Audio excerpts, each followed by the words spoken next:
Ladies and gentlemen, the opening ceremony of the 2025 G20 Global Financial Stability Conference will begin in just a few minutes. We kindly ask all of our guests who are still in the lobby to please come inside the hall and to take your seats. We ask that you ensure that the mobile phones are either turned off or turned to silent mode. Please take a moment now to check whether they are. And the official language for today's conference is English, but simultaneous interpretation will be provided in English and in Korean. Please use the receivers placed on the tables. Turn to channel 1 for Korean and channel 2 for English. If you wish to access the presentation materials, we ask that you scan the QR codes that are placed on the tables as well, and you will be able to download them. For your information, we advise you to please check the emergency evacuation routes just in case of an emergency. Thank you very much for your cooperation, ladies and gentlemen. We will start in a few minutes. Thank you very much. Honorable guests, ladies and gentlemen, a very good morning to you all. Welcome to the 2025 G20 Global Financial Stability Conference, co-hosted by the Ministry of Economy and Finance of the Republic of Korea and the Korea Development Institute. My name is Ju-Yeon Cho, and I am deeply honored to serve as your Master of Ceremonies and facilitator throughout the event today. Thank you very much for your attendance.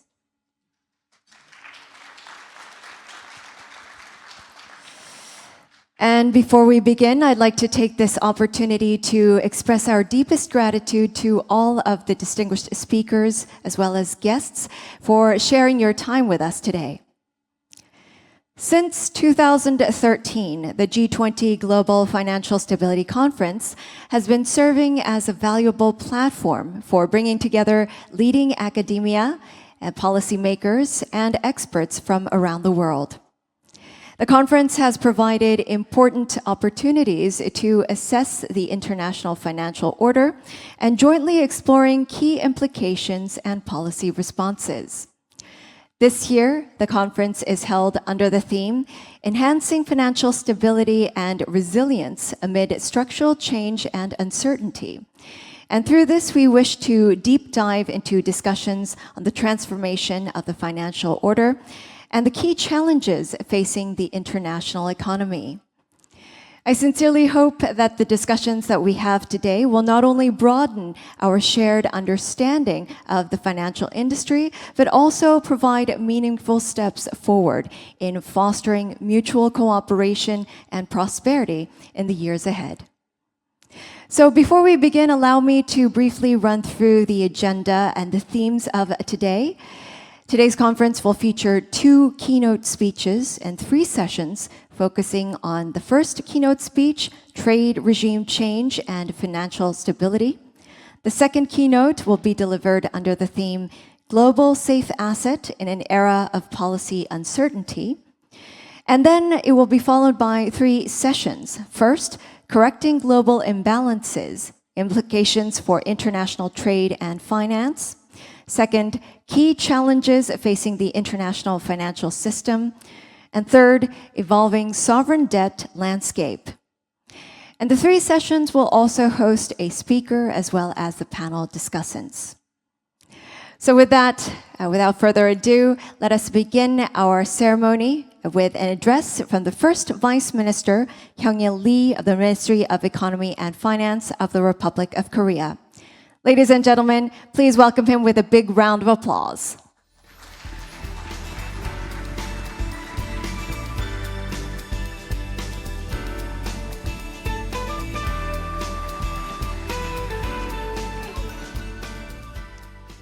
여러분 안녕하십니까? 기획재정부 1차관 이형일입니다.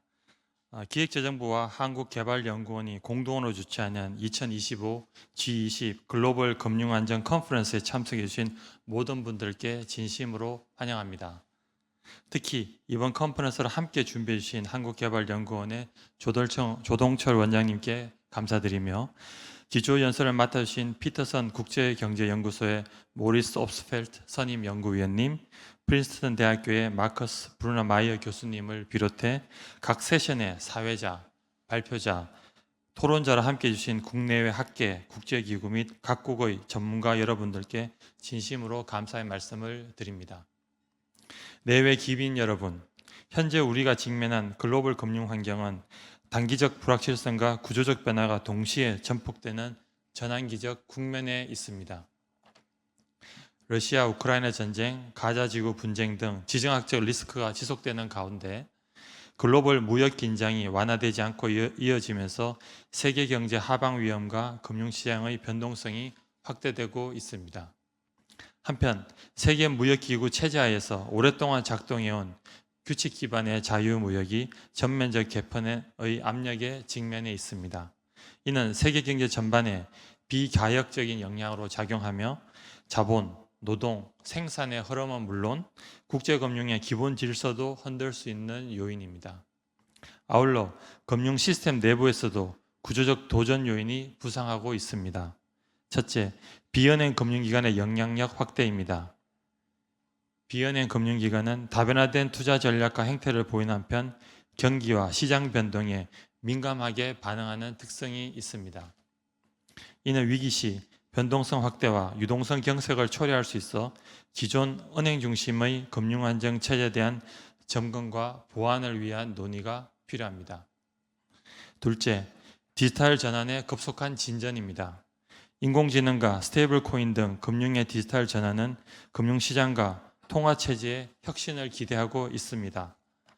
다만 디지털 기술 발전이 예상치 못한 시스템 리스크를 초래할 수 있다는 점도 경계해야 할 것입니다. 셋째, 글로벌 공공부채의 누적입니다. 특히 고금리가 지속되면서 개발도상국의 부채 취약성이 심화되고 있어 국제금융시장 변동성 요인으로 작용할 우려가 있습니다. 따라서 개발도상국 부채의 지속 가능성을 높이기 위해 G20의 커먼 프레임워크 등 국제사회 차원의 노력도 지속되어야 할 것입니다. 오늘 저는 20년 전 세계화가 본격적으로 확산되던 시기 학자와 정책 전문가들의 고민을 되짚어 보고 싶습니다. 당시 글로벌 질서의 재편이라는 도전 속에서 기회를 어떻게 활용하고 부작용은 어떻게 관리할지 치열하게 고민했던 것 같습니다. 공급망 재편, 무역 갈등, 디지털 전환 등이 무역 질서와 통화체제 등 국제경제, 금융 시스템 전반에 변화의 압력으로 작용하는 지금 이 순간 우리는 또다시 변화의 신호를 점검하고 대응의 기본 원칙을 마련하여 국제적 공조 방안을 모색해야 합니다. 글로벌 차원의 협력 없이는 금융 안전성 제고도 혁신을 통한 새로운 성장의 기회도 어렵다는 것을 글로벌 금융위기, 팬데믹 위기를 거치면서 우리는 경험한 바가 있습니다. 전 세계가 직면한 불확실성과 구조적 전환의 물결에도 다자간 협력과 정책 공조를 통해 슬기롭게 헤쳐나갈 수 있을 것입니다.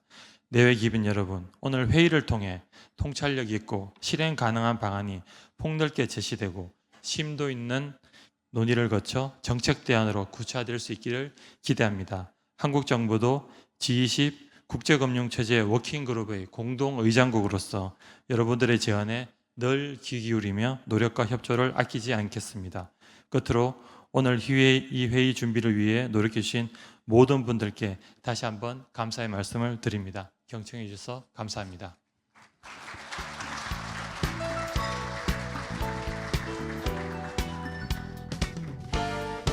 Thank you once again, Vice Minister Hyung-il Lee, for opening the conference and your ongoing support for the conference as well. And next up, ladies and gentlemen, I am honored to welcome President Dong-cheol Cho of the Korea Development Institute for his remarks. Please welcome him with a big round of applause.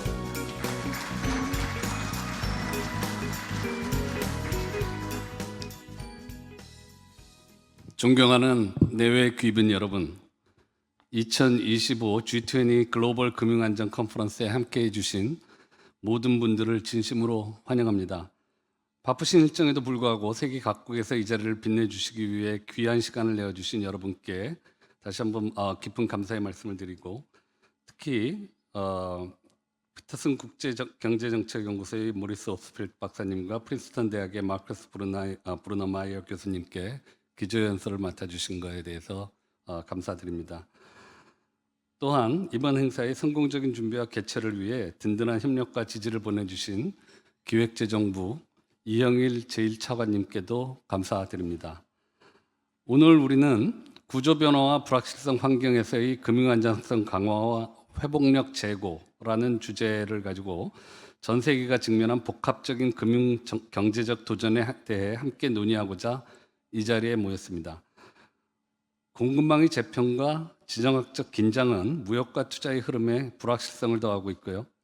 급속히 진전되는 디지털 기술은 새로운 기회를 열어주는 동시에 새로운 리스크도 만들어내고 있습니다. 동시에 많은 국가들이 급격히 증가한 부채 부담 속에서 성장과 안정의 균형을 맞추기 위해 고군분투하고 있는 것이 현실입니다. 이러한 복합적 도전은 그 어떤 나라든 단독으로 해결하기 어렵습니다. 그렇기 때문에 오늘 이 자리는 각국의 경험과 지혜를 모아 국제협력과 연대를 통해 공동의 해법을 모색하는 뜻깊은 장이 될 것입니다. 이런 맥락에서 오늘 컨퍼런스는 세 가지 주요 의제를 중심으로 논의가 진행될 것입니다. 첫째, 글로벌 불균형과 무역 및 금융의 관계입니다. 무역 정책의 불확실성과 자본 유동의 변화는 세계 경제의 균형을 흔들고 있으며 이는 각국의 정책 선택에 중대한 영향을 미치고 있습니다. 둘째, 국제 금융 시스템이 직면한 새로운 과제입니다. 비은행 금융기관의 성장, 암호 자산과 인공지능과 같은 신기술의 등장 등은 기존의 규범과 제도를 재검토하게 하고 있습니다. 그리고 셋째로 변화하는 국가 부채 환경입니다. 높은 금리와 성장 둔화 속에서 많은 신흥국과 개발도상국은 부채 취약성에 직면해 있으며 이는 국제 금융 안정의 지속 가능성을 위협하고 있습니다. 이 세 주제는 한 국가만의 대응으로는 충분하지 않으며 국제적 연대와 공조를 통해서만 효과적인 해법을 마련할 수 있습니다. 한국개발연구원은 이번 논의가 글로벌 금융 안정을 강화하고 회복력 있는 세계 경제를 만들어가는 데 실질적으로 기여할 수 있도록 최선을 다하도록 하겠습니다. 끝으로 다시 한번 귀한 시간을 내어 함께해 주신 모든 분들께 깊이 감사드리고요. 오늘의 논의와 교류가 글로벌 금융 안정과 지속 가능한 성장을 향한 국제사회의 연대와 협력의 토대가 되기를 기원합니다. 감사합니다.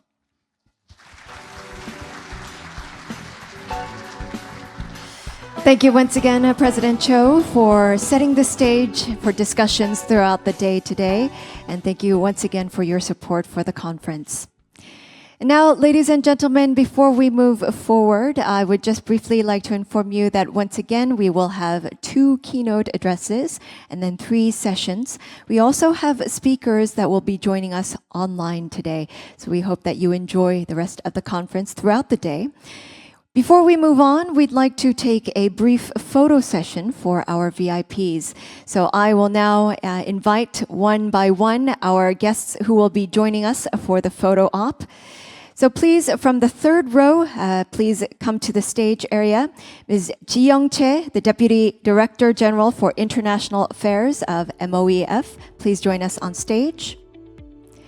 Mr. Tae-hwan Kim, Director General of MOEF, please also join us on stage.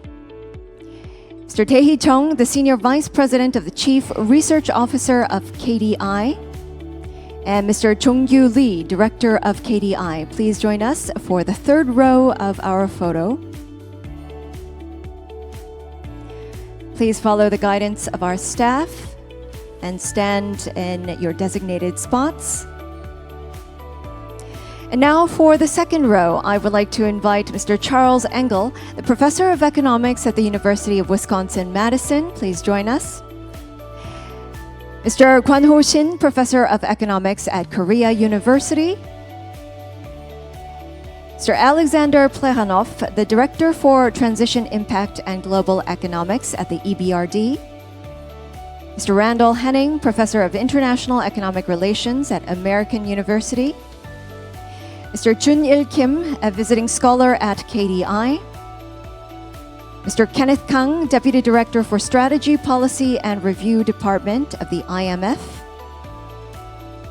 And Miru Kim, the Head of Government Bond Research Unit at KDI. Please join us for the second row of the photo.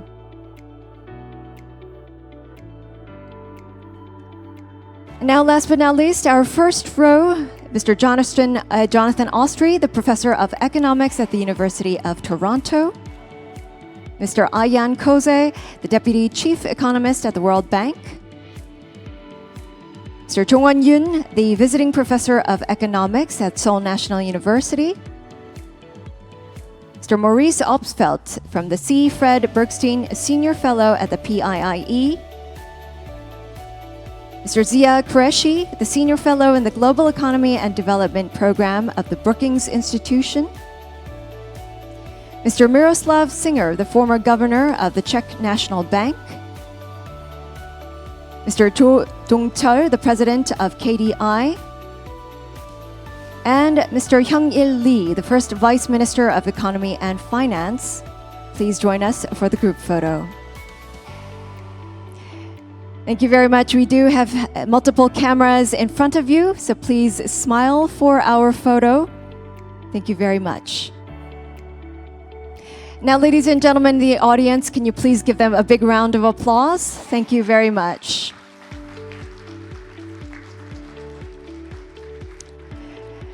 Thank you. Thank you for your cooperation. You may now return to your seats as we begin to prepare the keynote speech. And once again, ladies and gentlemen in the audience, we will just set the stage for our keynote presentation, and we'll move forward as all of our guests are seated. Thank you very much for your patience.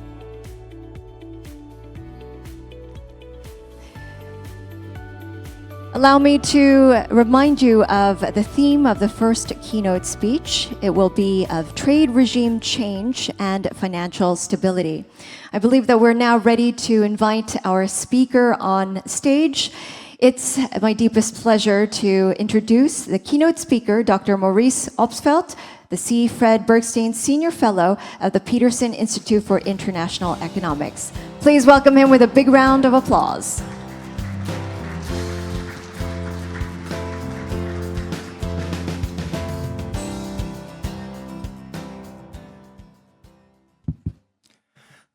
It's a great pleasure to be back here at this conference to talk this time about the trade regime, international financial stability, and I've called this the anatomy of a pivot point because I believe we are at a pivot point. And it is driven by the fact that sorry, this is not advancing. That works. It's driven by the fact that despite the benefits to the United States from the global economy and globalization, current policy is being driven by a grievance narrative. It's based on several pillars. One is that global trade has been unfair to the US, causing trade deficits and manufacturing job loss.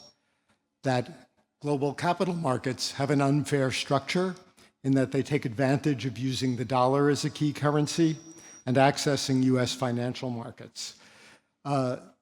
This narrative also points to unfair burdens of expensive foreign security, broadly defined to include foreign aid.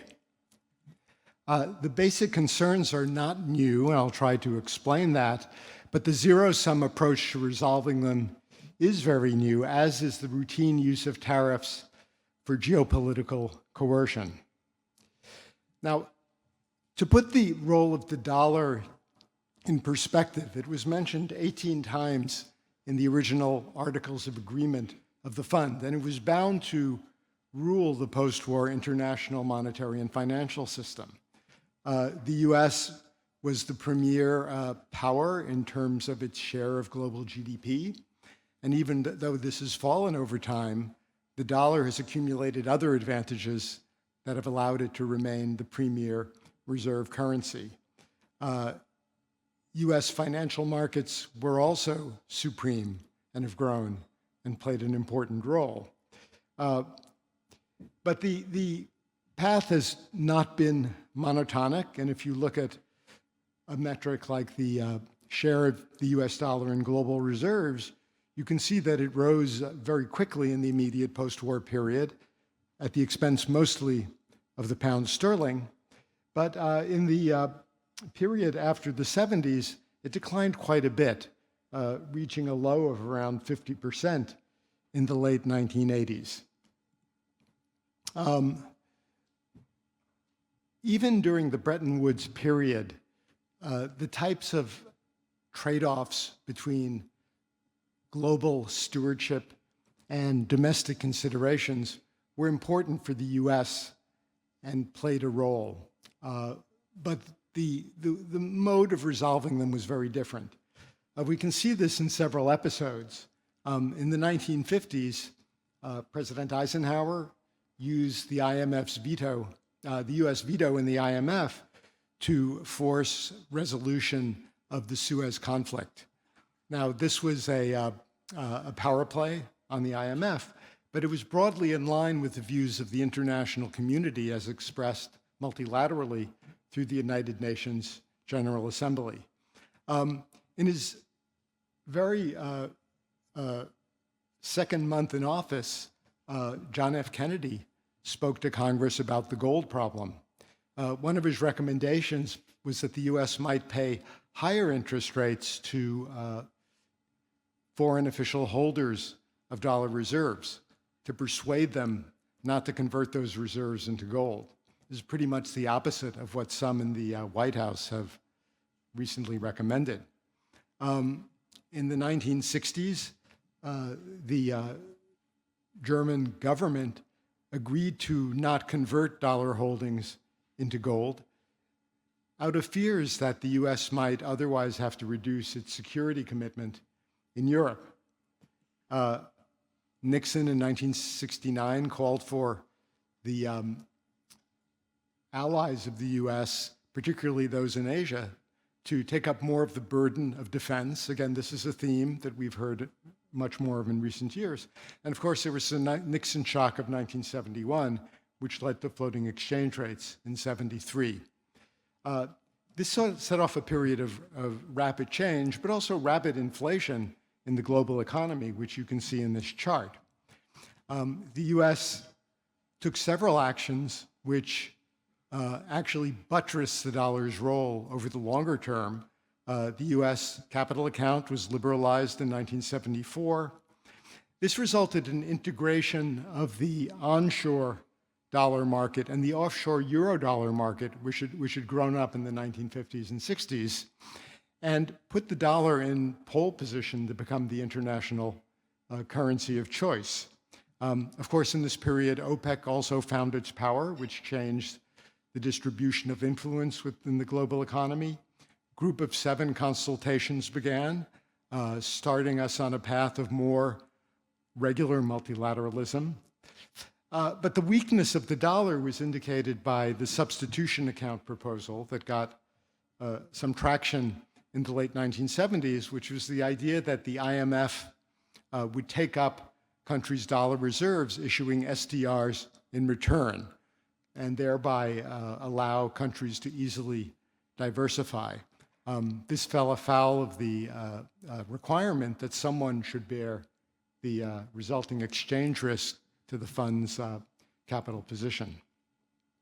Also, the Basel Committee process began, which has been critical for the spread of global international finance. A number of factors led to the dollar's preeminence. Now, I indicated some of the seeds that were planted in the 1970s that actually built on the dollar's primacy during Bretton Woods. But most importantly, Paul Volcker tamed inflation. This was the big factor that in the late 70s led to pressure for the substitution account, the idea that people wanted to diversify out of dollars. Ronald Reagan's fiscal deficits were criticized by many, but they did supply the world with a store of dollar-safe assets. And Professor Brunnermeier is going to talk more about that issue later this morning. But recent research by Antonio Coppola and co-authors indicates that to become a key currency, a dominant currency, there has to be a sufficient supply out there of your safe assets. And this Ronald Reagan did accomplish. The strong appreciation of the dollar in that period also helped. You can see it in this chart. And so did the US example of increasing financial liberalization and market orientation. And that ended up spreading worldwide, including to China. The US displayed a strong commitment to the rule of law, and that set the stage for the resurgence of dollar dominance in the 1990s. The end of the Cold War set the stage for hyper-globalization starting in the 1990s. That was another factor that solidified the dollar's role. I would say there was a new economic framework in the 90s. The dollar became more central than ever. Hyper-globalization, the growth of capital markets, of trade, of supply chains, made it more important than ever to have a single international unit of account, medium of exchange, store of value. Emerging markets began to participate enthusiastically in globalization, and that drove considerable convergence of important countries. And world peace fostered globalization, perhaps in a way that led some countries to ignore the imperative of national solidarity, something that's necessary for effective national defense and may have courted later troubles. New institutional structures grew up, the WTO, emerging markets came into the Basel process, the Financial Stability Forum was established, multilateral consultation became more regularized, and the IMF's role in capital account crises matured with crises in Mexico, Latin America, Russia, and of course, in Asia. There was also a new power distribution in this decade. The US emerged as the sole hegemon, but everyone cashed in on a peace dividend throughout the world.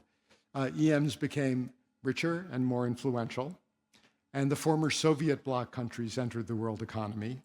The European community became the European Union via the Maastricht Treaty and set the path for the euro, but the dollar still reigned in this period. So the 1990s were a pivotal point in which a new economic framework emerged, new institutional structures emerged, and a new distribution of power also emerged. But at the same time, these tectonic shifts also created domestic shifts, which may have stored up political trouble for the future. We've seen this in the eventful past 25 years, as well as a growth of internal tensions, not all of them due to economics, but many related to economics or to technical change or to other global factors.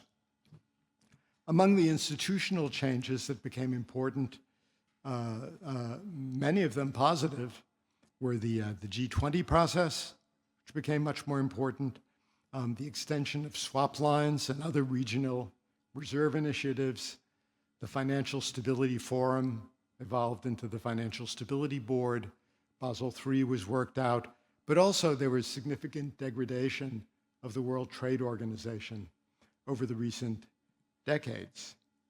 In terms of global power, China's rise was incredibly significant, and US hegemony necessarily has declined. And one of the regrettable factors in my mind that this has brought is more US ambivalence in supplying public goods, including the public good of multilateral cooperation with partners. In fact, if we look across a range of countries, internal political developments, more polarization, more extremism in many cases, have also changed external behavioral norms. And this has changed the balance of power and the way that countries exercise power. And this has actually been a struggle worldwide. It's one we see perhaps most starkly in the US, but it's also there in other countries. It's there in China, for example, as well. One element of this period is that inflation targeting and central bank independence became widely accepted, including in emerging markets. This has led to a dramatic fall in global inflation, the record of price stability since the early 2000s has been truly remarkable, both in advanced economies and in light of what had gone before in emerging markets. But central bank independence is under threat. I would argue it's under threat worldwide from the same sort of internal political dissensions that threaten to change the trade regime and the international financial regime.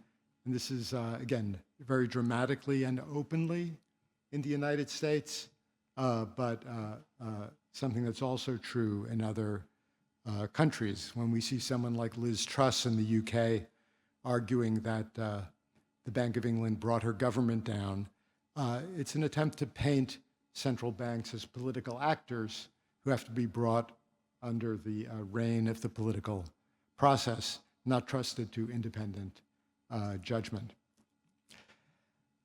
Well, given all this, and it's been quite a remarkable transformation since the immediate post-war period when the IMF and the World Bank were created, the international monetary and financial system now appears to be at a pivot point. And a very handy prism for analyzing this is the factor that I focused on right at the beginning, which is the dollar's global role and how that has evolved over time. I think that's in some sense, maybe a sufficient statistic for where we are in terms of fragmentation, because global currency is so central to global commerce and finance. I truly believe that the Trump administration's policies threaten to undermine the dollar's advantages and fragment global markets. This is not something that will happen all at once. It's a process that faces many headwinds because the dollar's role is so deeply entrenched. But with enough pressure, this can change, just as other transitions from global currencies, such as sterling, have happened in the past. Countries will want to insulate themselves from economic coercion and have less integration in various ways with the United States. And one aspect of this might be using the dollar less. When we read in the FT, as per yesterday's headline, that countries would like to move to more non-dollar funding, this also suggests that on the asset sides of their balance sheets, they would want to hold fewer dollars. It's one of many signs of what I believe to be a looming move away from the dollar. Tariffs that reduce the US trade footprint in the global economy will diminish the dollar. Pressures on the Fed, which lead to higher US inflation, threaten to return us to the situation of the 1970s when the dollar was under severe pressure. These pressures include, importantly, enhanced executive oversight of the financial regulatory function. It's not all about the setting of interest rates. We may see the US pull back from international regulatory cooperation. We may see conditionality or a complete absence of swap lines, which have been critical for promoting dollar funding by financial institutions throughout the world. There's a real risk, I believe, of US capital controls on inflows and possibly outflows. Looser enforcement of rules on money laundering, bribery, and the like are already afoot. And the Genius Act has set the stage for a politically and fiscally motivated worldwide promotion of dollar stablecoins, which I believe will be viewed as a threat by some countries, but also raise threats of dollar instability. And Jean Tirole had a good discussion of this in an interview with the FT just yesterday. This could result in more fragmentation rather than integration of the global payment system. The The US retreat from providing key public security goods, military and others, I believe is also important in communicating to countries that maybe adherence to the current dollar system is not quite so critical. And a very big issue in my mind is fiscal indiscipline in the US and the very real risk of fiscal dominance. Changes in Treasury risk premia may impair the safe haven quality of Treasury liabilities and therefore of the dollar as a safe haven refuge in times of global shocks. Let me say a few words about the US fiscal situation. The US recently passed the One Big Beautiful Bill Act, and Congressional Budget Office figures relative to what was in current law of the US at the start of January 2025 show this chart's evolution of the US deficit, debt service, revenues and outlays over the next 10-year window.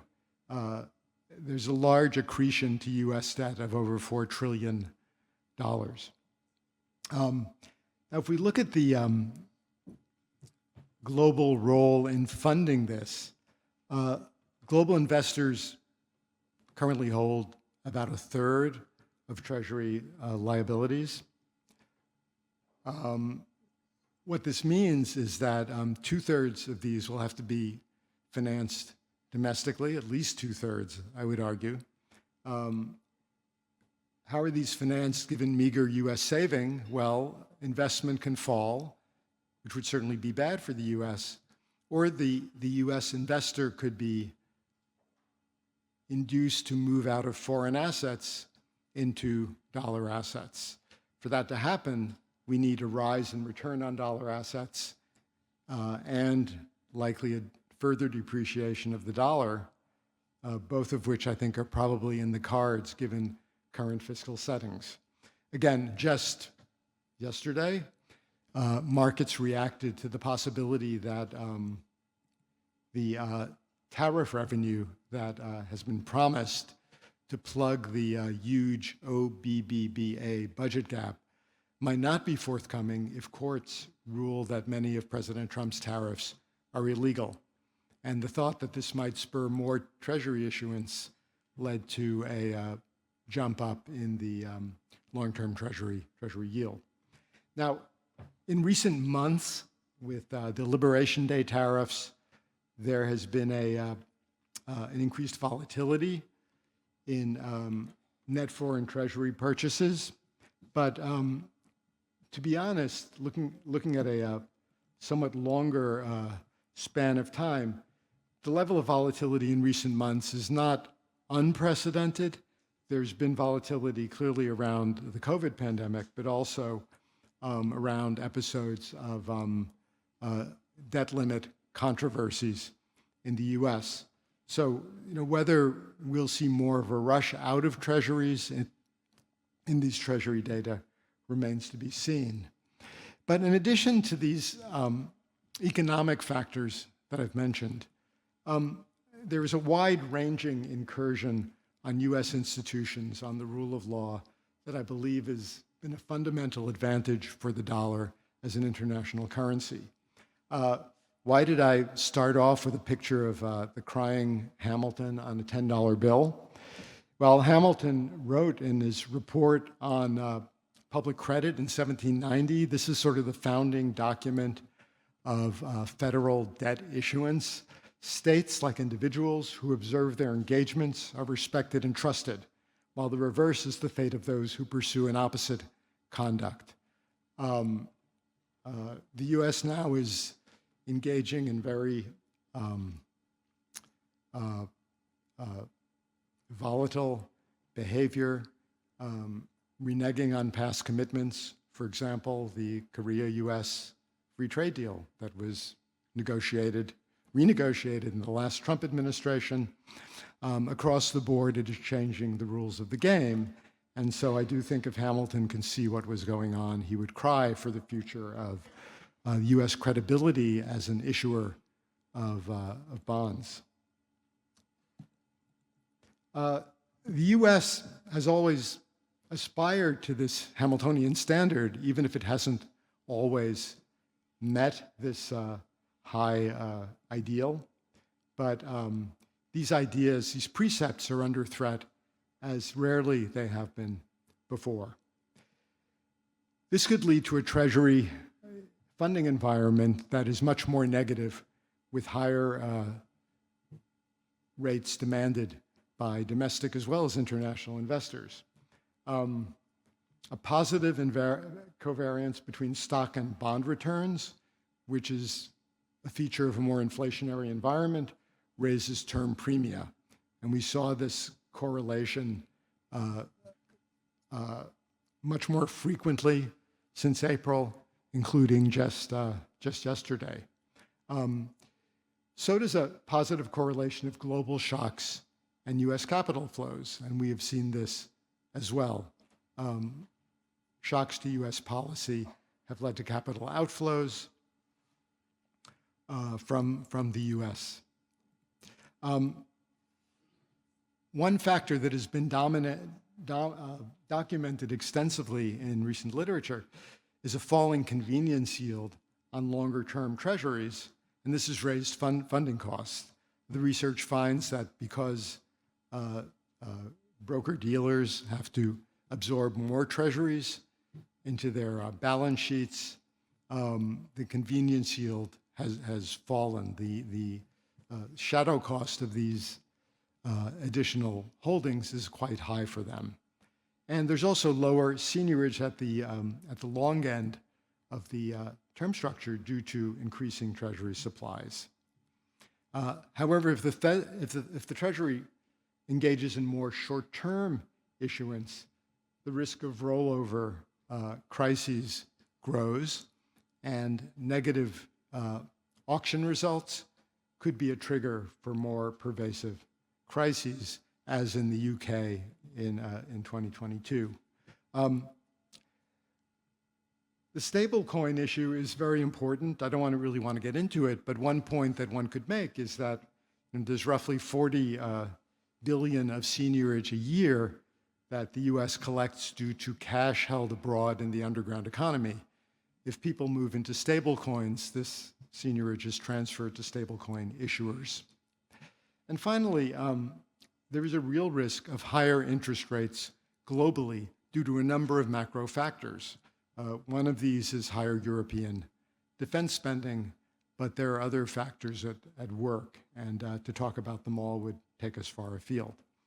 An interesting paper by Zhang, Richmond, and Zhang shows the declining Treasury yield, convenience yield, particularly at longer term and also medium term maturities. So these are trend factors that have been driven by increasing Treasury issuance, also by quantitative tightening in the US, but they make the US more vulnerable to a sudden break in the Treasury markets. So where are we headed without a US about face? What would the world economy look like? In terms of the economic framework that the world economy, I would argue, enjoyed for many years, there would be more segmentation in trade and finance between the US and the rest of the world. The US abandonment of the MFN principle in trade and non-discrimination is proliferating through US trade deals with negative effects globally. Possible inflationary instability or fiscal instability emanating from the US will lead to lower long-term US growth, but also global growth.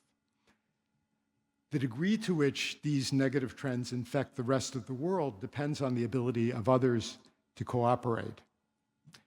Institutions could evolve positively in the rest of the world through coalitions of the willing. The current structure of the international financial institutions is an open question. It may not be sustainable with the US abandoning multilateralism. Again, the jury is out on this. And what will happen to power?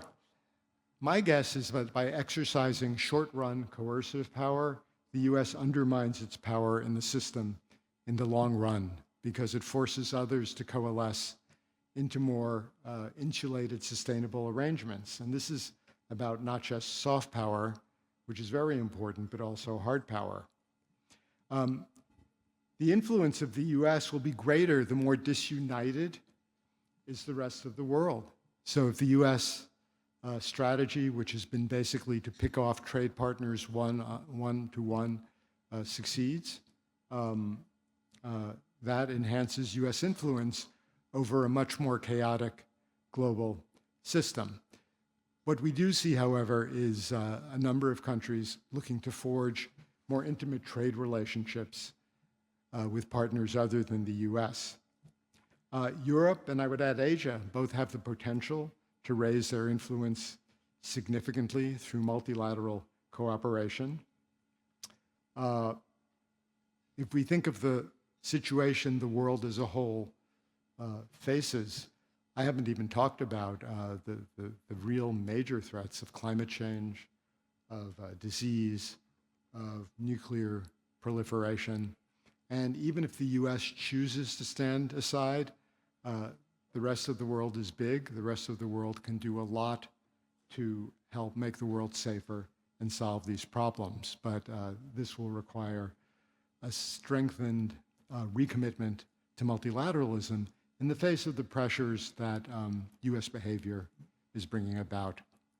And with that, and 1 minute surplus, I'll give up the floor. Thank you very much, Dr. Arofsfeld, for the expansive keynote covering a wide range of aspects, and then also ultimately opening up the stage for further discussions during session 1 and all the way to 3. So thank you very much for the insightful keynote presentation. And now, ladies and gentlemen, we will move on to our second keynote. And the second keynote will be delivered by Professor Marcus Brunemeyer of Princeton University. Unfortunately, Professor Brunemeyer was not able to attend here in person, so he will be joining us online. I believe that he is already logged in and ready to go. I will just check whether the sound is okay on both sides. So Professor Brunemeyer, if you are ready, I think that we can have the cue for the keynote. The second keynote presentation, ladies and gentlemen, delivered by Professor Marcus Brunemeyer of Princeton University. Please welcome him with a big round of applause.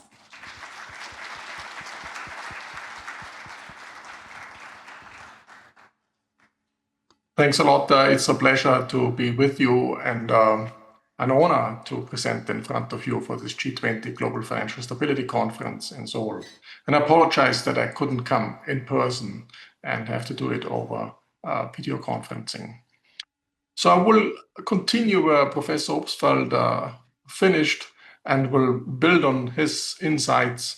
I focus much more on the global safe asset aspects in an area of policy uncertainty.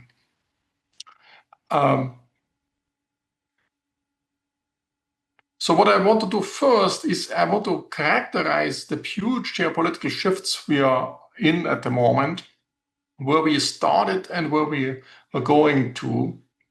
So we started in an old world order, and most of the aspects were multilateral. So we met together in international institutions, and there was a multilateral arrangement.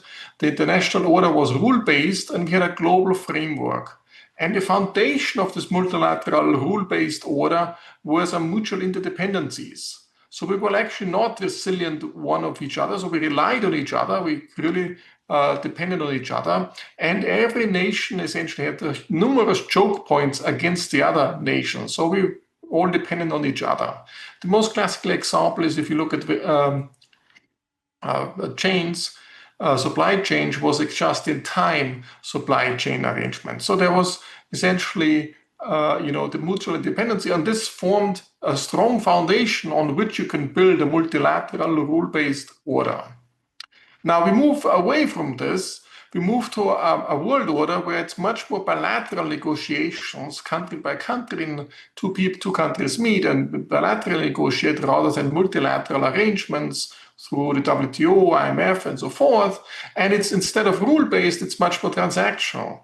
And the rule of the game is not to have a global framework, but spheres of influence. And actions are much more done through coercion, and there's uncertainty how things will play out in this bargaining process. And in such a world, every nation will try to build its own resilience, its national resilience. So not just in time, what you really want to have some cover for just in case. So there will be no global resilience. You want to be resilient on your own national level. And in such a world, there will be a very different power arrangement, and there will be a power shift away from small countries to large countries and large blocs. So that's a big change from a rule-based world order, which prevents the large countries to exploit or impose certain coercion measures on the small countries. Now it is the case that actually small countries will be at a disadvantage, and even within the blocs, there will be at a disadvantage. So small countries will become part of the spheres of influence of large countries, and that's a very different world order we will be facing going forward. Now, how will the world order look like? So the question is, will it be, how many poles will the world order have? And of course, we had very much, and as Professor Obstler outlined, we had dominance by the United States. This was a unipolar with one pole only. We had the United States at the center point. But the question then is, do we move to a bipolar world with US and China, or do we move to a more multipolar world, and how many poles will we have? And one hypothesis one could argue is that, we might actually move to a world with 5 poles. And the question is, why 5? Why not 3, or why not 4, and so forth? And the argument is that, it should be an odd number, because any power is pivotal if it switches the camps. So if it's an odd number, then actually, if somebody switches from one group to another group, it doesn't destabilize it so much. So if, for example, if there are only, let's say, 4, and there are 2 and 2, if one were to switch from a 2 group to the other one, it would immediately destabilize the global order. So it should be an odd number. And it could also not be 3, even though 3 is an odd number, because 2 and 1, if one switches, it destabilizes the whole system. And it won't be actually 7, 9, or 11 either, because if too many poles, there's too much of a free rider problem. So not everybody wants to chip in to have a global order that sustains the global order. So that leaves essentially as the hypothesis, there will be 5 powers or 5 poles in this global order. That's one possibility. So we either move away from a unipolar, or we stay with a unipolar. That's one option. We move to a bipolar fragmentation of the world, or we might even move to a 5-polar world.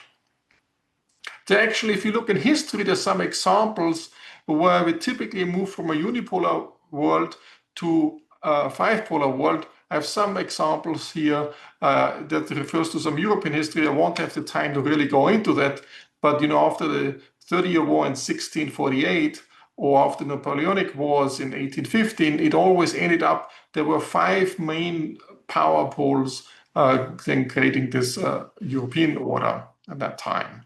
The question is, who will be the future poles? Could be US and China, European Union, India, Russia, or could also replace Russia with Japan, perhaps together with others. So that's essentially some possible envision we have. So, but we are shifting to a very different world, so there can be many different things. And what's important is that during such a time, the transition itself can be very thorny. So it's once we have a new global world order, let's suppose it's a bipolar or it's a 5-polar world, it's fine, it can be stable and we can arrange things with that. But the transition itself to move to this world order from the current world order to a new one is always very challenging. And let me show this in this figure.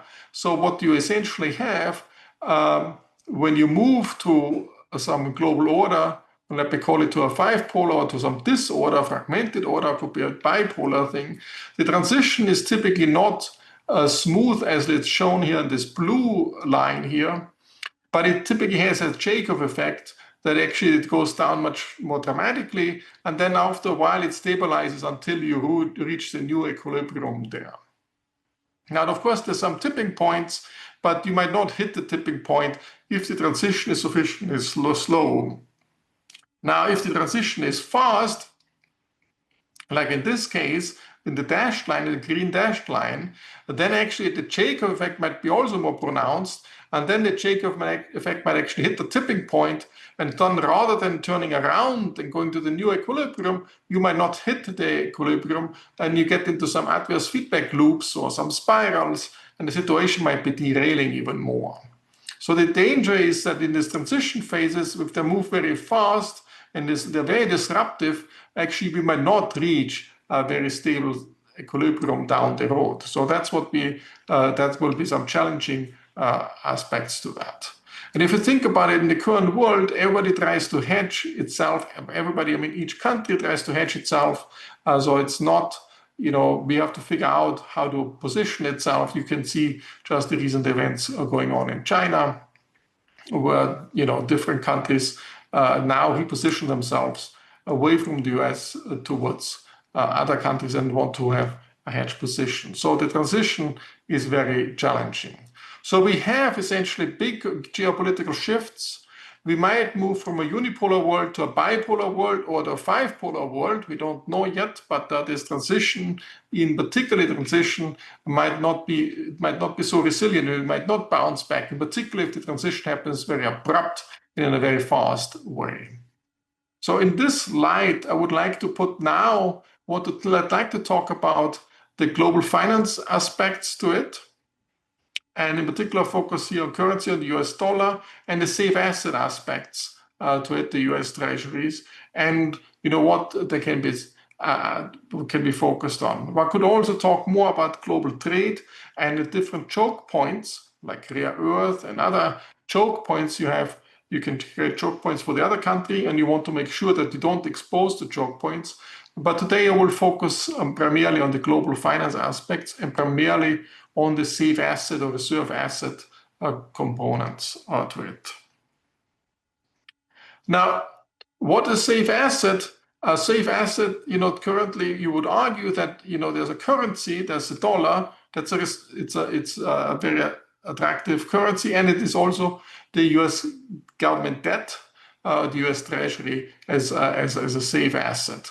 A reserve asset is if this asset is a safe asset held by governments or by central banks. It's often referred to as reserve assets, but of course it's much more broad. A safe asset is much more broadly defined because also many people might want to hold a safe asset. Many financial institutions might hold the US Treasury as a safe asset.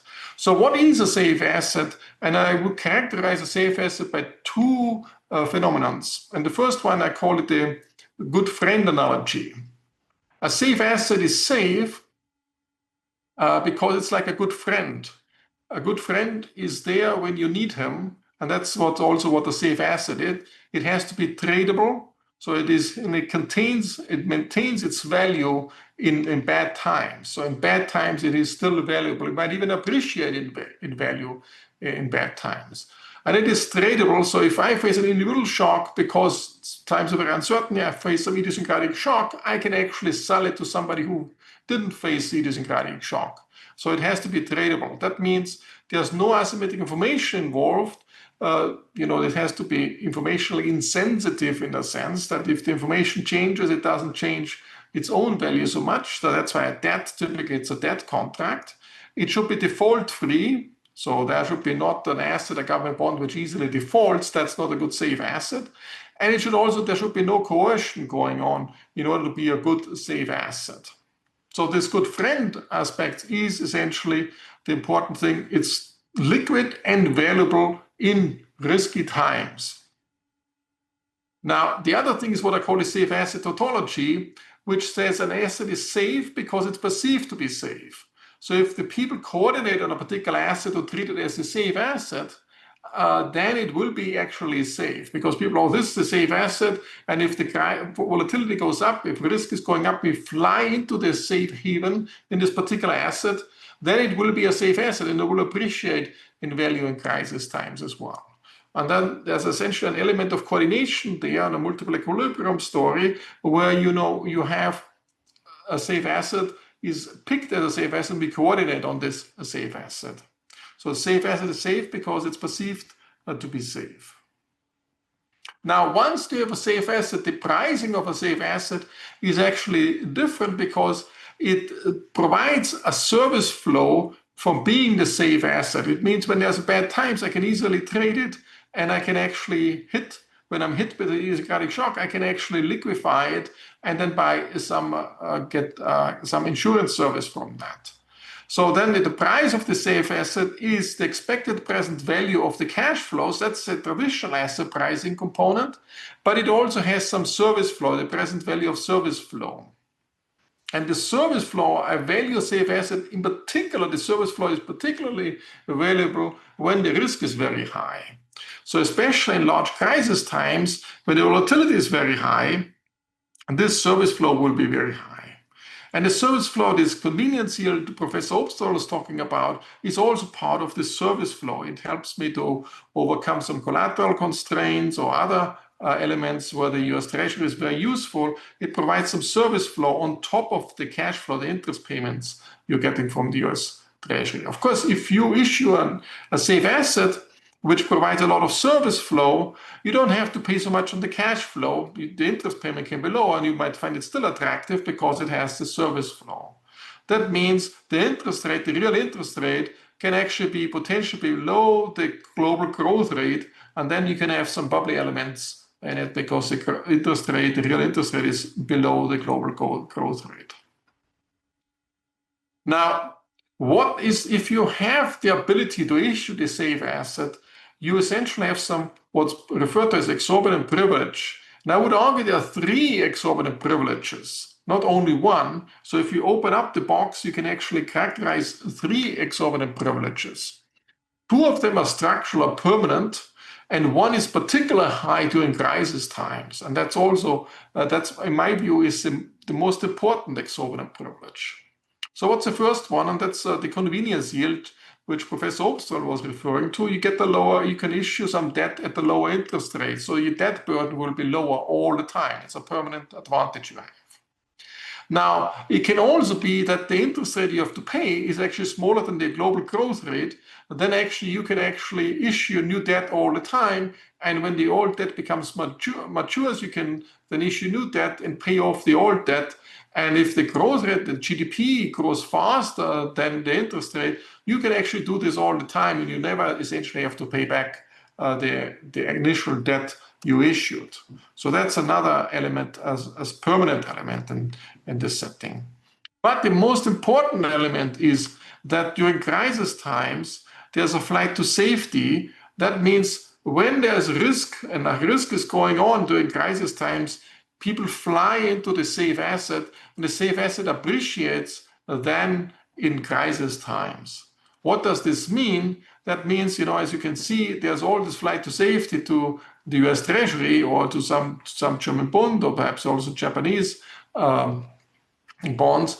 Then when there's a crisis, you as a country, if you issue a safe asset, you can run a stimulus program and stabilize your macroeconomy. If you don't issue a safe asset, funds will flow away from you, and you cannot run a stimulus program. You have to do an austerity program, which then cools off your economy even further. So you can actually, through this exorbitant privilege, which comes from the flight to safety, you can actually then run a stimulus program whenever there's a crisis, a global crisis, while others can't do it. In a sense, you will be insured by the other countries, by the emerging economies, in times of crisis, if you have the privilege to issue a safe asset. Now, there's also an exorbitant duty to some extent that your currency might appreciate, and you might not like this appreciation of your currency in times of crisis. But the advantage that you can issue this debt and run a stimulus program is essentially outweighing all the costs of that. In my view, the third exorbitant privilege is the most important element. So that essentially implies also a stronger dollar, but the stronger dollar is, it might also hurt your export. That's an exorbitant duty you have as well. Now, if you look at this, and this is actually also what Professor Opsahl is referring to, what happens if you issue a safe asset? Typically, it is the case in times of crisis, your government bond appreciates, and in times of crisis, the stocks lose in value, and actually, it is the case that the bonds gain in value. So typically, what's happening is that if you look at then here, what you have the covariance between the stocks and the bonds, and here you have the correlation between the stocks and bonds. You typically have the case that whenever there's a crisis, the stocks go down and the bond is going up. So there's a negative covariance going on. But what happened in April with the Liberation Day on April 2nd until April 4th, when Trump then temporarily withdrew the tariffs, it was the case the correlation swung into the positive territory. So here's the zero line. So you see it's always negative. The stocks go down and the bond, US Treasury, is going up. There's a negative correlation going on. But in April, it happened that the correlation suddenly became positive. Stocks went down and US Treasuries went down in value as well. Meaning down, the interest rate went up. So the price of stocks and US Treasuries moved in the same direction, which means your safe asset status becomes wobbly. So that's essentially where you saw already first signs where the US Treasury was losing the safe asset status. The flight of safety was not going to the United States, was not going into the US Treasury anymore as it was before. Now, what else can the US do to keep the financing of its debt, the exploding debt going on? So one, of course, you can do some global financial repression. So you can do financial repression, which means you force certain financial institutions to hold your government bonds. And so this could be not only for the domestic financial institutions, but also international foreign institutions to do that. And that's essentially, you can call, there's a global financial repression in order to force or coerce foreign institutions to buy the US Treasury in order to keep the interest rate low if they're not willing to hold it on their own, in a sense. Now, in such a world where the safe asset status, as we have seen in April, is wobbly, then in a world where you weaken US institutional framework, you attack the independence of the central bank, then there's, of course, uncertainty about the safe asset status. And then the question occurs for the world, what will happen if the US were to lose, or at least will there be some threat that it would be about to lose the safe asset status? Where would the safety jump to? What other asset will come into that? Will it be, some European safe bond or some bonds or some crypto assets?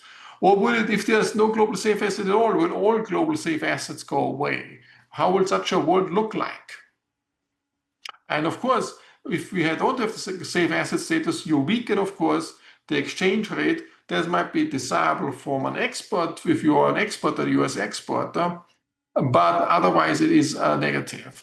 But you can also observe an increase in the term spread in the US Treasury, so that long-term interest rate will actually shoot up significantly because the fear that the safe asset status will go away will make the long-term interest rate go up. And of course, the Fed, which has to fend this off, essentially has to increase the interest rate. So if there's a higher probability of the future loss of a safe asset status, this will raise the term spread. And that will lead actually to another term premium or another term in the term premium, which is different from a default risk term premium. Of course, there's always the risks that you will not pay back your obligations. Let's suppose you will always pay back the obligation, but simply losing the safe asset status is another risk term, and there's a risk premium on it. And that's essentially when we decompose the term premium in different components, then of course there's a default risk premium, another inflation risk and inflation premium and so forth. But there's also now a loss of safe asset term premium we have to keep in mind. So, and if you create this additional uncertainty that whether the safe asset status goes away or not, this uncertainty is like a tax without revenue. You impose people to uncertainty, they don't want this uncertainty, they want to be compensated for that, so you have to pay an interest rate, but nobody gets a benefit out of it because you have this negative uncertainty, not disliked uncertainty to be carried around. Now, let me come back to this later. So the question now is, what should we do if this is a potential threat? If the safe asset status of the US Treasury is going away, as we have seen in April, what are the alternatives? And you might say, okay, one alternative is we have to build up some other global safe assets. Okay, and the one could be that the Europeans step up and build up some deep European safe asset with at least comparable size of the US Treasury. And of course, it's difficult because European debt is fragmented in different national debt levels. And one way to generate a safe asset, which is then a much bigger than, let's say, only the German government bond, would be to pool all the European sovereign bonds and then tranche it into a senior bond and a junior bond.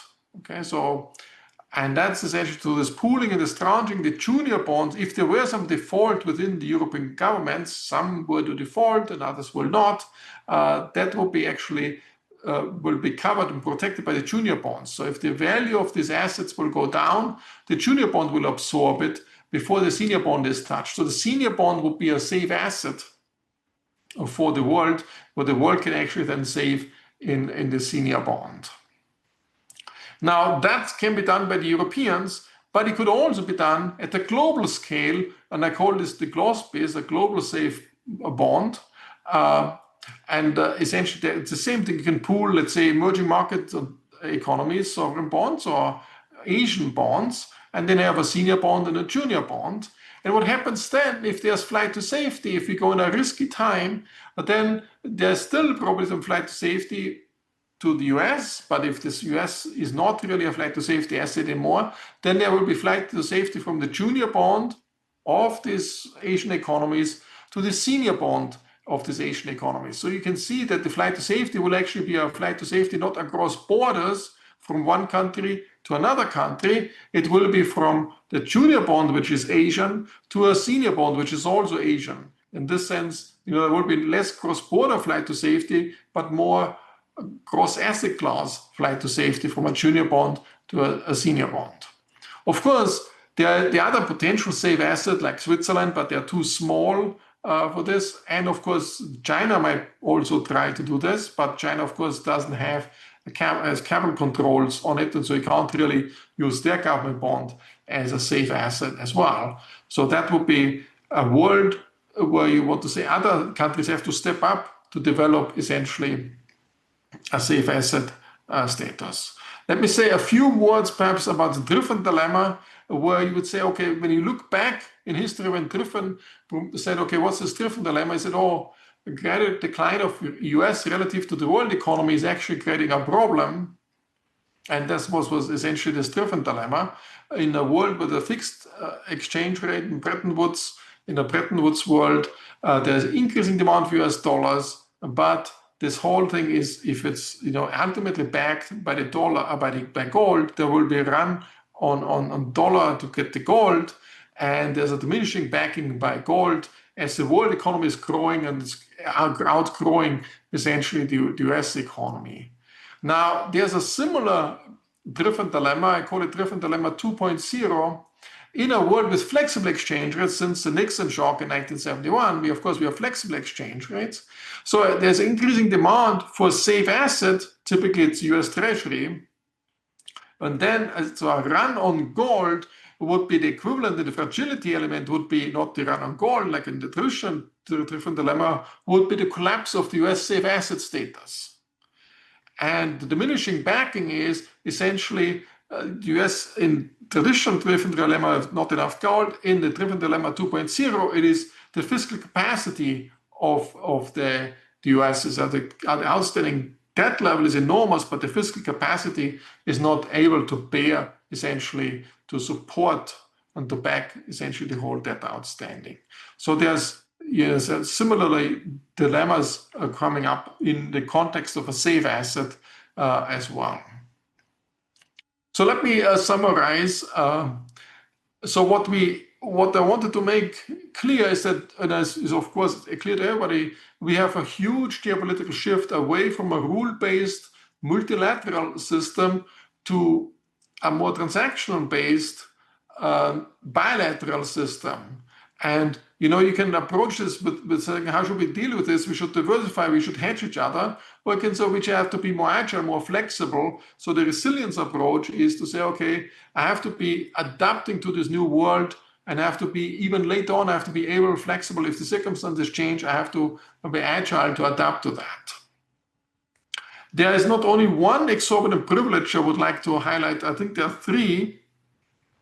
And because of there are three exorbitant privileges, the last one I think is the most important one. In crisis times, funds are flowing into your country if you can issue the safe asset. And that's essentially when that allows you to fund yourself very cheaply in crisis times. You can run stimulus programs and stabilize your own economy. If you don't have this privilege, you have to run austerity programs. And the question is, will the US try to keep this exorbitant privilege, or will it weaken the dollar by coercion and all this? What's a safe asset? So a safe asset is, it has to be a tradable asset. It has to be informationally insensitive. And it is like a good friend. It's around when you need it. A good friend indeed is a friend in need. So when you need some funds, it's around it, gains in value, and it's tradable at that time. And it is essentially people coordinate, countries coordinate on safe asset. And of course, it's entrenched. The US dollar and the US Treasury is entrenched. We have an equilibrium where we are, but it can also jump away from that. And that creates this shaky safe asset status for the US. In particular, institutional framework is undermined. And it will not be immediately go away. The US dollar will still be there, but it might be less central. And because of the shakiness of the US safe asset status, there's an extra risk premium on the US Treasury. That makes the term premium go up, so the yield curve is more upward sloping, and also creates some co-movement with the US exchange rate, the US Treasury price, and the US stock market. And in general, what will happen is that in such a world, the question is, can we live then, if we don't have the safe US Treasury as the core safe asset, is it important for other parts of the world to build up their own safe assets? So the Europeans can do this, but also the rest, Asia can do this through this clause piece. And I don't think China can do it because, as long as the current account is not open, it cannot be done this way.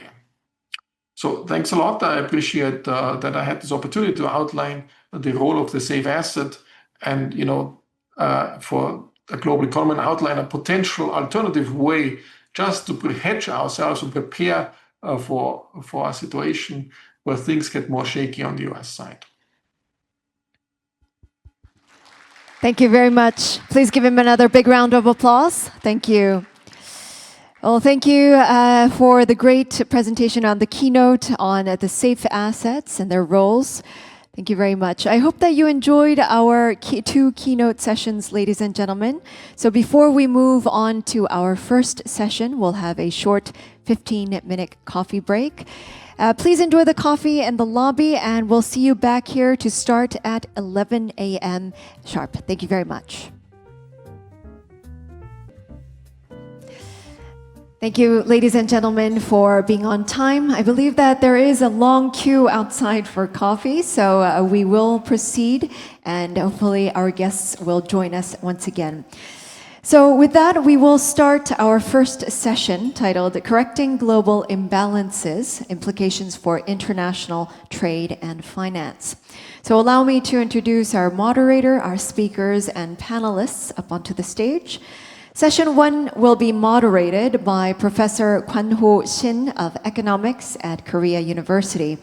So Dr. Jae-woo Lee was originally the chair of our first session, and he's also the assistant director of the research department at the International Monetary Fund, but was unable to attend. So Professor Shin will graciously serve as the chair in his place. So we'd sincerely thank Professor Shin. Our speakers will be Dr. Ayan Koze, the Deputy Chief Economist and Director of the Prospects Group at World Bank, and Professor Jonathan Austry, the Professor of Economics, the Global Affairs and Public Policy of the University of Toronto. We're joined by two panelists, Professor Charles Engel, the Professor of Economics at University of Wisconsin-Madison, and Dr. Alexander Plekhanov, the Director for Transition Impact and Global Economics, the Office of Chief Economist at the EBRD. So this group will be leading us through our first session. So we invite our moderators, speakers, and panelists to join us up on stage. Ladies and gentlemen, please welcome them with a big round of applause.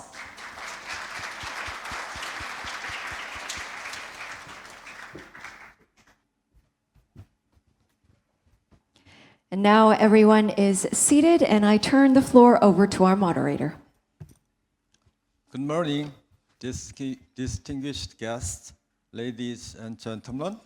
My name is Kwan-ho Shin, and it's my honor to chair the first session of the 2025 G20 Global Financial Stability Conference, titled Correcting Global Imbalances, Implications for International Trade and Finance. As she already explained, I would also like to acknowledge that Jae-woo Lee was originally moderate this session, and it is a privilege for me to step in. And the topic of this session could not be more timely. We are witnessing, as we already saw from two excellent keynote speakers, the global economy remains resilient, but yet faces mounting uncertainties. I think that in the past, before the global financial crisis, most problems are generated from emerging market economies. But now, since then, all the problems are coming from advanced countries, especially from the US. And all the uncertainties are generated from that. And this creates trade tensions, financial vulnerabilities, and persistent geopolitical risk continue to shape growth prospects and capital flows. At the same time, global imbalances, whether in trade, investment, or capital allocation, remain central to the debate on financial stability. So to guide us through these very important issues, we have a distinguished panel of experts. The first speaker is Ayan Koze.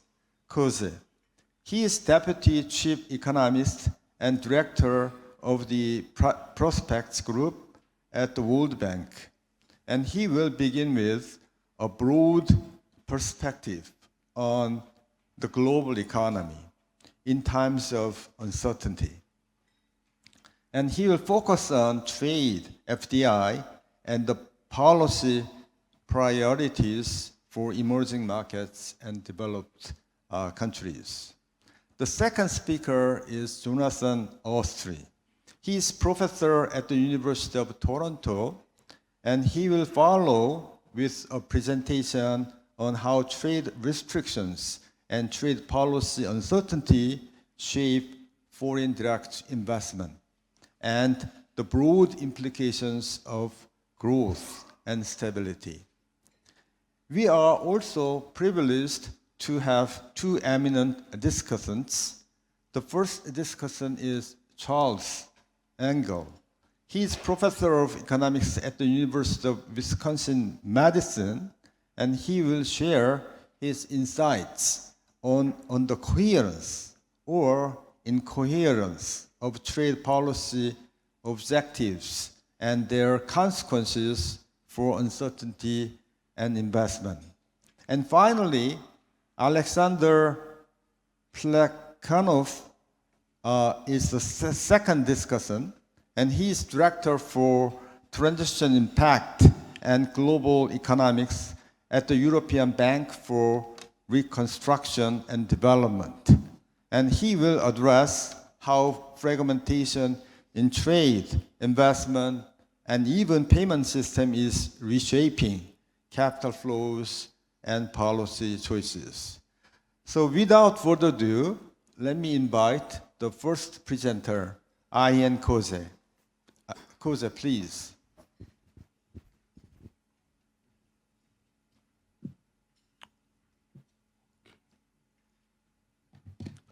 So, good morning, everyone.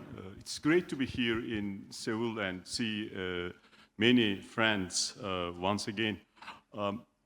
The global economy has been going through a roller coaster ride since the beginning of the year, pretty much. What I thought would be useful if I talk about the near-term prospects first and bring a kind of a nuanced perspective about the state of the global economy. Then turn to the kind of a more medium term, what happened to trade and FDI in the first quarter of this century? We will finish the first quarter of this century. Next year, we did a stock-taking exercise. I will talk about that very briefly. And finally, I will talk about what are the key policy priorities for emerging market developing economies. For those of you who do not know this acronym, EMD stand for Emerging Market and Developing Economies, and FDI is Foreign Direct Investment. So first question, what are the near-term prospects for the global economy? So when we think about the past months, it is, I think, fair to say that April 2nd was a kind of a critical point, the so-called Liberation Day. So what happened after the Liberation Day? Quite remarkable, actually. You look at commodity prices, there has been pretty much a decline in commodity prices, especially led by the price of oil, both on the demand side, expectations of weaker growth, on the supply side, OPEC producing quite a bit of oil, pushed oil price down. When you look at the financial conditions, there was quite a bit of volatility in April, but since then, financial conditions, I would say, stabilized and became, remarkably accommodative, as you see in the middle panel. And if you look at high-frequency indicators dipped around April, but since then, especially on the back of services activity, there has been an acceleration in basically PMIs. Most people expected, a very serious slowdown in global trade, but global trade has remained resilient, mostly because of inventory accumulation and the front-loading of exports. Now,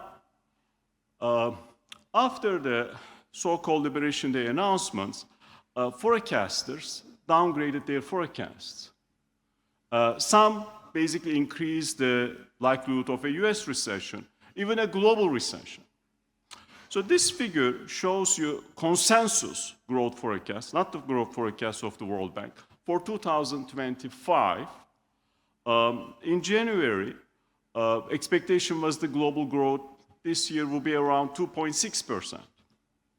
After the Liberation Day announcements, forecasters downgraded the forecast, and the consensus declined all the way to 2.2% in May.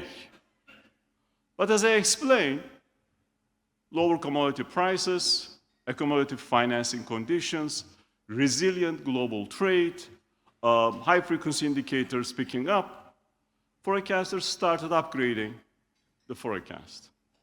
So in August, we pretty much went back to early January forecast. Now the forecast around for global growth is 2.5. At the beginning of the year, it was 2.6.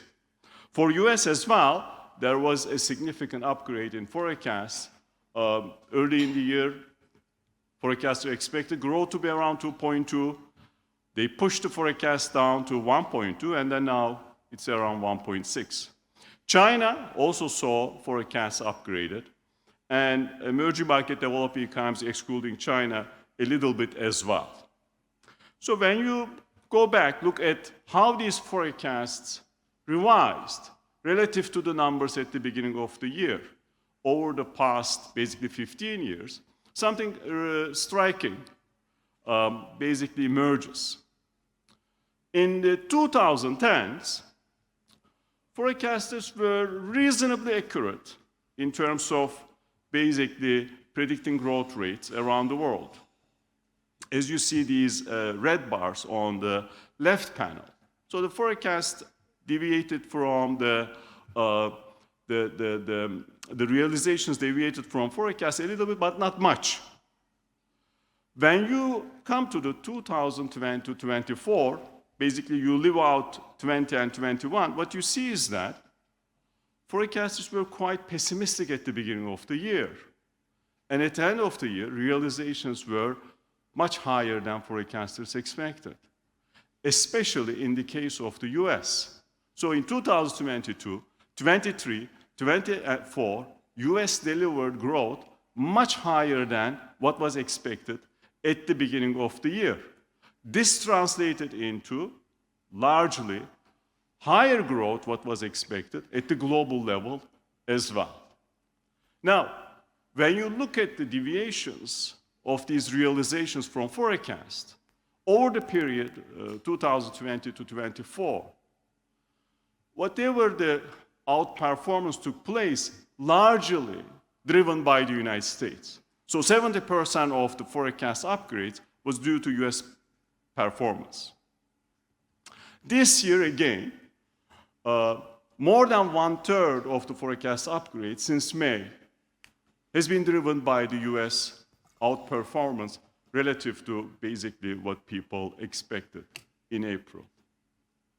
Now, US did something remarkable after the pandemic. It also delivered much higher growth than it delivered on average in 2010s. When you look at the emerging market developing economies, mostly because of China, actually growth was weaker in the 2020s than the 2010s. And the US performance is quite important for the world economy because when the US delivers an additional 1 percentage point higher growth through, of course, various channels, including trade channel, the financial channel, rest of the world benefits, especially emerging market developing economies. As you see on the right panel, growth increases, basically, not the growth, output increases by about 1.6% in response to increase in US growth performance. So, what does basically this narrative leave us with respect to global growth this year? So I'm going to put it in perspective, and I will basically delve into this when I get to the third question a bit more. So, global economy is going through a slowdown. That slowdown is still there, despite these upgrades we saw after the so-called Liberation Day. Last year, global growth was around 2.8. This year, it's going to be around 2.5. And next year, pretty much will be there. There is very large uncertainty around these forecasts.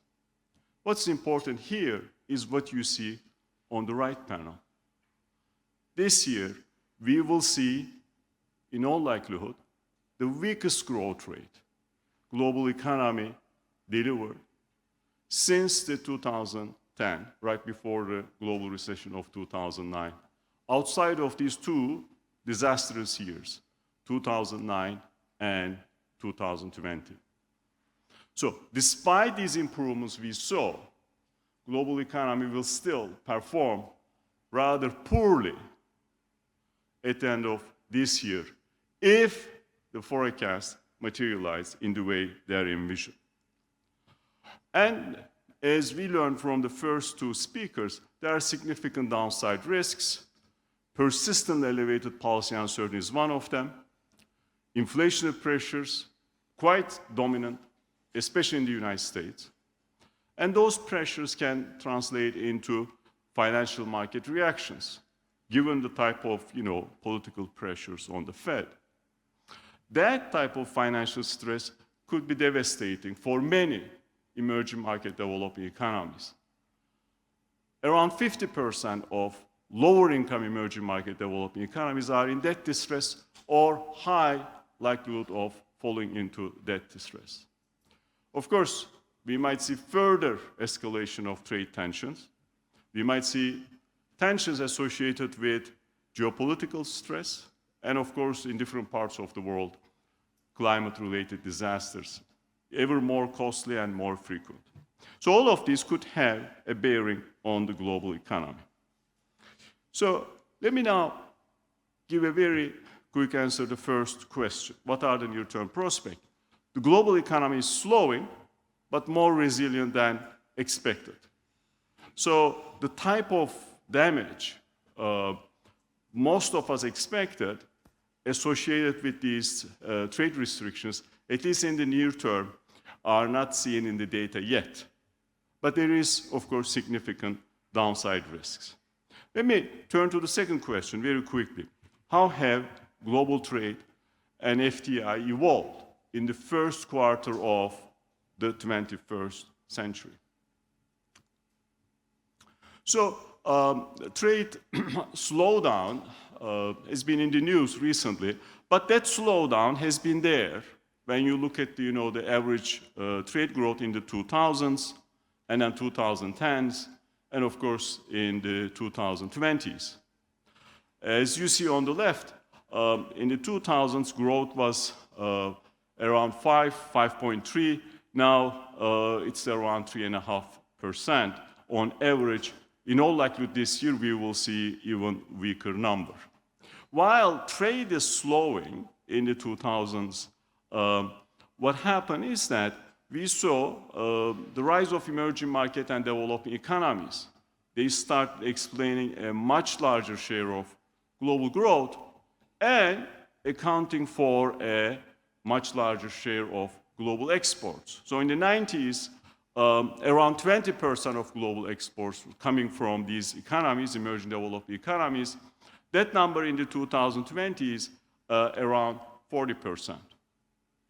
More importantly, more and more of these developing economies trading more with other emerging developing economies than advanced economies. As you see on the right panel, in the 2000s, that number was around 25%.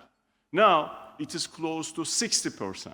So we are basically seeing much more integration within emerging market developing economies to the extent that they are trading a lot more with each other than they trade with advanced economies.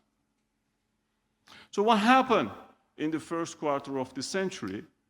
Of course, in the first decade of this century, there was this broad embrace of financial integration as well as trade integration. The number of trade agreements basically per year was around 13. Now, that number is around 5. So the number of trade agreements declined. Along with that, around the world, emerging developing economies as well as advanced economies started introducing all types of measures that distort trade. In some cases, these are very blunt measures, of course, the type of tariffs we see. But more importantly, there are some measures that basically targeting protecting of domestic industries, as well as regulatory measures that basically impede cross-border trade flows. Advanced economies contributed a lot to these restrictions, but emerging market developing economies also introduced a wide range of them. At the end, what happened is that exposure of emerging market developing economies to these restrictions ended up much larger than exposures of these advanced economies to these restrictions. One good point that basically, when we look at these past 25 years, services trade has risen and risen significantly.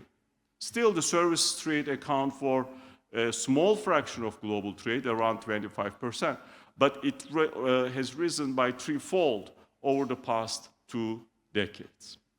Now, related to trade, I will briefly talk about FDI.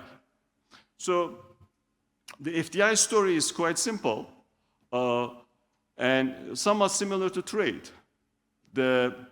Before the global financial crisis, global FDI flows relative to global GDP was around 5%. Now it's around 2%. So there was a significant decline in cross-border FDI flows. FDI inflows to emerging market developing economies also declined significantly. So in mid-2000s, it reached close to 5%. Now it is basically less than 3%. And this slowdown has been broad-based. Basically, both advanced economies, emerging market developing economies felt it. Like trade, agreements, the number of cross-border investment agreements has declined sharply over the past 25 years, as you see on the left panel. What has risen is regulatory restrictions on investment flows.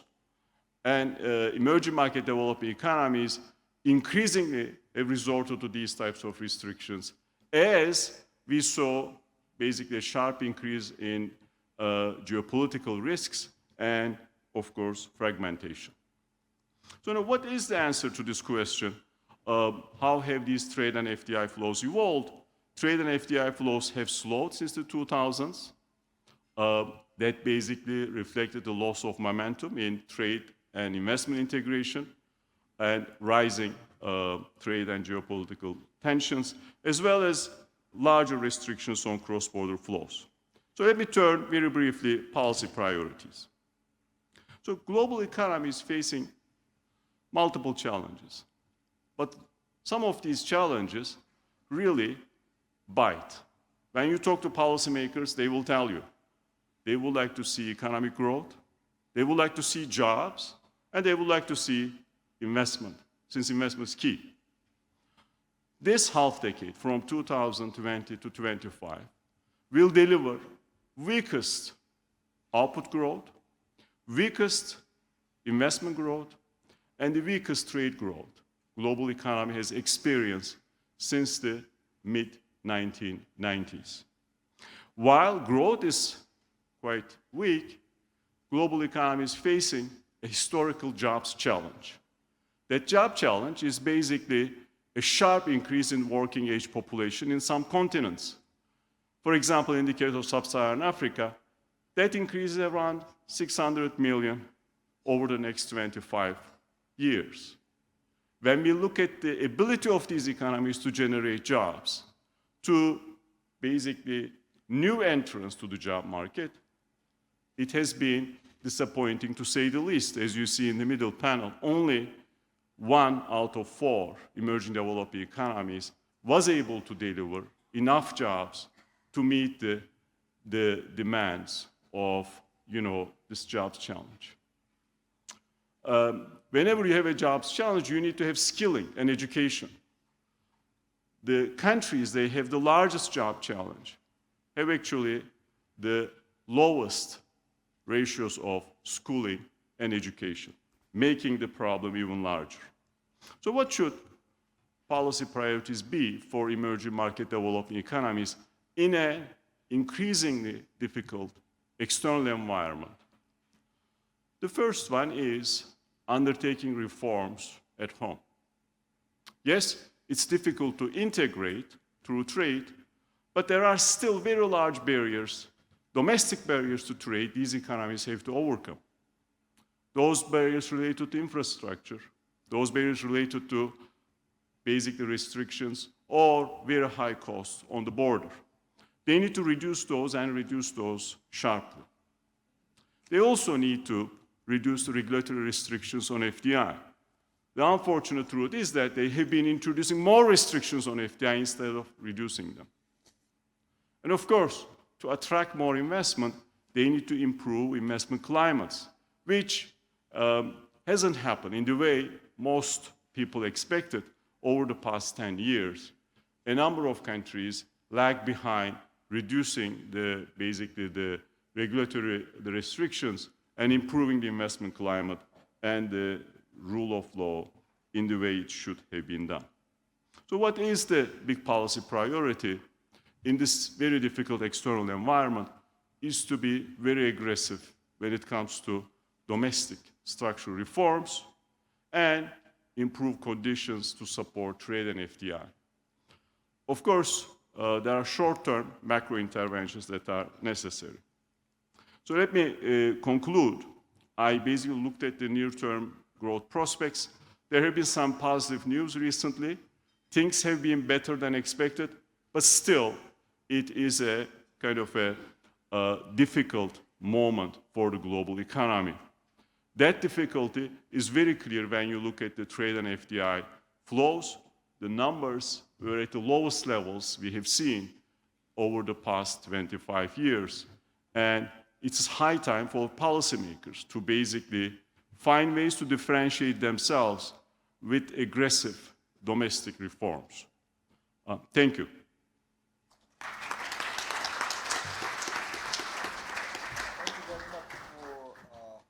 The comprehensive overview of the global economy in times of uncertainty.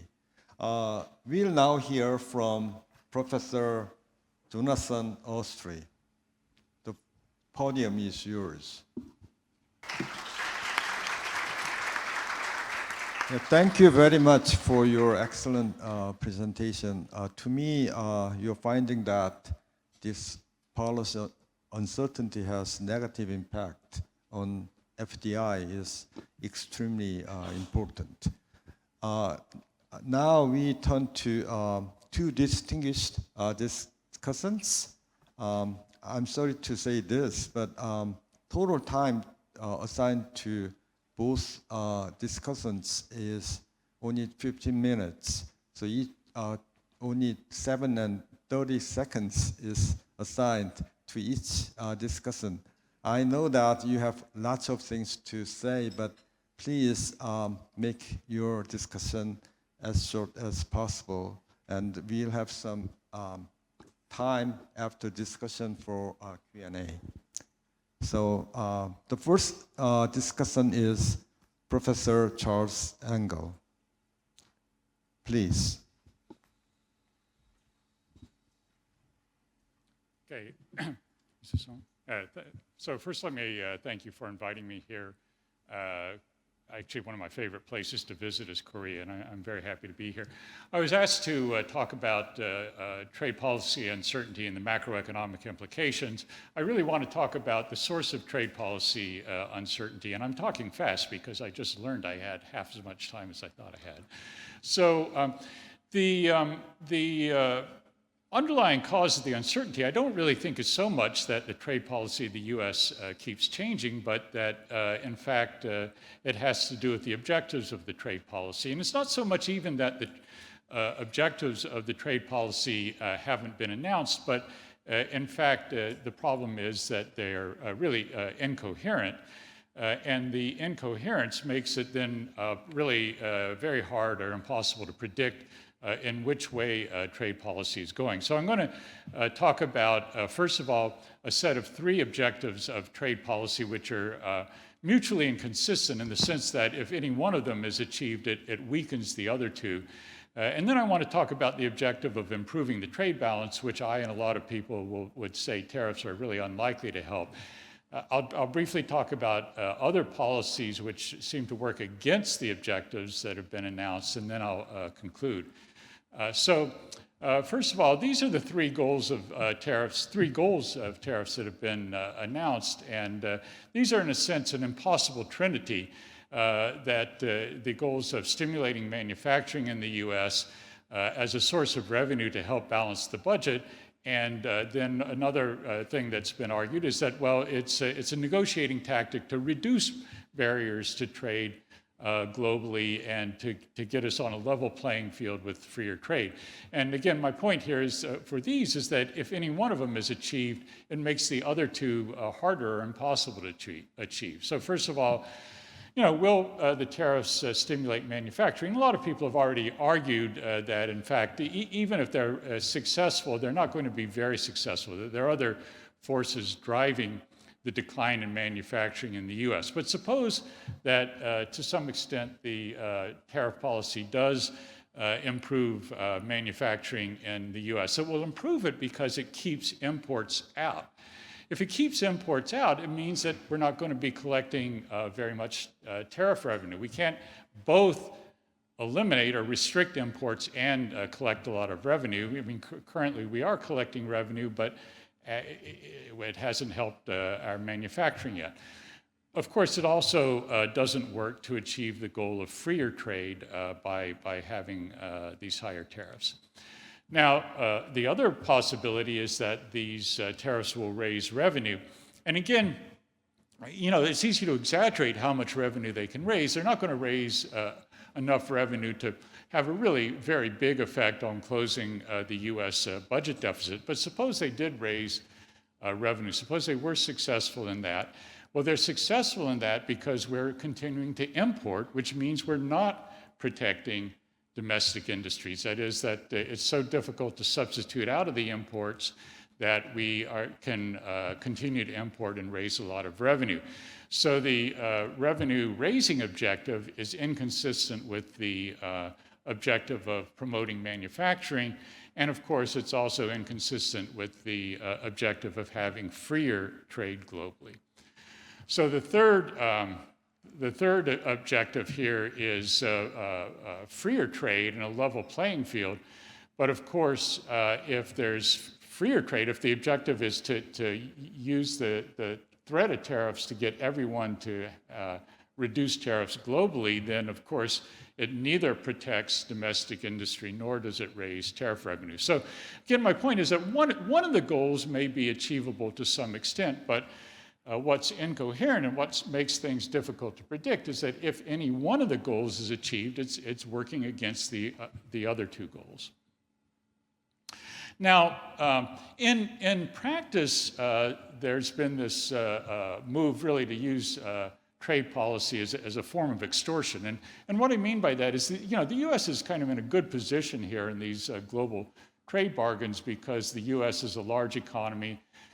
Trade is a small part of our economy, and so that gives the U.S. a lot of bargaining power in bilateral trade negotiations. And in traditional trade literature, that would mean that we have a lot of power to improve our terms of trade. Or in this recent geoeconomics literature, it means that the U.S. could use tariff policy to achieve other objectives, which actually has been the point of the really huge tariffs on Brazil and India. But the main objective that has been announced is the point of the tariffs is to improve the U.S. Trade balance. And I want to just go through briefly why that is, unlikely to have a very big effect. I mean, quantitative studies have suggested it's unlikely to have an effect that's very large. And I want to kind of talk about the logic of it. One way to think about it is this has to do with the famous Lerner symmetry theorem, which says that an import tax is equivalent to a tax on exports. So, the general problem is that spending is high in the US relative to output. That is, private and government savings are low. And as both Maury and Marcus mentioned, I mean, that's sustainable because the rest of the world finds the U.S. to be an attractive place to invest, either in U.S. businesses or in U.S. government bonds. But an important thing to remember is that the trade deficit is not just occurring because the US is importing too much, but you can also think about it as the high spending is reducing exports. So imagine the economy were at full employment, which it really was until the beginning of the year, or even if you thought about the employment level or the activity level as being determined by fiscal and monetary policy, then if we what am I trying to say here? I can't read my own slides here. If we want to reduce imports and switch expenditure toward our export industries, it means that the export industries are going to be selling more to Americans and less to the rest of the world. So in a sense, we're exporting not so much because businesses in the US find the US market to be attractive. It's a good place to sell and they don't need the export market. In a sense, it's the reverse of what people talk about with China. They say that aggregate demand is insufficient in China and therefore the businesses have to find markets abroad to sell their goods. Well, the reverse is true in the US. We have a lot of demand and therefore we don't need to sell abroad. So in a sense, my point here is that it's not just that we import a lot, it's that this high level of demand in the US means we don't export as much. And tariffs might reduce spending on imports, but then the point is that they're going to switch demand toward the export industries and will export less. And so, to a first order, the tariffs are unlikely to have an effect on the overall trade balance. And this is often expressed in terms of the accounting identities that the trade balance equals saving minus investment or income minus expenditure. But again, a different way to think about it is that demand switches to the export sector, meaning that the export sector doesn't need to find markets abroad, they can sell domestically, and the tariffs will reduce both imports and exports. And there are other headwinds for exports with the tariff policy because the exporters are also importers, so they're needing to pay more for their imported goods, making them less competitive. And it's an incentive to offshore and to create export platforms outside the US to produce outside the US and therefore not export. The policy that works against the U.S. is that, against the goal of the reducing the trade balance deficit is these policies that are insisting countries promise to invest in the U.S. I mean, one way to think about the current account deficit is that there's this desire for countries to invest in the U.S. There's a financial account surplus. These new policies, which are asking Japan and Korea to invest in the U.S., are only going to increase the financial account surplus, which in fact is a reduction in the, an increase in the current account deficit, a reduction in the overall trade balance. So again, it's inconsistent and intellectually incoherent policy. And the effect of this has led to this dollar depreciation. This is the broad dollar index since the beginning of the year. This is the dollar index against emerging markets. And I would argue that even though a lot of people thought that the tariffs would lead to a dollar appreciation, offsetting the effects of tariffs, I think it's just the concerns not only about the incoherence of tariff policy, but all these other things, the increasing deficits, Trump's attempt to weaken the independence of the Fed, that has left global investors to lose confidence in the coherence of U.S. policy. And finally, I'm way over time, but I just want to mention one other thing, which I think is important, and that is the rule of law. So here I'm quoting directly from the Constitution of the U.S., which says that Congress has the power to lay and collect taxes. And for the first 80 years of the U.S., the main source of taxes were tariffs. So the constitutional statement there clearly is giving Congress the power to levy tariffs. And of course, the appeals court just yesterday or the day before ruled that, in fact, Trump doesn't have the power to collect taxes.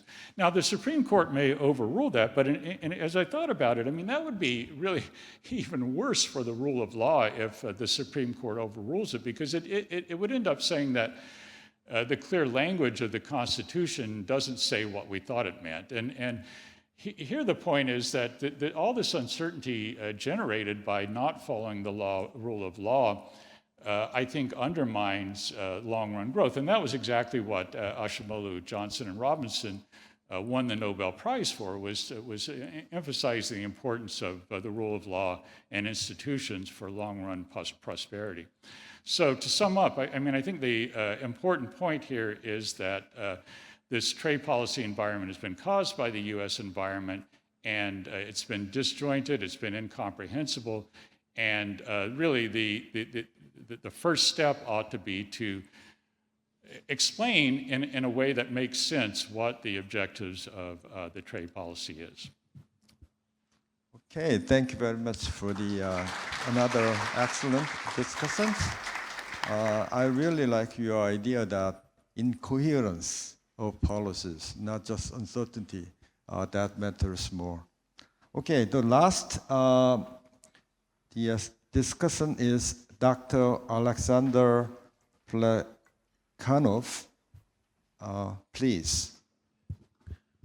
Thank you very much. It's a great pleasure to be here. I think part of the policy uncertainty is that we were a bit uncertain about the time we were allocated, so I will also try to be brief. And it's not easy because, as in one of the recent movies with geopolitical fragmentation, everything is happening everywhere and all at once. And this is what our recent work shows. There is fragmenting trade, there is fragmenting foreign direct investment, and this is what Jonathan talked about. I think probably most importantly, fragmentation touches on payment systems and the global financial architecture. And this has been probably the most unified element of the recent globalized system, and something that Maurice Hopsfeld talked about in his opening remarks, and I will come back to that. But also, the geopolitical fragmentation as a reality very strongly drives the use of industrial policy. In the US, in China, but also in lower income economies across the board. And in principle, industrial policy can be an effective response, but it comes with very problematic features. Some of these problematic features are actually reasonably well understood and probably have driven the slight receding of industrial policy. This is the lack of market tests in picking winners and the addiction that these policies generate. But there is another one that was the focus of our last economic report, and something that Charles just talked about. You know, in general, in economic policy, you have one objective, one instrument. It really is very difficult in any case to achieve multiple objectives with a single instrument. And there was a wonderful illustration just now about how it doesn't work for tariffs. But in general, it doesn't actually work for any industrial policy. And the typical industrial policy in the world has 2 or 3 objectives. There are probably very few or none policies with a single objective. And this is where policymakers get very confused. And I think it's a particularly unfortunate feature of this geopolitical fragmentation, this policy confusion, that puts enormous pressure on policy making, but also on fiscal deficits, because these policies become more expensive. Let me just illustrate some of the points that may be a bit more interesting here, starting with fragmentation of payment systems and what we could learn about the speed and plausibility of that from a recent episode of impositions of sanctions on Russia. So sanctions on Russia got imposed in response to the invasion of Ukraine in 2022. Various forms of trade sanctions were upheld by 45 economies, other key trading partners, including China and Turkey. Turkey did not impose trade sanctions on Russia. And what happened in return? Well, dollar traditionally accounted for 80% plus of trade invoicing in the world economy, and it was the same for Russia. But also, probably more importantly, the entire global payment system has been fairly unified with SWIFT messaging at the core of it, and this is run by a consortium in Brussels. outside the United States, but firmly within the coalition of economies that imposed sanctions on Russia. And we can trace what happened in the global SWIFT transactions. So this is the share of yuan in SWIFT transactions. And you can see a clear structural break around March 2022, the impositions of sanctions in Russia, where from a very low base, but the share of yuan, in particular in trade transactions, to a lesser extent in all payments, started growing strongly. But we can also look at transaction level data on Russia's imports and exports to see what happened to different currencies of invoicing. And you can see indeed that from March 2022, we see the start of displacement of US dollar, in particular used as a vehicle currency, i.e. currency that is not a domestic currency for the seller or the buyer, by yuan. The use of renminbi as a vehicle currency is relatively modest, but there is actually a very strong fragmentation in the use of these currencies. Among sanctioning trade between Russia and sanctioning economies, nothing has changed virtually. If you look at trade between Russia and neutral economies, that's where all the action is in terms of abandoning the US dollar and moving towards yuan, very strongly as a producer currency in China, but also as a vehicle currency by the end of 2023, 12% of the global trade. This shift in the neutral economies almost entirely is concentrated in those economies that did not impose sanctions, but also had swap lines with the People's Bank of China. There is very little movement in economies that did not have a swap line, and this is also the importance of this swap line arrangements, is also what Morris highlighted in his opening remarks today. So these are sort of just an illustration that these shifts happen slowly, but nonetheless they happen, and they happen in subtle ways in terms of not so much just the shift from, say, US dollar to an alternative currency, but more a fragmentation of who uses what in a more fragmented world, and possibly also a fragmentation in payment systems and the use of SWIFT if technology allows, and we have some more on this in our paper. But maybe I would also use the last remaining minute or so to show what happened with the rise of industrial policies in response to geopolitical fragmentation. In general, industrial policy doesn't need to be a first best use of taxpayers' money per se, but it can be perceived as a reasonable use of taxpayer money if other major competitors are also using industrial policy. It's a little bit like a prisoner's dilemma equilibrium. It may not be a first best equilibrium, but it may be a stable response to what the other prisoner of this fragmenting world is doing. So what we see if we just code various features of industrial policies on the rise is that they discriminate strongly against foreign interests by nature. It's probably inevitable. Most of them don't have an end date, a sunset clause, so they're fairly difficult to phase out. But probably most strikingly, two or more objectives, and these are very distinct objectives that we want to trace, something that is really difficult to achieve together, like green economy transition or security of technology. You know, if you want the fastest green economy transition, you import solar panels from China. If you want to localize the entire supply chain of solar panels, this is something completely different. So this kind of objectives that are very difficult to combine are in fact combined in 70 to 100% of these policies without a clear prioritization. And this is actually more pronounced in economies with weaker administrative capacity.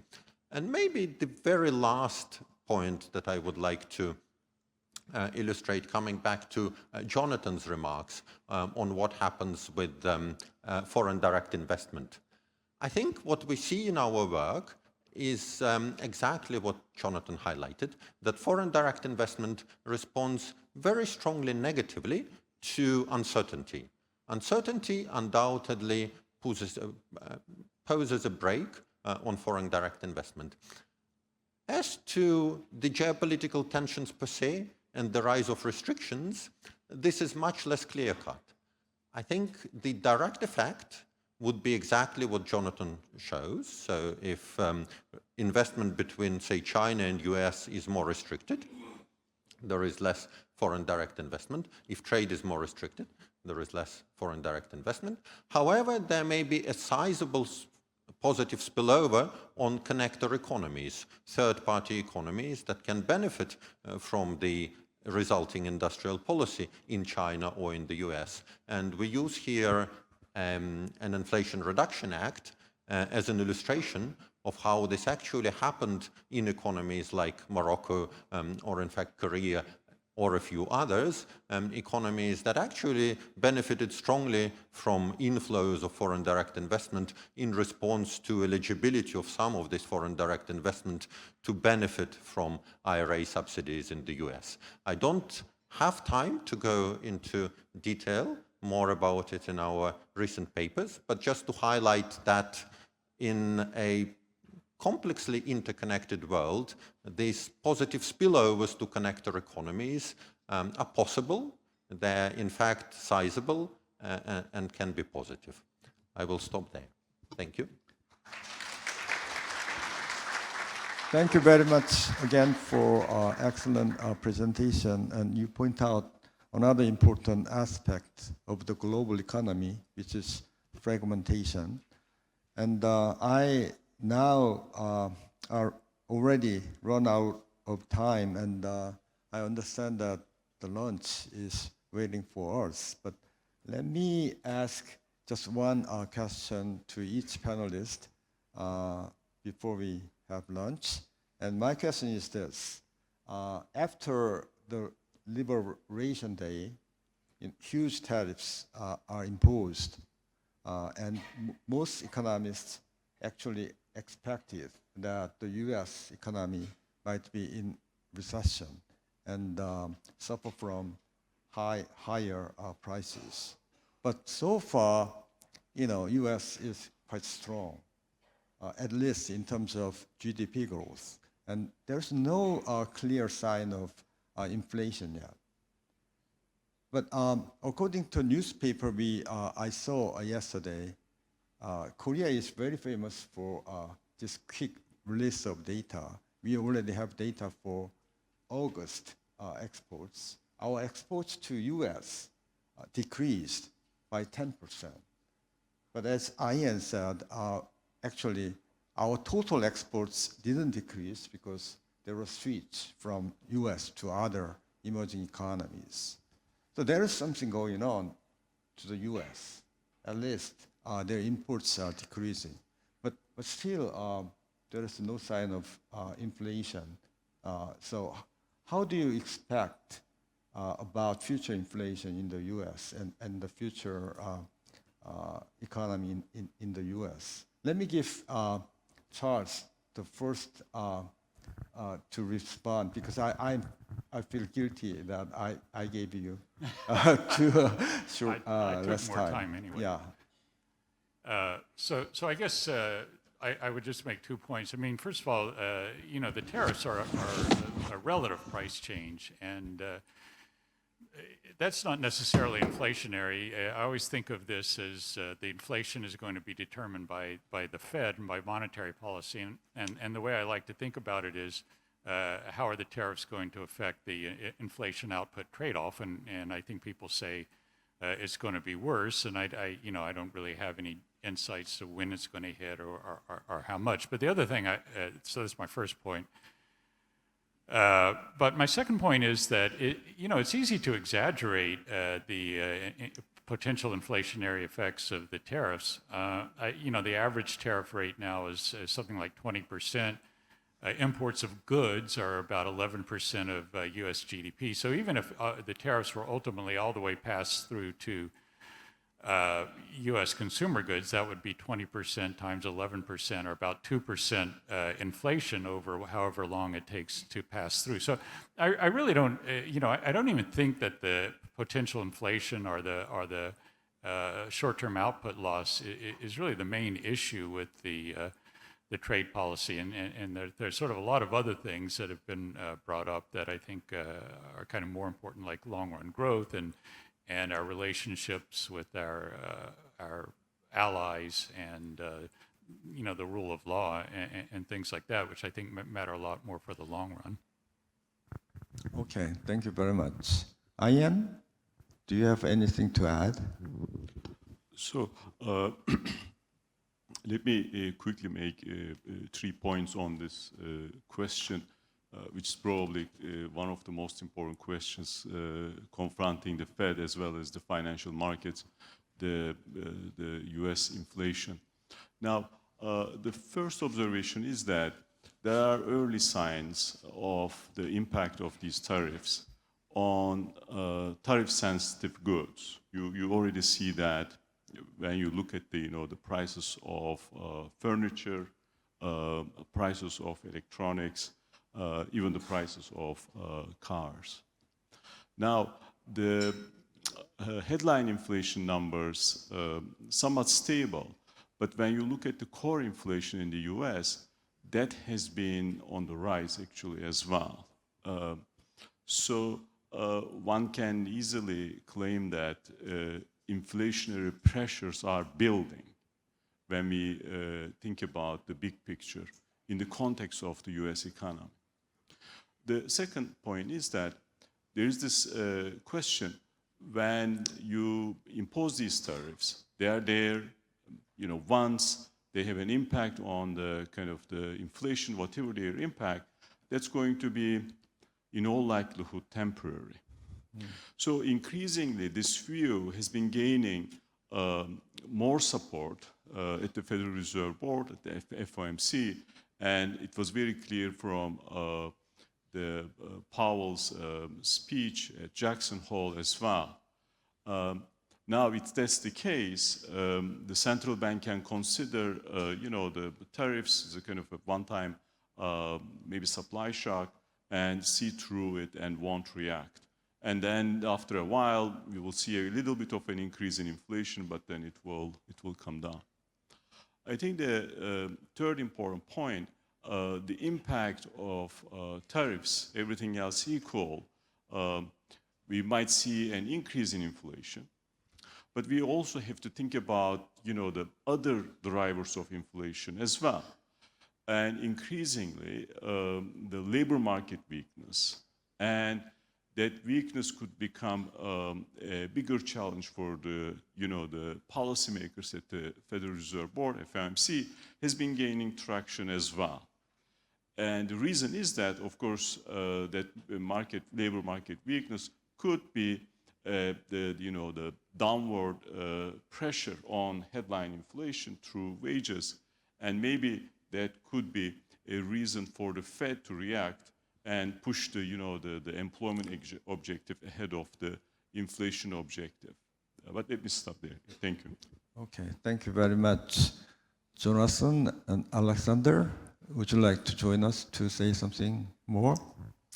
Oh, thank you. So I don't disagree with anything that Charles and Ihan said, but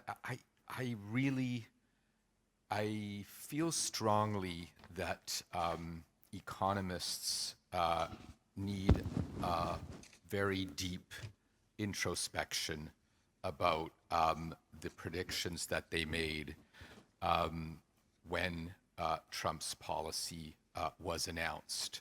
They use a very simple model. They made very strong predictions. None of those predictions has come to pass. We are dialing back, saying it is much more complicated, or we are saying, please be patient. Everything we told you would happen will still happen. But the net result is that the credibility of mainstream economics in saying what happens when there's a sea change in this trade regime has been very, very badly damaged. And I think that is something that we have to bear in mind in our profession when we do policy assessments and go very strong public about how damaging and what the effects will be on the macroeconomy of this policy. Okay, thank you. Alexander? Just very briefly to add to that, I think in the longer term, I think the big elephant in the room is the increase in fiscal deficits and debts in advanced economies and emerging markets alike, something that both Morris and I highlighted today. And if we look at the history, the governments mostly dealt with this through financial repression. And the only way financial repression works is through elevated levels of inflation, really, so that you have a very low or high negative interest rate for savers. And so I think in the longer term, this is a major concern for inflationary pressures. And in fact, some of this dynamic is probably already playing out in attacks on some economic institutions in the US, something that we also discussed today. Okay, thank you very much. I really don't have time to summarize all the rich and thought-provoking discussion. Let me just thank our distinguished speakers and discussants once again for sharing their expertise. Thank you very much.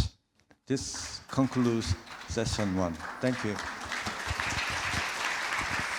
Thank you very much to our moderator, our speakers, as well as panelists for the thoughtful contributions that they made. And please excuse us for not being able to allow you more time to discuss. Well, ladies and gentlemen, that concludes our first session for the conference. And with the morning wrapped up, I think that it is time for lunch for everyone. We ask all of the participants to remain seated in your seats because the meals will be brought to you and it will be served in order. The participants who have received their meal coupons at the registration desk are kindly asked to place the meal coupons on the tables. Oh yes, please give them another big round of applause as they return back to their seats. Thank you very much. Once again, a gentle reminder that if you have received the meal coupons, please place them on the table so that our servers will be able to provide you with lunch. Please do note that due to the limited venue capacity, lunch will only be served to those who have these meal coupons. So please take it out and place it on the tables.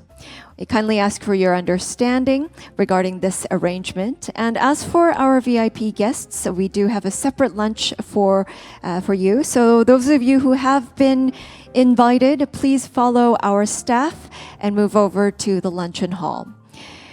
Ladies and gentlemen, please note that our second session will continue on later on this afternoon at 2 p.m. in this same hall. So please do enjoy lunch, and I will be back after lunch. Thank you very much. Ladies and gentlemen, a word of announcement, please. Our next session, session number 2, will begin in just about 10 minutes. We ask everyone to return back inside the hall and to take your seats. And just as a reminder, we do provide simultaneous interpretation, so please use the receivers and turn to channel 1 for Korean and channel 2 for English. And those wishing to access the presentation materials, also please scan the QR codes on the sticker on top of your tables and you'll be able to download them. And for your information, we advise you to please check our emergency evacuation routes, as you can see on the screen, just in case of an emergency. Thank you once again for your kind cooperation. We'll resume in just about 10 minutes. Thank you.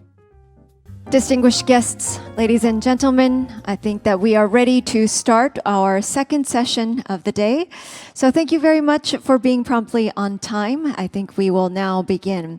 Session 2 will be titled Key Challenges Facing the International Financial System. And it will be moderated by a senior fellow in the Global Economy and Development Program, Dr. Zia Qureshi from the Brookings Institution.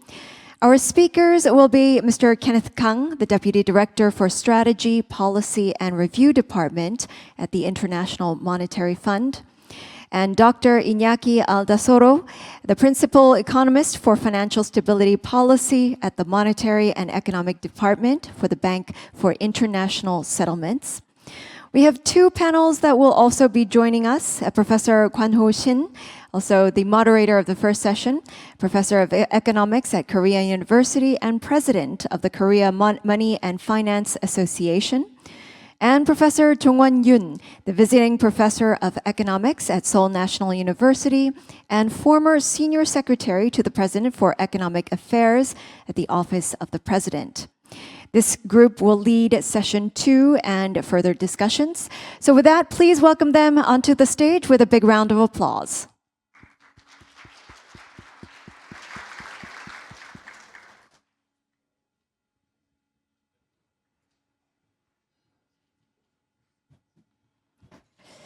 And meanwhile, please be informed that Dr. Iñaki Aldasoro will be joining us online as well. I think that all of our speakers and panelists are ready to go. So with that, I will hand the floor over to our moderator.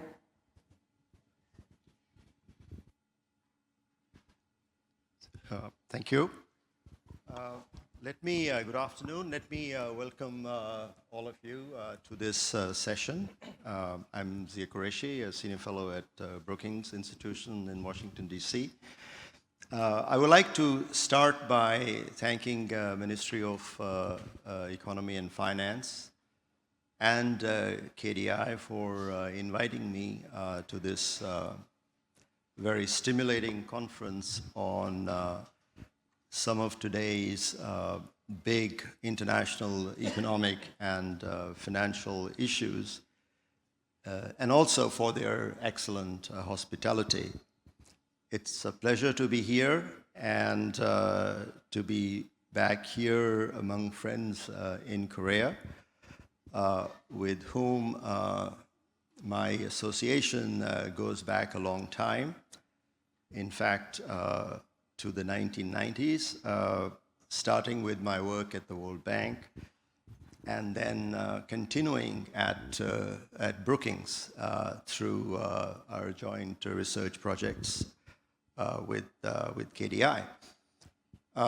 This session is on key challenges facing the international financial system.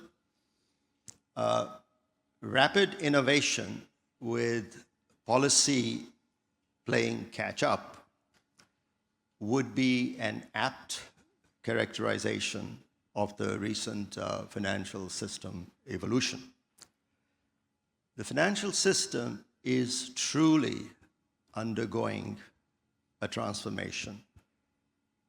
The innovations range from the rise of important new actors beyond the traditional banking system, to the emergence of path-breaking new products and processes spawned by digital technologies and now AI. So the big and difficult challenge for policymakers is to how best to harness the benefits of these innovations while managing risks.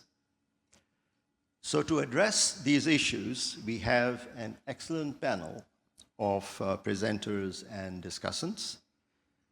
They all bring deep expertise and rich experience to offer, to share their insights with us.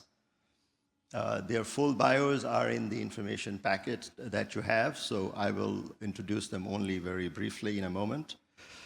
The two presenters will have 20 minutes each for their presentations, and the two discussants will have 7 minutes each.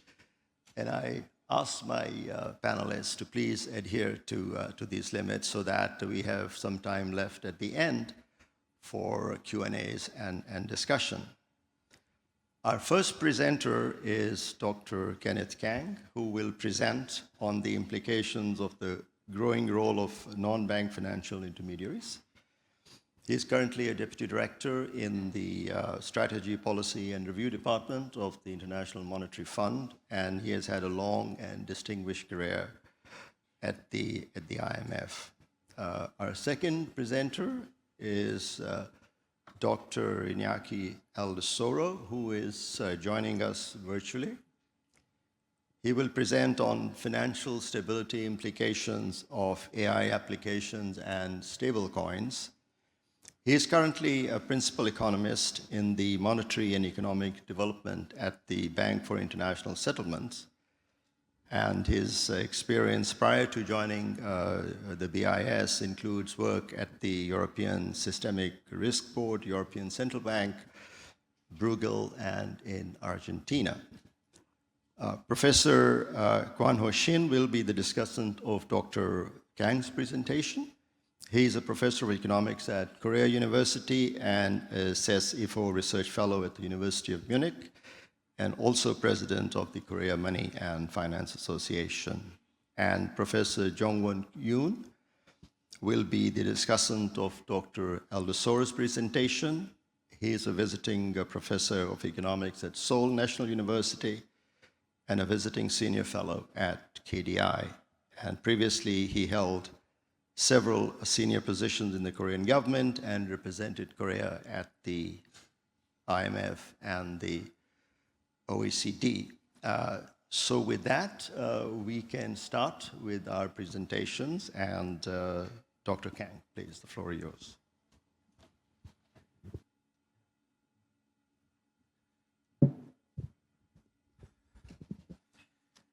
Okay, thank you. And let me also express my appreciation to the organizers and pass on the usual IMF disclosure on the presentation and the views expressed here.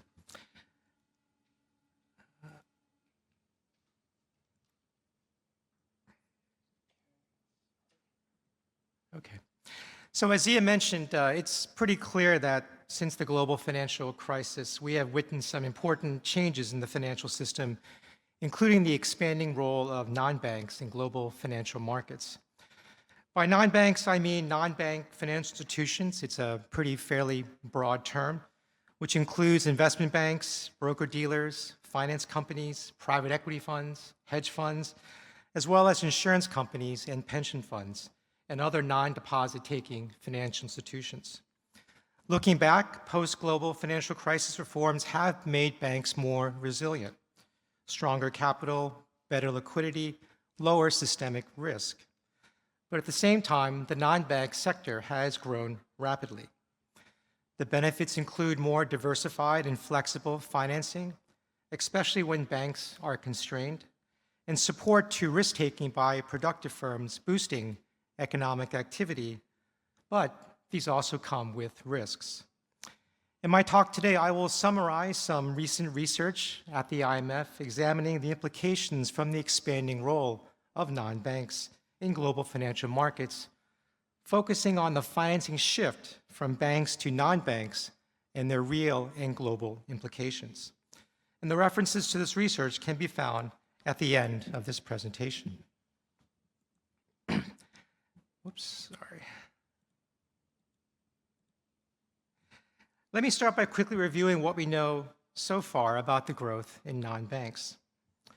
First, recent research, including from my co-presenter Iñaki at the BIS, has found that during banking crisis, non-banks reduced credit supply considerably more than banks, and that the pro-cyclicality of non-bank lending can thus amplify economic downturns. On the other hand, economists at the New York Fed have examined non-bank-driven credit booms and found that they are less damaging than those driven by banks. Second, compared to banks, non-banks are more vulnerable to liquidity and maturity mismatches, relying on more unstable funding. And non-banks typically do not have access to central banks and emergency liquidity facilities, which may become critical in a systemic crisis. This may become more important as non-banks typically have close relationships with banks, so risks can spread quickly to the entire financial system. And finally, many non-banks face less prudential oversight, which, coupled with rapid growth of private credit markets, makes monitoring these risks much more challenging. Turning to what is perhaps new, let me preview the main findings from recent research and then elaborate further. A recent IMF working paper finds that when monetary policy and macroprudential policies tighten, credit migrates from banks to non-banks, potentially dampening the transmission channel of both policies. The same paper shows that banks typically lend more to non-banks in response to tighter banking regulations. Increased bank lending to non-banks, in fact, may explain part of the strong growth of this sector. Similar work also finds that banks also shift lending to their non-bank subsidiaries when banking regulations become more restrictive. This form of regulatory arbitrage may bring new risks to financial stability. As large data gaps persist in identifying and monitoring these new vulnerabilities and risks, policy should prioritize closing these data gaps, limiting regulatory arbitrage, and strengthening supervisory cooperation. Let me highlight a few risks here and stylized facts on the non-bank sector growth in the financial system over the past 2 decades. The figure on the left shows the global credit corporate syndicated loan market, which includes lenders from 22 lender countries, accounting for most of the market, and shows that non-banks account now for about 1/2 of the loan market, up from just around 30% during the global financial crisis. This is consistent with the growth in non-banks and global financial assets as documented by the FSB in their 2024 report on non-banks. This trend is more pronounced in advanced economies, particularly in the US, but the broader shift from bank to non-bank credit intermediation has global implications for borrowers, including for emerging markets, who also borrow considerably in the syndicated loan market. Now, data is not as available for emerging markets, but using a sovereign debt investor database developed at the IMF, we can see that non-banks play and have expanded their role in emerging market sovereign debt markets. The first panel shows that the share of domestic non-banks in sovereign debt, that is, domestic institutional investors such as pension funds and insurance companies and mutual funds since 2004. The second panel on the bottom shows that the share of foreign non-banks using the same country group averages over the same period. Looking at the top, we can see that the emerging markets in blue, domestic non-bank investors have consistently held around 1/3 of total sovereign debt, a relatively stable share over the past 2 decades, with a temporary decline in the late 2010s and during the pandemic. But by 2024, the share had recovered close to earlier highs. For advanced economies in red, the decline in the domestic non-bank share since the early 2000s is consistent with a shift towards a greater role for the official sector, such as central banks from major reserve holding economies. However, in the bottom panel, the foreign non-bank share in emerging market sovereign debt, again in blue, rose sharply after the global financial crisis, peaking at around 25 to 30% just before the pandemic. By contrast, foreign non-bank shares in advanced economies has shown a gradual and persistent decline, with a small uptick recently, likely reflecting some normalization of yields. The point is that the larger foreign non-bank investor share in emerging markets suggests that sovereign debt markets are more exposed to global risk sentiment and shifts in international capital flows, with heightened global uncertainty or tighter global financial conditions having a more immediate impact on funding conditions in the region. I have discussed some of the risks from non-banks, which you can review here, but let me highlight another one that relates to non-banks' business models. Non-banks typically lend to riskier borrowers, which face more difficulties in securing bank lending because of regulatory constraints.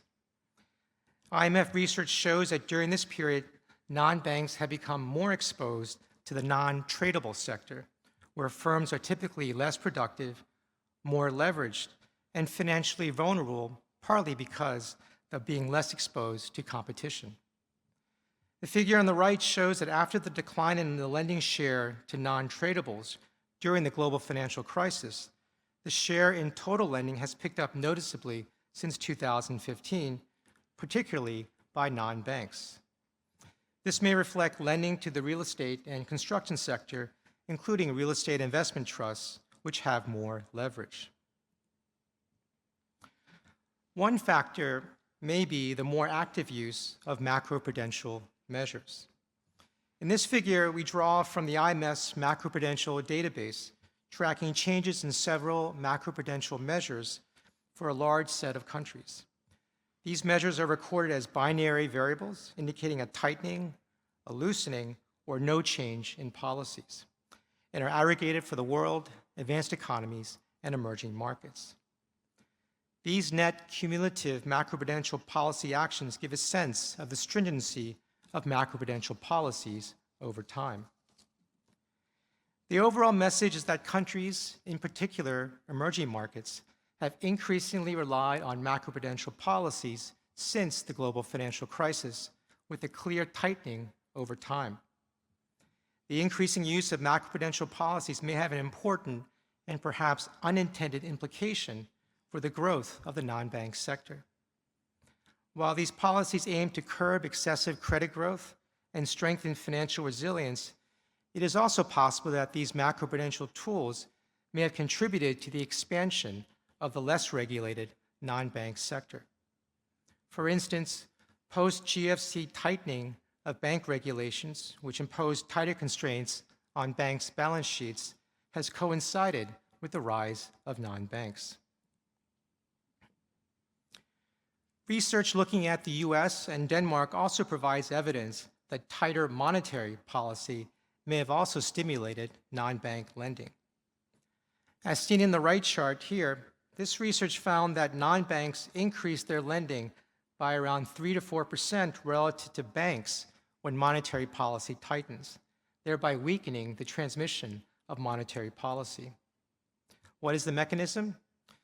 Rate hikes can prompt deposit outflows from banks as the spread between the policy rate and deposit rates widen. Deposit outflows constrain banks' lending, which allow non-banks to gain market share. Another paper using Danish data, in the yellow bar here, finds a similar pattern where following monetary policy tightening, non-banks' long-term funding expands relative to banks, increasing their lending capacity to non-financial corporations and households. A recent IMF working paper brings together some of these findings on the growing role of non-banks, the increased use of macroprudential policies, and the increase in non-bank lending after monetary contractions. Specifically, this working paper examines how the transmission of macroprudential policies and monetary policy is affected in a world where non-banks also intermediate an important portion of corporate credit. This paper looks at both macroprudential and monetary policy because these two policies do not operate in isolation. The authors use a unified framework that includes both shocks simultaneously to control for one shock while assessing the impact of the other, an improvement over existing studies that typically focus on a single policy shock in isolation. The paper covers a large sample of countries that originate syndicated loans to corporates from several countries, including a large set of emerging markets. I won't go into the details on the specifications and would refer you to the paper for more information, and here just focus on the main findings. The main finding is that non-banks reduce the effectiveness of both monetary policy and macroprudential policy shocks to the corporate credit markets. The first two bars on the left show that banks cut credit supply by around 2% after one standard deviation shock in monetary policy or macroprudential policies, largely reflecting the traditional bank lending channel.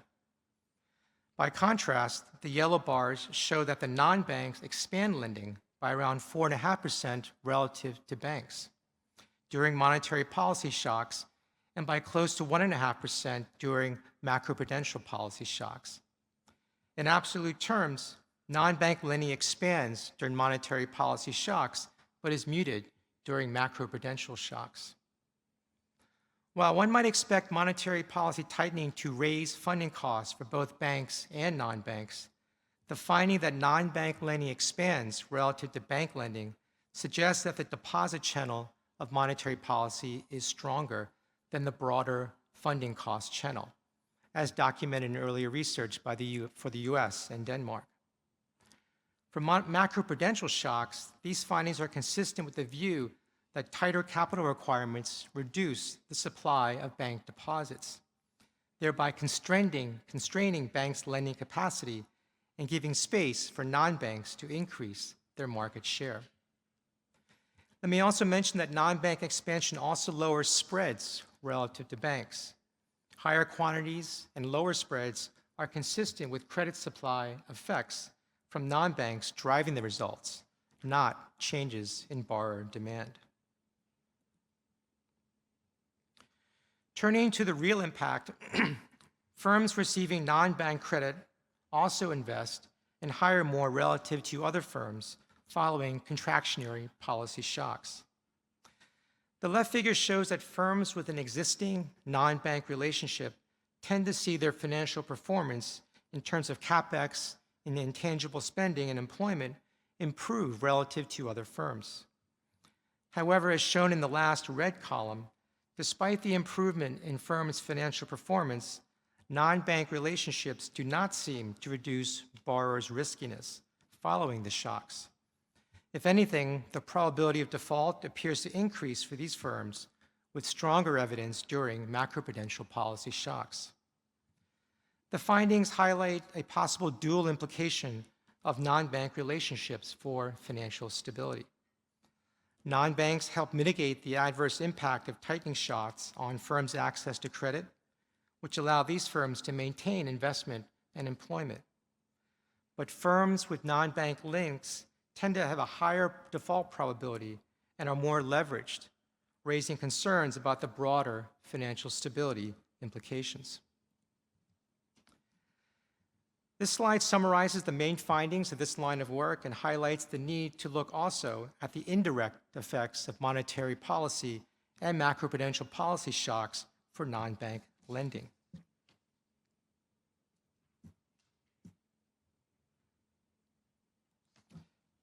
Let me now turn to the other research examining banks' growing exposure to non-banks and to what extent the growth in non-banks is driven partly by greater funding by banks. The expansion of non-banks after policy shocks, especially related to bank regulation, can potentially be related to a form of regulatory arbitrage by banks. As shown in the charts, this seems indeed to be the case when we look at the growing stock of bank lending to non-banks in both the syndicated loan and bond markets. What can explain this trend?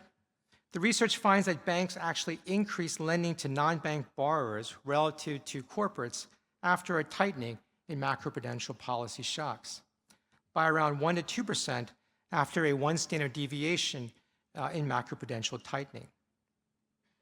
One possible explanation is that banks engaging in regulatory arbitrage. Supervisors in some jurisdictions may permit banks to apply lower risk weights under the IRB approach, or to assign a lower probability of loss given default to non-bank borrowers. This preferential regulatory treatment to non-banks essentially translates into lower risk weights on exposures to non-banks relative to corporates, which allow banks to protect their capital buffers. This is also consistent with evidence of indirect bank lending through their non-bank subsidiaries. These figures show that banks lending through non-bank subsidiaries to corporates, here in pink, has been increasing since the global financial crisis, rising from 22% during the GFC to 32% today. This trend seems to be global, not restricted to US banks, although more prominent in the US. Early findings suggest that this trend may be related to tighter bank regulations. Banks seem to engage in regulatory arbitrage after a tightening in macroprudential policies by lending more to non-financial corporates through their non-bank subsidiaries. And this is more likely for larger banks. Therefore, overall, it is important to track banks' indirect exposures to non-banks. If distressed borrowers are hit by a negative shock, they may be forced to sell assets in a fire sale, depressing the net worth of banks that hold similar assets.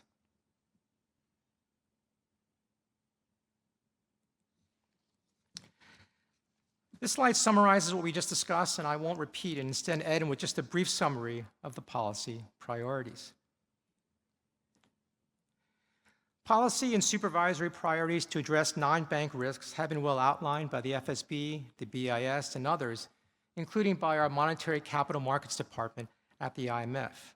I will just list them here, and they include closing important data gaps on non-banks, limiting incentives for regulatory arbitrage by ensuring that bank-like non-bank activities fall within the appropriate regulatory perimeter, strengthening the oversight of non-banks, including through stress testing, and maintaining flexibility in regulatory scope to capture new risks, and finally, enhancing cross-sector and cross-border supervisory cooperation. In conclusion, although we at the IMF are not standard setters, we do actively support this agenda through our surveillance, capacity development, and policy advice. And we do our part to promote the effective regulation and supervision of non-banks through our research and reporting, such as our global financial stability reports. Let me end here with some research topics that we are working on and hope to publish soon, and a summary of the main conclusions of what we discussed. And thank you very much for your time.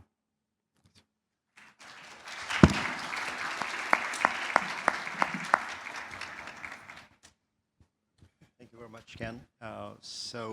Next, we'll have a presentation by Dr. Al Lesoro on financial stability implications of AI and stable coins.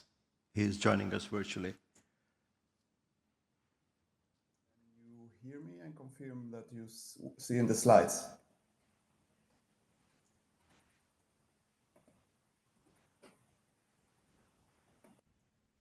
Can you hear me and confirm that you see? Yes. Okay, perfect. Thank you very much.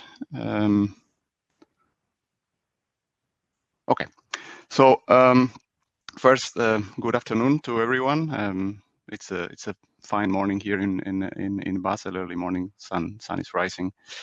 First of all, I would like to thank the Korean Ministry of Economy and Finance and the Korean Development Institute for inviting me to participate in this great event. It is really an honor to talk to you today and to do so within such a distinguished panel.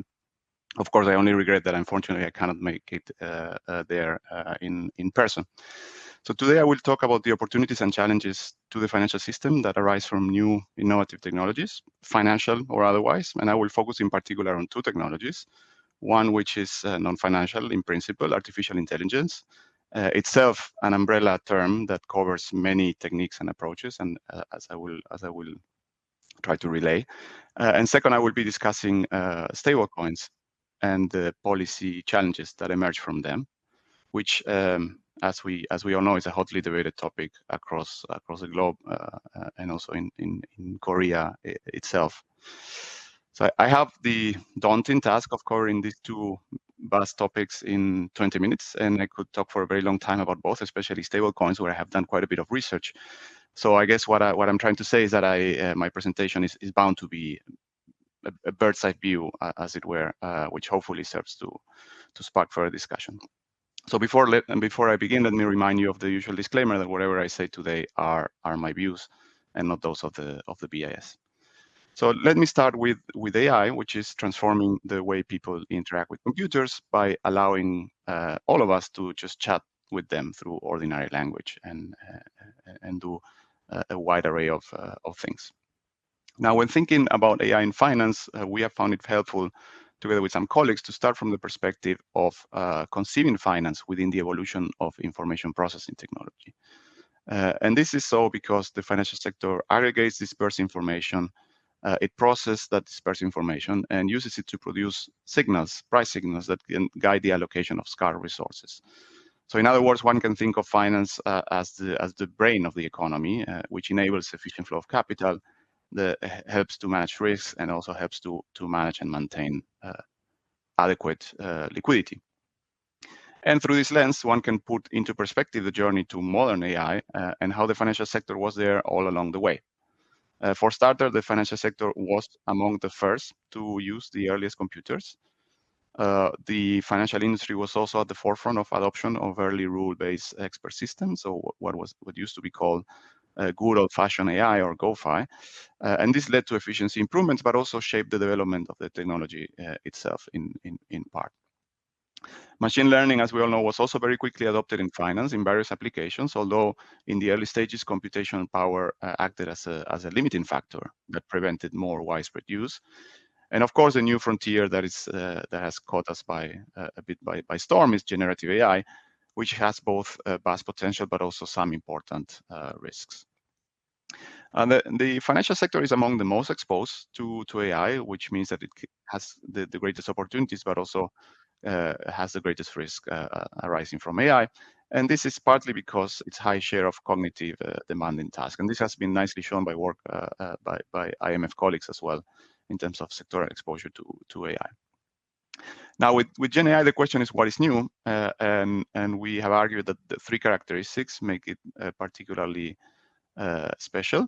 The first is automaticity, and this reflects a trend towards less human intervention, which is already not present in many AI applications and more coming. Second is the speed, and this refers not just the speed, the quite amazing speed in terms of the capacity to process data, but also the speed of diffusion of the technology itself. And this leads me to the third item, which is the ubiquity, because Gen AI is spread across sectors, or basically spread across sectors in the entire economy. To use AI, Gen AI, we just need a smartphone and an internet connection, and this significantly lowers the barriers to entry. So it's basically everywhere, and it's spreading much faster than previous general purpose technologies.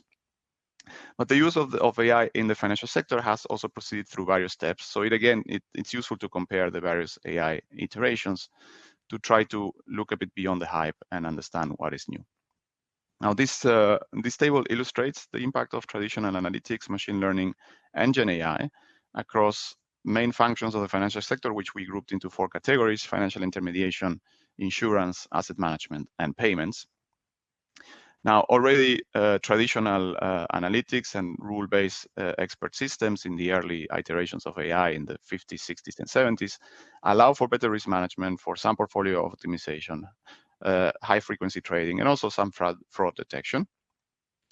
Now, with machine learning, of course, the opportunities for the financial sector expanded further. These type of models allow for more sophisticated credit and insurance risk analysis, and they also help to lower underwriting costs. And they also allow for the emergence of new liquidity management and anti-money laundering tools, some of which continue to be used and expanded upon to this day. So effectively, the message here is not everything is new here. However, Gen AI can further expand some of these opportunities for the financial sector. And the key aspect to note here is that Gen AI allows us to create structure for unstructured data, such as images, video, text, music, and so on. So what is new here is a combination of increased computing power, which has expanded massively over the past 10 years, and the use of vast amounts of data that come from a variety of sources. And as a result of this, we can expect particularly large gains in credit scoring analysis, back-end processing, customer support, KYC compliance, or know your customer compliance, easier regulatory compliance overall, and also better robo-advising. Now, all of this said, each generation of AI has also come with its own challenges for the financial sector. So if we take, for example, traditional rule-based analytics, the problem here was that the models were too rigid with a very small number of parameters. But even with limited capabilities, the rule-based models pose significant financial stability risks, such as flash crashes, for example. Now, with machine learning, with the opportunities becoming more sophisticated, so these the challenges, of course. Machine learning models have several limitations, some of which have become very widely known now. So they have this quote unquote black box nature, and their predictions cannot be easily explained.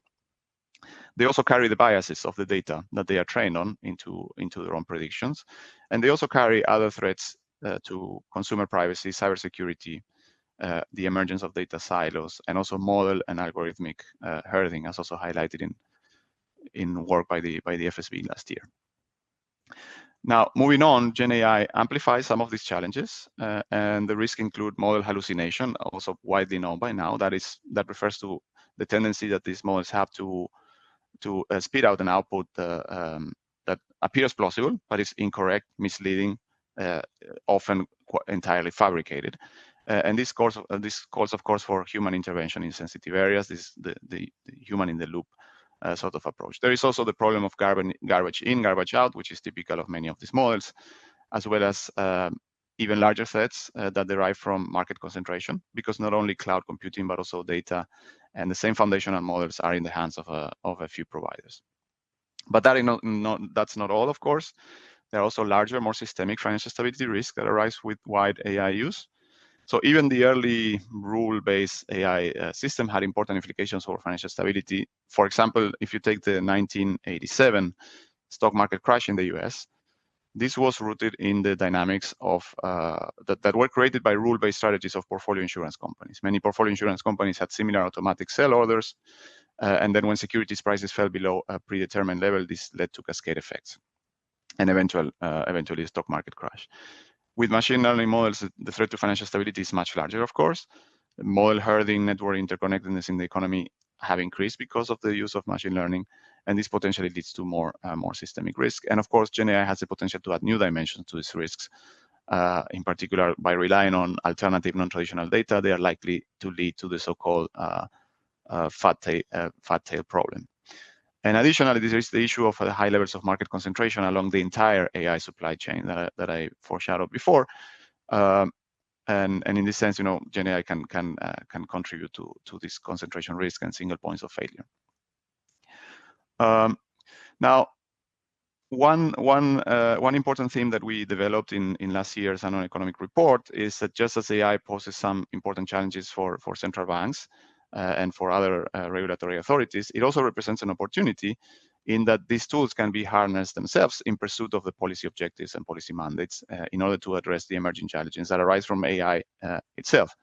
So before closing the AI part of the presentation, let me highlight two instances of clear risks that arise from AI, but where AI itself can be used by authorities to deal with some of the challenges it poses. Now, I would like to focus on two risks that arise from AI. The first is financial stability. The reliance on the same handful of algorithms could amplify procyclicality and market volatility by exacerbating herding, liquidity hoarding, runs, fire sales, and so on. But AI could also be used for more effective financial stability monitoring. It could, for example, help in building early warning indicators that alert supervisors to emerging pressure points that are known to be associated with system-wide risks.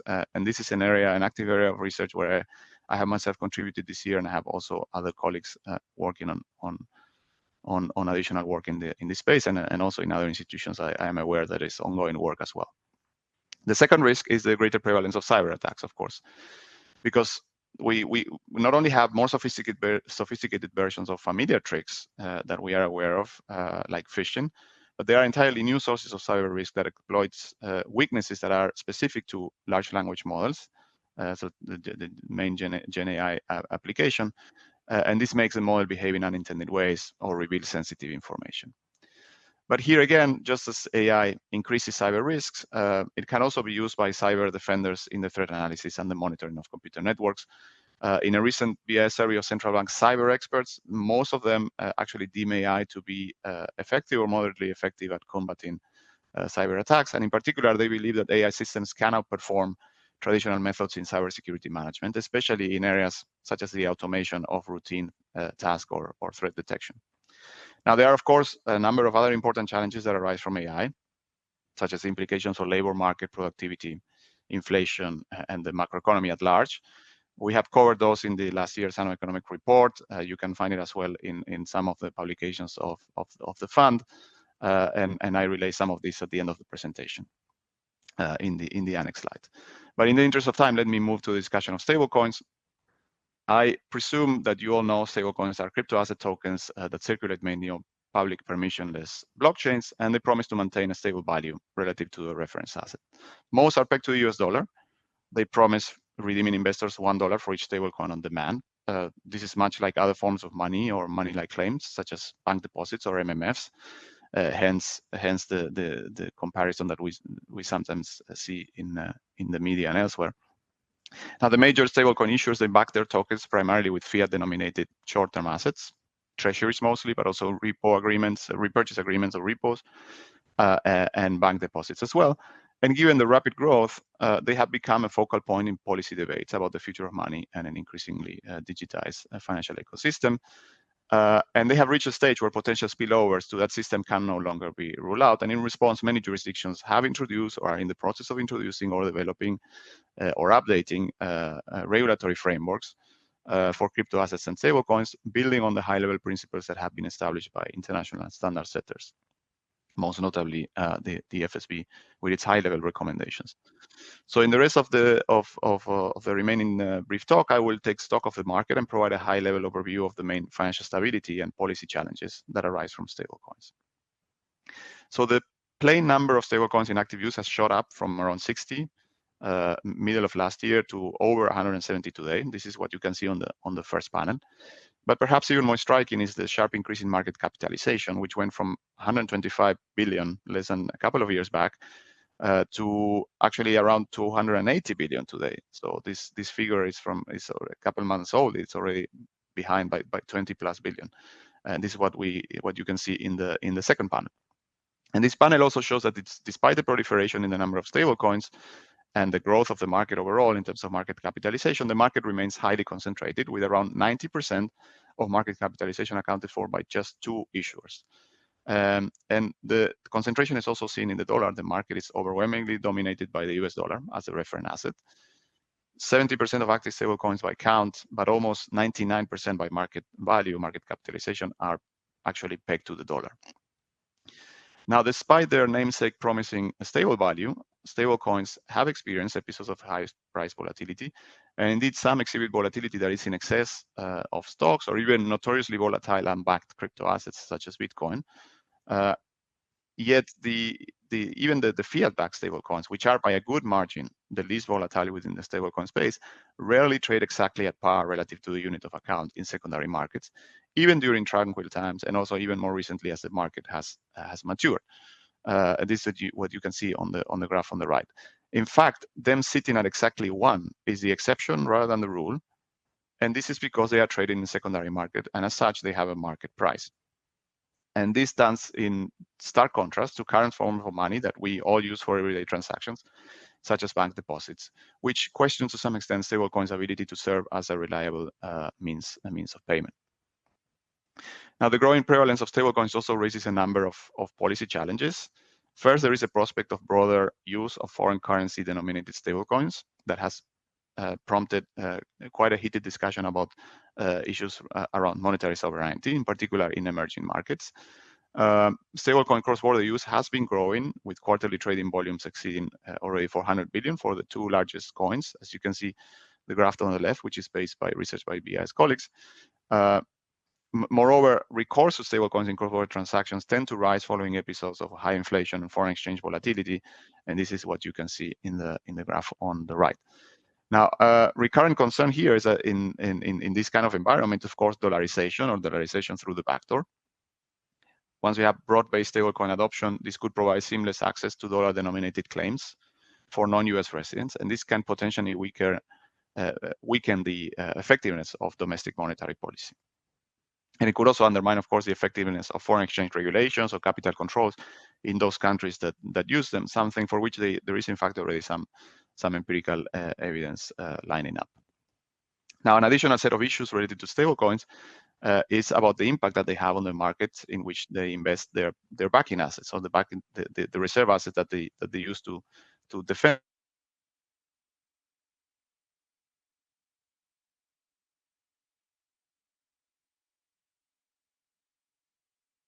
volatility denominated asset today. It wasn't the case before. In particular, short-term treasuries, so treasury bills. And during 2024, their net purchases of treasury securities were comparable with those of investors in large countries and other jurisdictions, and also with large, say, government money market funds. And this is what you can see on the left panel. So stablecoins could have a material impact on market yields already, potentially affecting the pass-through of monetary policy.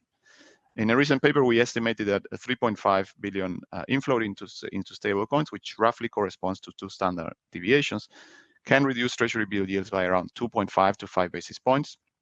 This is what you can see on the center panel. However, something that I'm not showing in the panel, but it's in the paper, the effects are stronger in more recent times, so as the market has grown, and they are also asymmetric. And what I mean by asymmetric is that outflows increase yields by 2 to 3 times more as inflows lower them. And this is consistent with the former, with the outflows, basically forcing stablecoin issuers to liquidate their holdings quickly, which of course raises concern about potential fire sales under adverse market conditions. Stablecoins also appear to be sensitive to increases in short-term interest rates, and this has been evident in the decline in market capitalization during periods of monetary policy tightening. And this is a pattern that is consistent with investors responding to rising opportunity cost of holding stablecoins, which are, as we all know, so far a non-interest-bearing asset. And this stands in contrast to the pattern observed for money market funds, for which assets tend to grow when policy rates rise, as investors reallocate funds from bank deposits to higher yielding MMFs. And this is something that Kenneth also touched upon in his presentation. Now, looking ahead, the emergence of tokenized money market fund shares could also further amplify this sensitivity to rising opportunity costs, because tokenized MMFs effectively represent a blockchain-based token that pays a market rate of interest. And the reason I highlight this is because I think it hints at the possibility of market forces pushing stablecoins in the direction of finding some roundabout way of paying interest. Of course, the management of stablecoin reserves can further deepen interconnectedness with the financial system at large, with traditional financial system beyond treasuries. There is the issue of reverse repos and potential strain of repo market liquidity, and there is also the issue of exposure to banks via deposit holdings, which are mandated in some jurisdictions. Last but not least, there is the issue of cybercrime, which is top of mind for many policymakers, of course. Bitcoin used to be the notorious weapon of choice for criminals or users that find themselves systematically on the wrong side of the law. And the available evidence suggests that already for the past year, stablecoins have taken that top spot in terms of being the tool of choice for illicit activity. And there are reasons for this. So stablecoins are digital bearer instruments, so they can circulate freely across borders on permissionless blockchains, onto different exchanges and into self-hosted wallets. And this makes them prone to weaknesses with Know Your Customer compliance, which of course increases their attractiveness for criminal and terrorist organizations and illicit activities more generally. Now, this is in contrast to the traditional financial system, where illicit flows are typically monitored at the time of account updates by regulated intermediaries. Now, the burden of combating illicit flows using crypto currently falls mostly on public AML authorities themselves, but there are limits to this approach. So in a recent bulletin with BI's colleagues, we have explored an alternative approach to AML compliance in permissionless blockchains, which attempts to use the very features basically that make blockchain impervious to traditional approaches. The idea here is that the full history of transactions on the blockchain is publicly available. So this could inform an assessment of how closely a particular unit of a crypto asset, so a coin specifically within Bitcoin, or a wallet in the context of stablecoins, is associated with past or current illicit activity. And this can be done through a diagnostic AML compliance score. So let me conclude with a couple of further observations on policy related to stablecoin. So first is, they are a promise to deliver par convertibility to the sovereign unit of account. So a key question that rarely gets asked, or at least I think it should be asked more, is whether that promise should be backstopped, and if so, by whom. Now, if the history of hierarchical money system teaches us anything, it is that during crisis, everyone wants money, no one wants credit, so no one wants a promise to pay money. And the promises to pay money are tested, and they often fail. And the defense of that promise is provided typically by the level that is immediately higher in the system. And in the extreme, that means the ultimate settlement asset, which means central bank reserves. But of course, there is no such thing for crypto. So if we are attempting to shoehorn stablecoins within the hierarchy of money, I think we should contend with the fact that the promise will be tested. And when it is, higher level money will be called upon to act as a backstop. A further consideration is that they transact across borders, as I mentioned, in the context of the illicit activities. This means they straddle regulatory frameworks that are confined to jurisdictional borders. So it is not clear whether the principle of same risk and same regulation that we have held so dearly in the regulatory community holds here, given that the risks are quite unique. And this implies that there is scope for bespoke frameworks to account for the multifaceted nature of stablecoin risks. But this should also build, of course, on the experience that we have gathered from regulating traditional finance, MMFs, banks, and so on.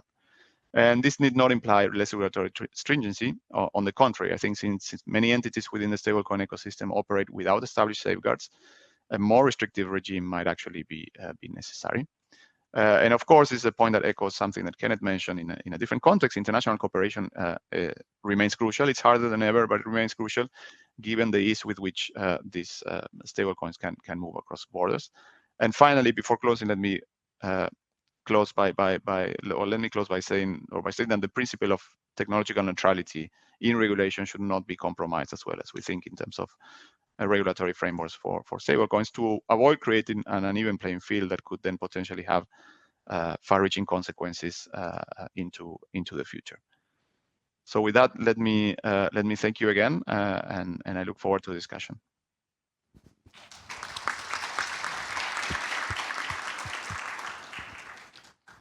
Thank you, Iñaki. I hope you stay connected with us for the rest of the session and the Q&A discussion.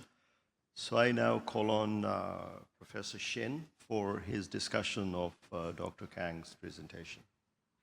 Okay, thanks, Chairman. I'll discuss mainly Dr. Kang's presentation, and I'm very honored to discuss this important issue. Most cases, I start with a summary of the presentation, but I don't have time, so I just state the important message from Kang's presentation, which is that the global financial architecture has evolved dramatically since the global financial crisis, with non-bank financial institutions now central to credit intermediation. But the problem is that the regulatory frameworks have not kept pace.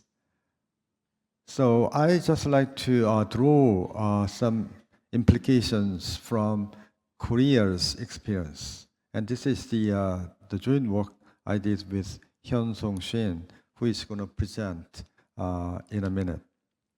So the reason I chose Korea is not because I'm Korean, but because the experience of Korea since the global financial crisis provides very informative window on both the theory and the practice of macroprudential frameworks, especially the changing pattern from the banks to capital markets, which is the area, the place where non-bank financial institutions play a more important role, and the change in the way that procyclicality of financial conditions manifests itself. So that's the feature I like to focus on. Macro financial landscape. I chose 4 indicators of macro financial landscape, but I don't have time to explain all of them. But in this graph, you can see that the vertical line is the time we had a crisis. And you can see that these financial variables move together. And you can also see that most peaks of financial cycles are just before the crisis. And so what is driving these financial cycles? We believe that fluctuations in capital flows have very important role to drive these cycles.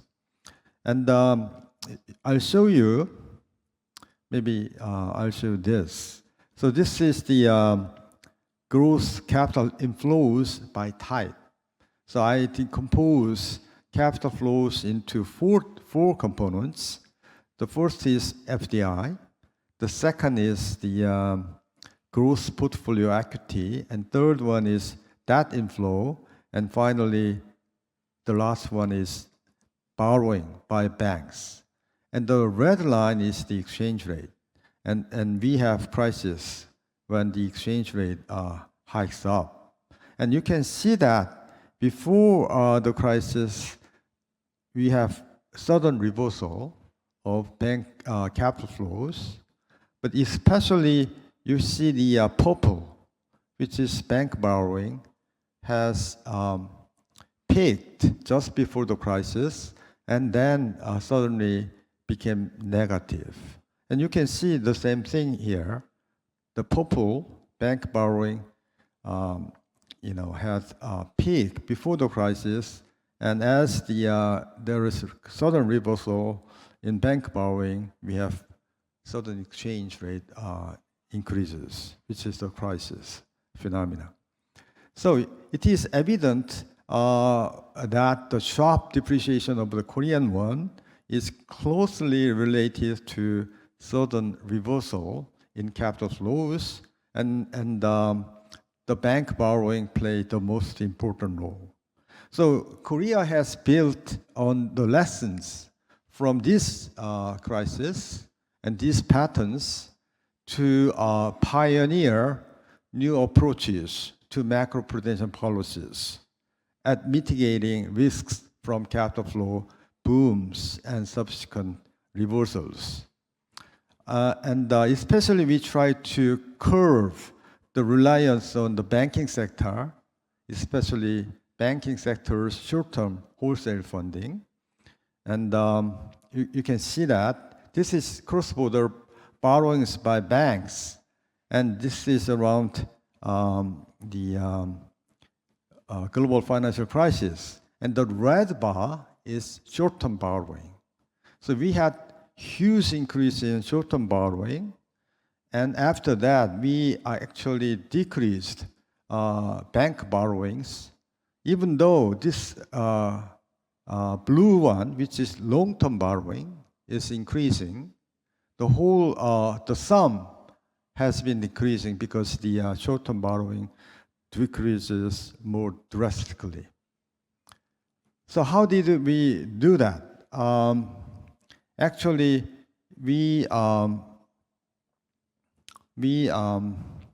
let me skip. So before I explain how we did that, actually, even though bank borrowing decreased, as the can showed, some other ways of capital flows actually continued or even increased in Korea's case. This is the bond borrowing from the banks. So even after the financial crisis, we still borrow in terms of through the bond borrowing, and that continued to increase. And this is the again bond borrowing by all sectors. The previous one is the borrowing by banks, and this is the borrowing by all sectors. So in Korea's case, we targeted tools such as bank levy, which impose on wholesale funding, short-term borrowing. So they have to pay penalty when they borrow in terms of wholesale funding. And that decreased this capital flow volatility. You can see that, I didn't have time to show you, but you see that this capital flow fluctuations are much smaller. The volatility is much smaller than before. So that macroprudential policy played very important role to minimize these fluctuations. But the problem is that we still have, as Ken explained, we face the increasing role of non-bank financial institutions. But we believe that Korea's experience demonstrates some way the capacity to pioneer new tools and offers actionable guidance for emerging markets facing similar non-bank financial institution growth.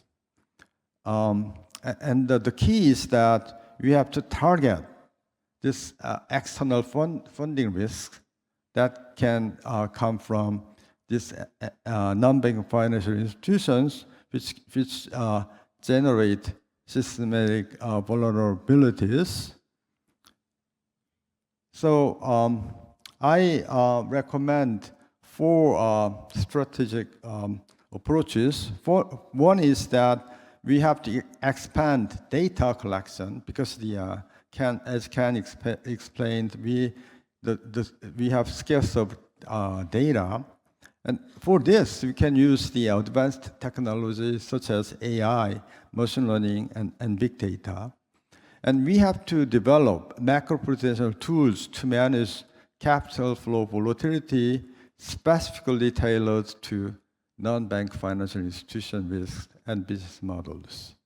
And third, we have to enhance cross-border regulatory cooperation because this capital flows is made cross-border, so that we have to cooperate by promoting standardizing definitions and adopting common risk metrics.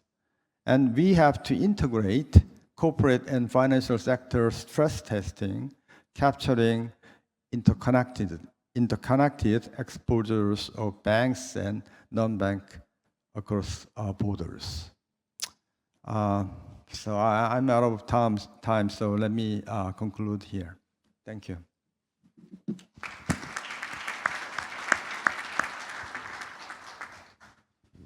Thank you, Professor Shin. I now call on Professor Yoon for his comments on Dr. Aldasoro's presentation. Thank you, Jia. Good afternoon. It's great meeting you all today. First of all, I'd like to join others in thanking the Ministry of Economy and Finance and KDI for organizing this meaningful conference. My appreciation also goes to Mr. Aldasoro for his insightful presentations. It would have been much even better if he could have joined us in person, but I'm looking forward to meeting him in person in the future. Given the breadth of topic, but the limited time, I will make a very brief remark on AI and then focus more on stable coins. Mr. Aldasoro gave an overview of the role of finance and opportunities and risks and the policy challenges of modern AI in finance. And as I concur with most of his views, I just like to add only a few points. Generative AI, a general purpose technology like the internet, maybe is bringing transformative changes to finance and the broader economy. And as futurist Ray Kurzweil predicted, we may be moving closer to a singularity where the boundary between humans and AI disappears. So the impact of AI could be much bigger and sooner than expected, with profound implications for jobs, inequality, macroeconomic and financial stability, So it is truly I think it's double-edged sword, but the blade of risk may cut deeper than the blade of benefits. So policy responses, therefore, should be wide-ranging and accelerated. Many countries have developed regulatory frameworks and guidelines to mitigate AI risk in finance while fostering innovation. The chart on this slide, based on a recent BIS report, illustrates important themes in AI-specific guidelines. It's two small figures you might not identify, but the common themes include accountability, transparency, and fairness and reliability. And briefly touching upon Korea, the Korean authorities also implemented finance sector AI guidelines, which will be updated this year. However, financial institutions' AI use and investment remain limited. There is a clear need to address over-regulation issues such as network separation and data use restrictions. Given the limited time, let me skip the other part. And the many on future policy agenda for AI in finance, international organizations have largely focused on macro-level risks such as financial stability and regulatory coordination. However, several key issues deserve deeper debate. These include data governance and access, accountability and transparency, cyber security and resilience, and labor markets and inequality issues. I hope these pertinent issues will be discussed in depth in future global forums such as G20. Turning to stablecoins, well, I haven't made any investment on crypto assets, including stablecoins. I do not have wallets, but these topics are buzzword these days.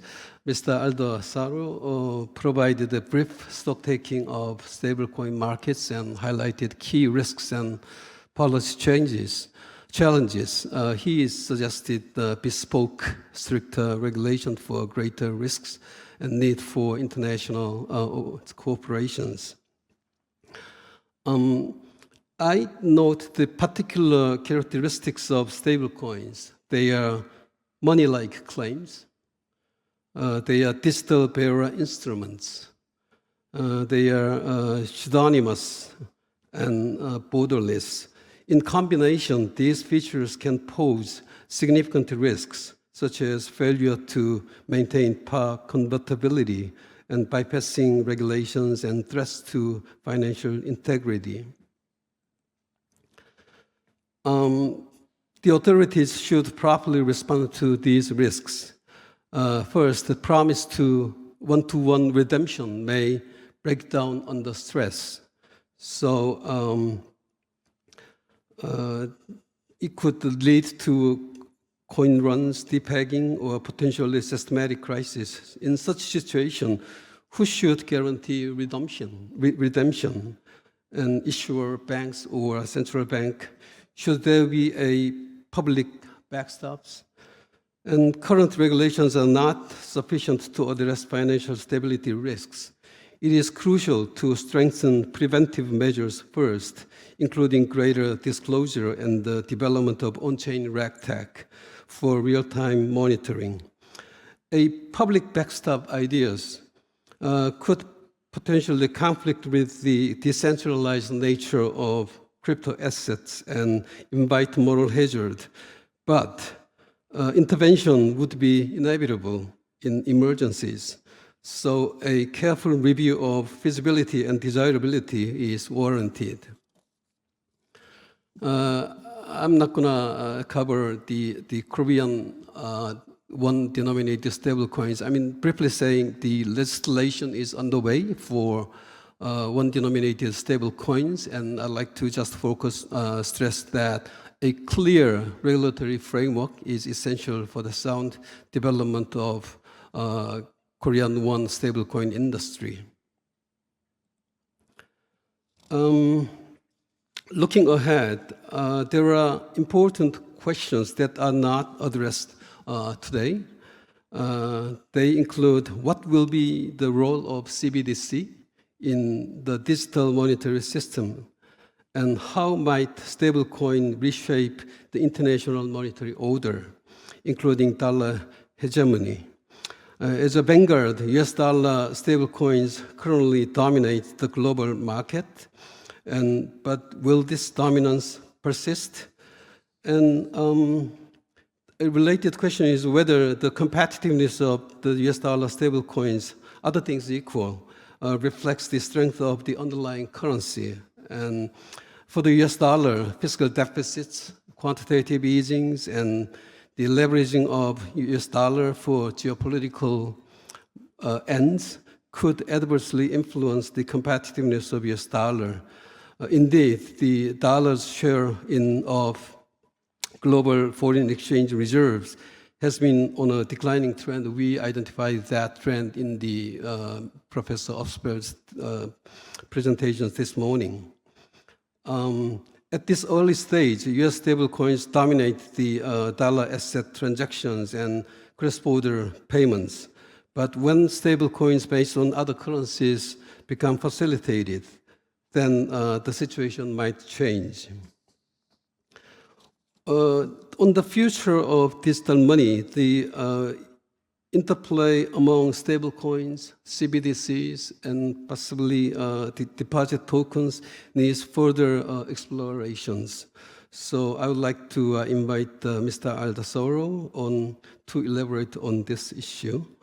Regarding on stablecoins and the global monetary order, given the dominance of dollar-based stablecoins and their spillover effects, I think its implications for global monetary stability warrants close review, perhaps by International Monetary Fund.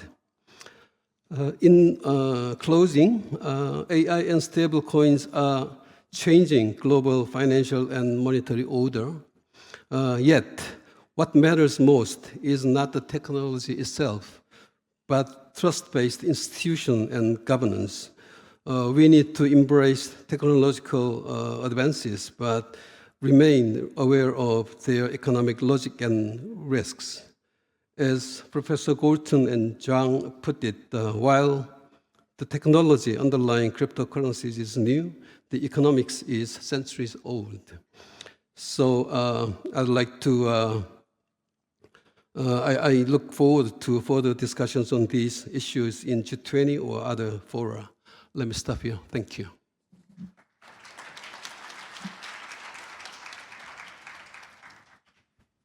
Thank you, Professor Yoon. So we've had excellent presentations and discussion comments. That leaves us with just a few minutes for Q&As. We have received some questions from participants in advance, so thank you for that. So I've tried to consolidate those into a few questions that we have time for. And I will address one question to each of our panelists and ask them to please give short responses, 2 minutes each. First, Dr. Kang, a question for you. A bit unrelated to NBFIs, but one where IMF is doing some work. The questioner asked, and I quote, Dr. Kang, please guesstimate the global impact of the Trump 2.0 risk. And now, relax. I'm not going to put you on the spot with that challenge question, but the fund has been doing some analysis of geo-economic and geo-financial fragmentation resulting from the shifting geopolitics, including shifts in US policy. So in a nutshell, what is that research showing? Okay, thank you, Zia, for repivoting the question towards me. So you're right, the IMF and other institutions have tried to estimate the cost of geoeconomic fragmentation, and they are of the view that it could be significant, as high as 7% of GDP depending on the scenario, perhaps in the most severe fragmentation, high adjustment cost scenario. And on top of that, if you add on the losses associated with technology decoupling, the cost could go as high as 8 to 12% of GDP for countries, especially in the developing world. Now, of course, these estimates are speculative. They derive from modeling assumptions, but they do point to some important channels of transmission for geoeconomic fragmentation. I think they include the trade and global supply chain channel that Jonathan and others have outlined well earlier, lower technology diffusion and productivity, slower immigration, and something of interest to us in particular, slower cross-border capital flows, especially in the area of foreign direct investment, which, as we know, is an important source of capital and technology diffusion for the developing world. I would also draw your attention to the IMF's April Global Financial Stability Report, which had an interesting chapter on the impact of geopolitical risk on financial markets. An increase in geopolitical risk can threaten financial stability through several channels. For example, the restrictions on cross-border trade and financial activity could trigger a reallocation of capital flows, asset price corrections, and a higher sovereign risk premium with important spillovers to other countries. It can also raise the prospects of a negative macrofinancial feedback loop, which undermines and threatens the liquidity and solvency of key systemic institutions. And the policy recommendations here, I think, are pretty clear for the standard toolkit to strengthen liquidity and capital buffers, to ensure that market infrastructure and exchanges promote sound market functioning, and to have very sound prudential supervision and oversight of key financial institutions. And of course, in the case of an emergency, to have very well-functioning liquidity and crisis resolution tools. So I would encourage you to look at this chapter and the other fragmentation work at the IMF and others for some insights in how this could play out looking ahead. Thank you, Ken. Professor Shin, somewhat related to the previous question, how will the necessary international coordination in the regulation and supervision of financial system innovation from NBFIs to new financial technologies, how will that be achieved in the changing geopolitical context and a fragmenting world? Can global economic governance fracture just when financial system risks are rising? And how can the G20 help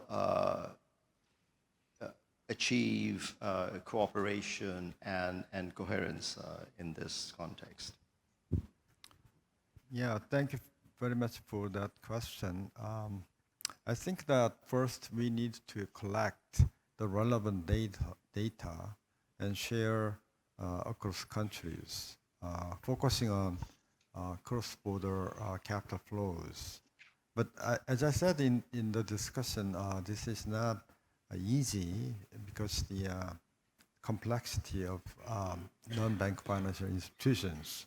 So we have to rely on new technologies such as AI, machine learning, and even big data. But actually, even before that, we need to agree on definitions.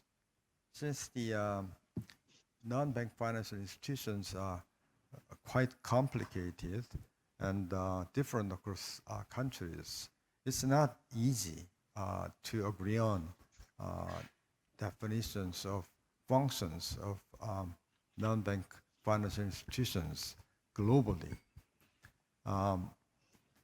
After that, then we can study macro-prudential regulations for non-bank financial institutions.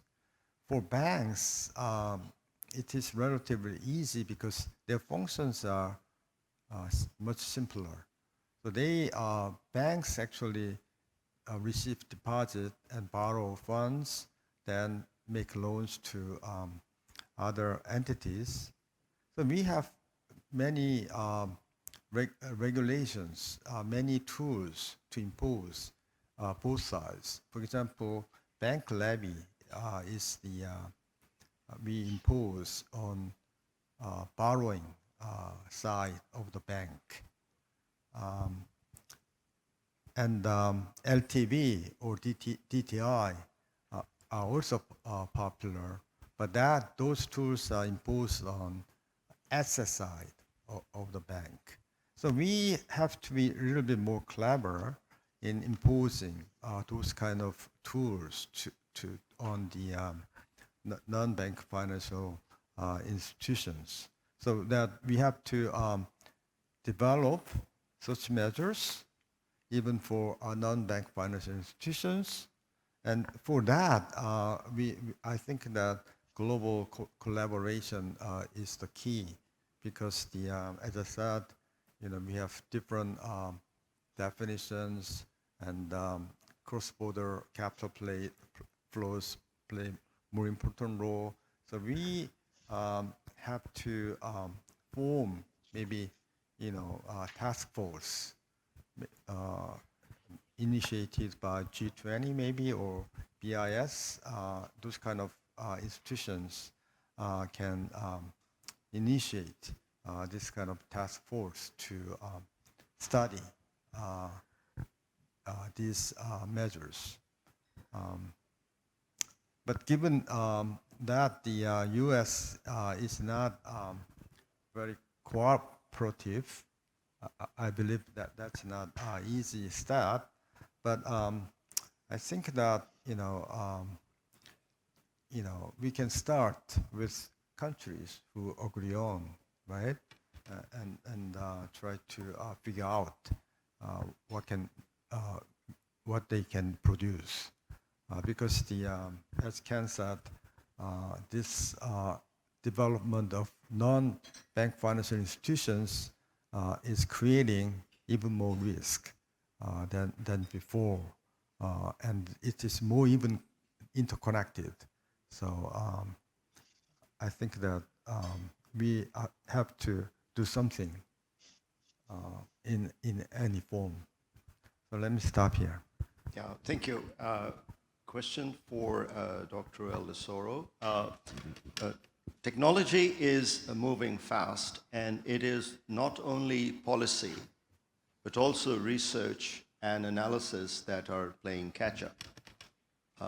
Your presentation examines the implications of the progression from machine learning to generative AI, but coming down the pike are also agentic AI and possibly artificial general intelligence.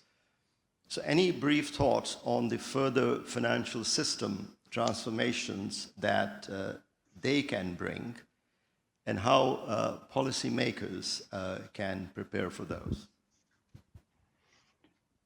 Thanks a lot. I think this is a great question. Let me start by thanking Professor Yoon for a great discussion as well, and we are much in agreement there. And I think this also dovetails with some of the comments that he made in terms of when mentioning Kurzweil's singularity argument, right? That is effectively the arrival of AGI.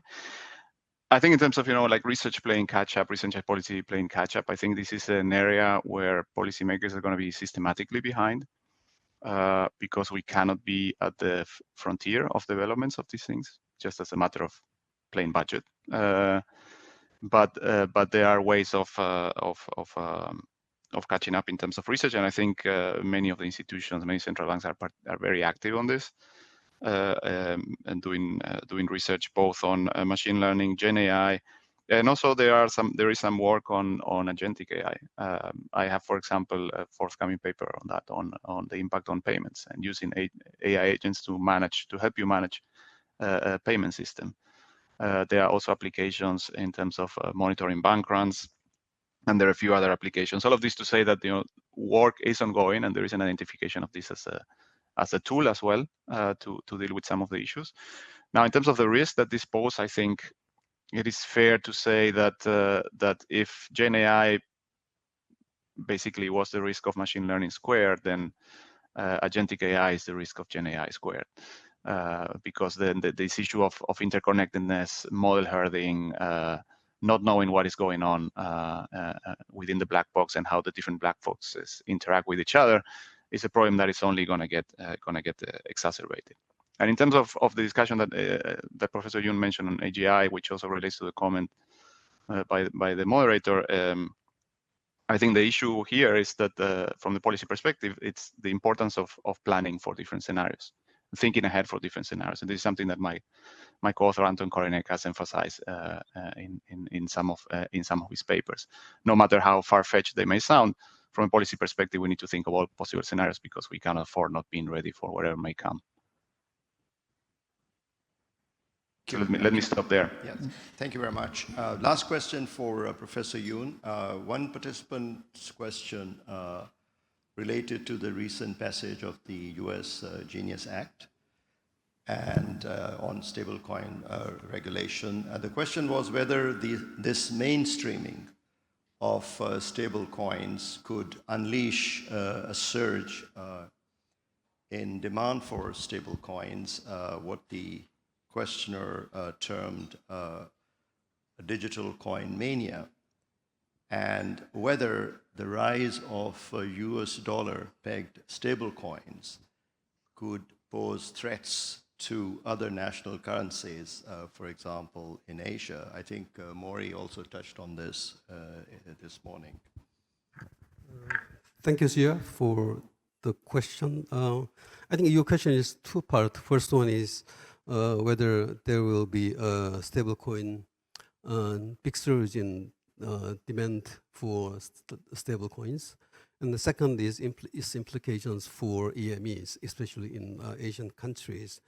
Regarding the first question, the US Genius Act has encouraged the demand for the dollar stable coins. But I think the digital coin mania may be some sort of little overstatement, because number one, in order to be coin mania, there should be some expectations over price bubbles, and I think that bubble is not possible. I think given the mechanism of the par compatibility, and when demand increases, if supply is elastic enough to accommodate such a demand, then it should not be lead to price bubbles. And I mean, in the USDT or USDC, they can easily expand their supply of US tether and US coin, so US dollar coins. So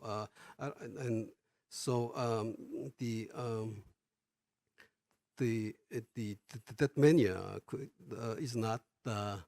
I don't worry too much about such a possibility, and the also future of the stable coin will also depend on the development of CBDCs and other digital form of money, such as the deposit tokens. So I'm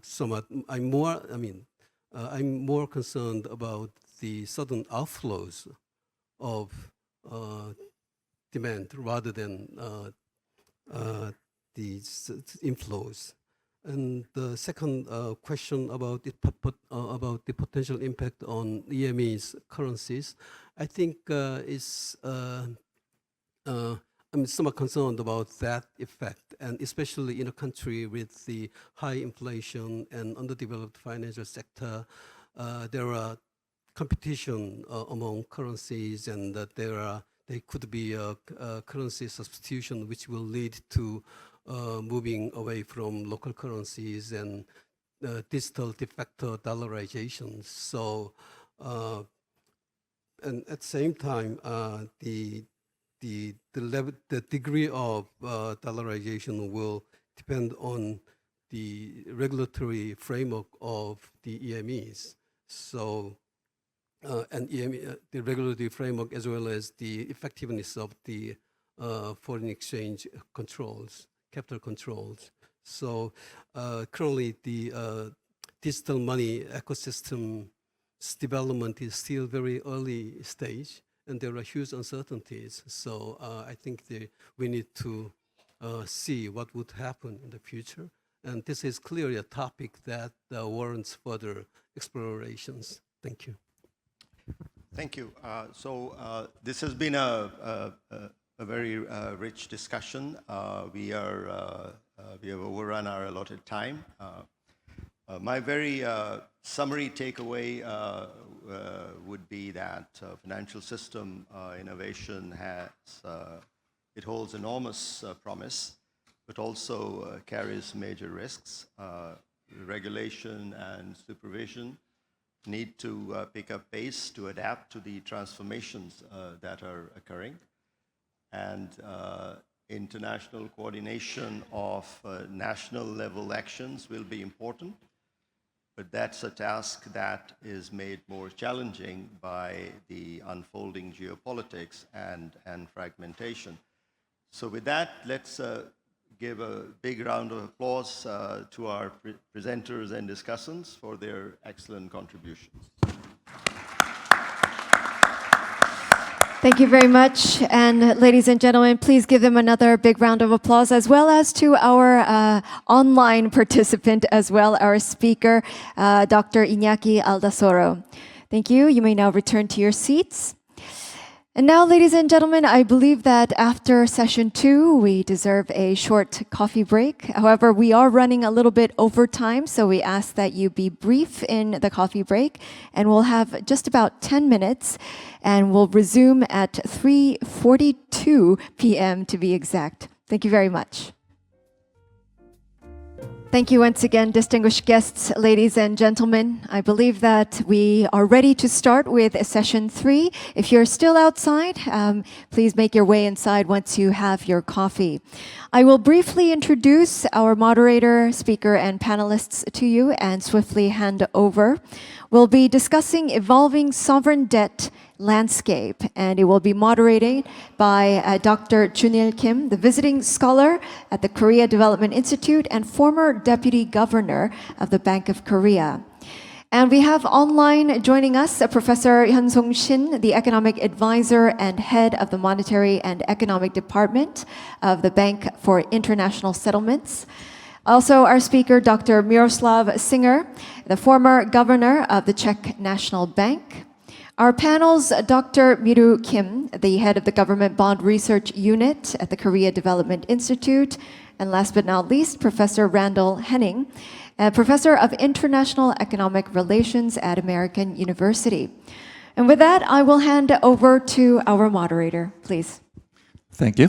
Thank you for a very kind introduction.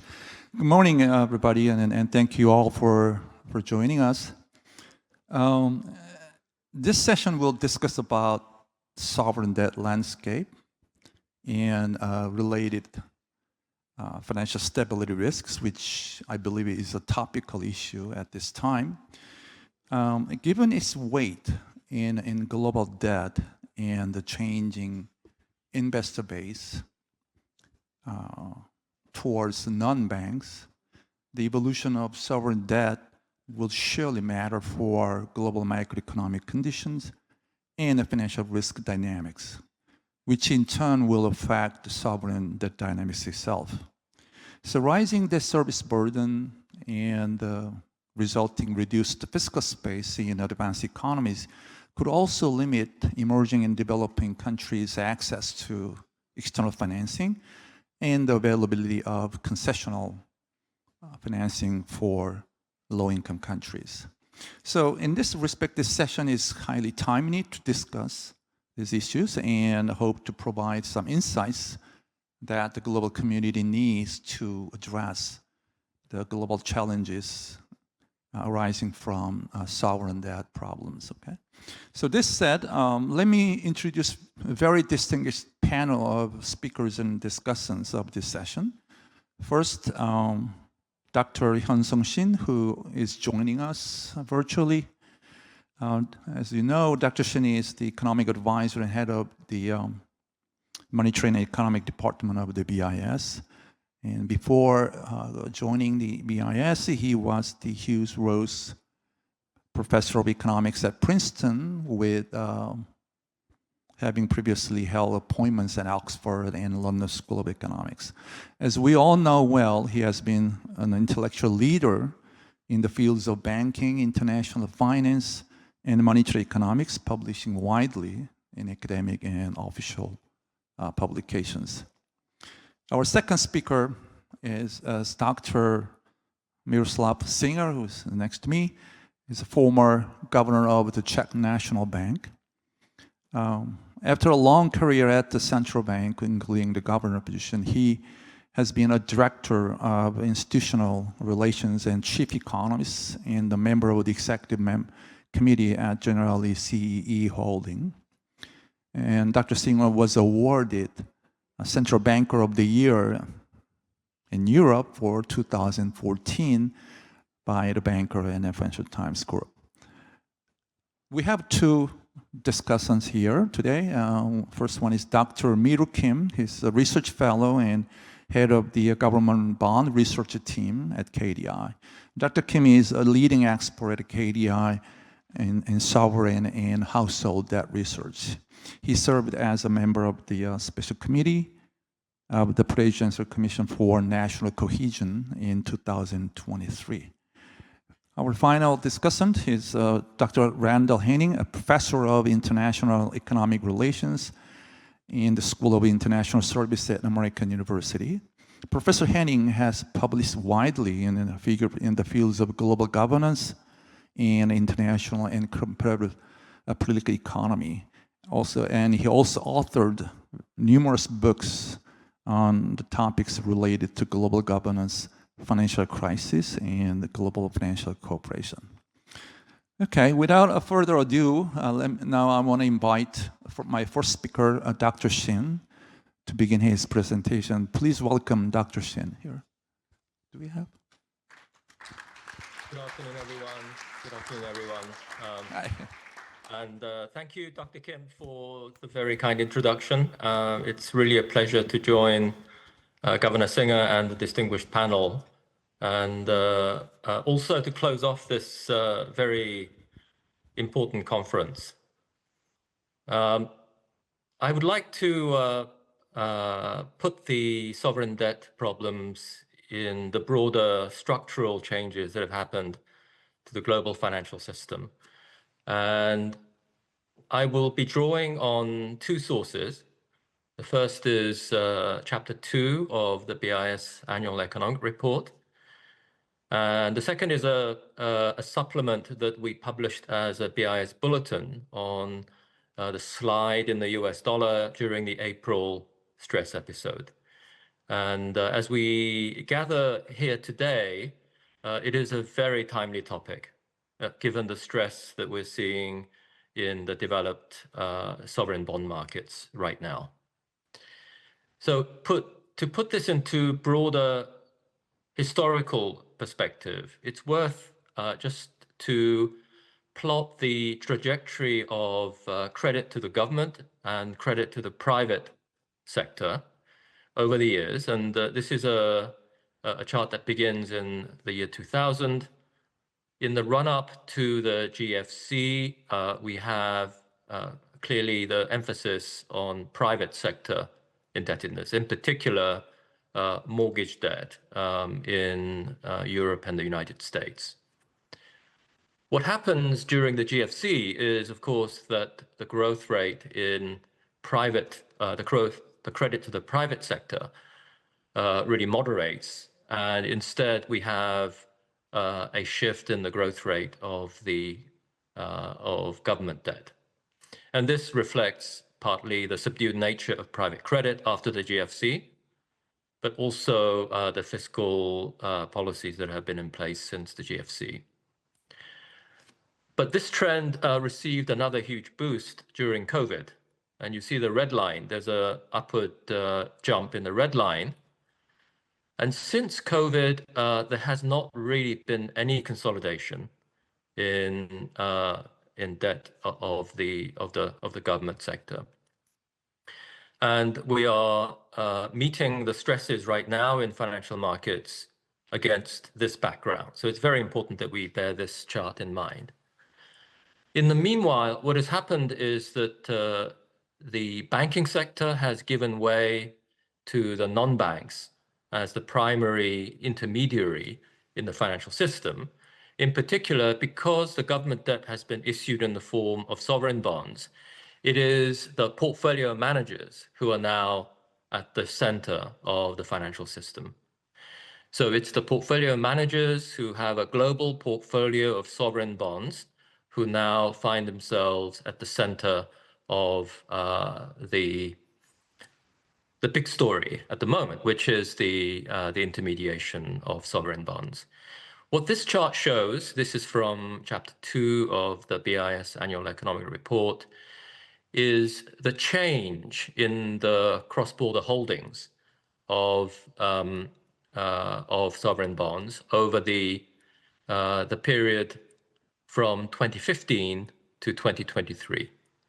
So this is a period when the official holdings of sovereign bonds were pretty much flat. So unlike the run-up to the GFC and in the period shortly afterwards, where FX reserves were responsible for the large portfolio flows, since 2015, the official sector holdings have played virtually no role.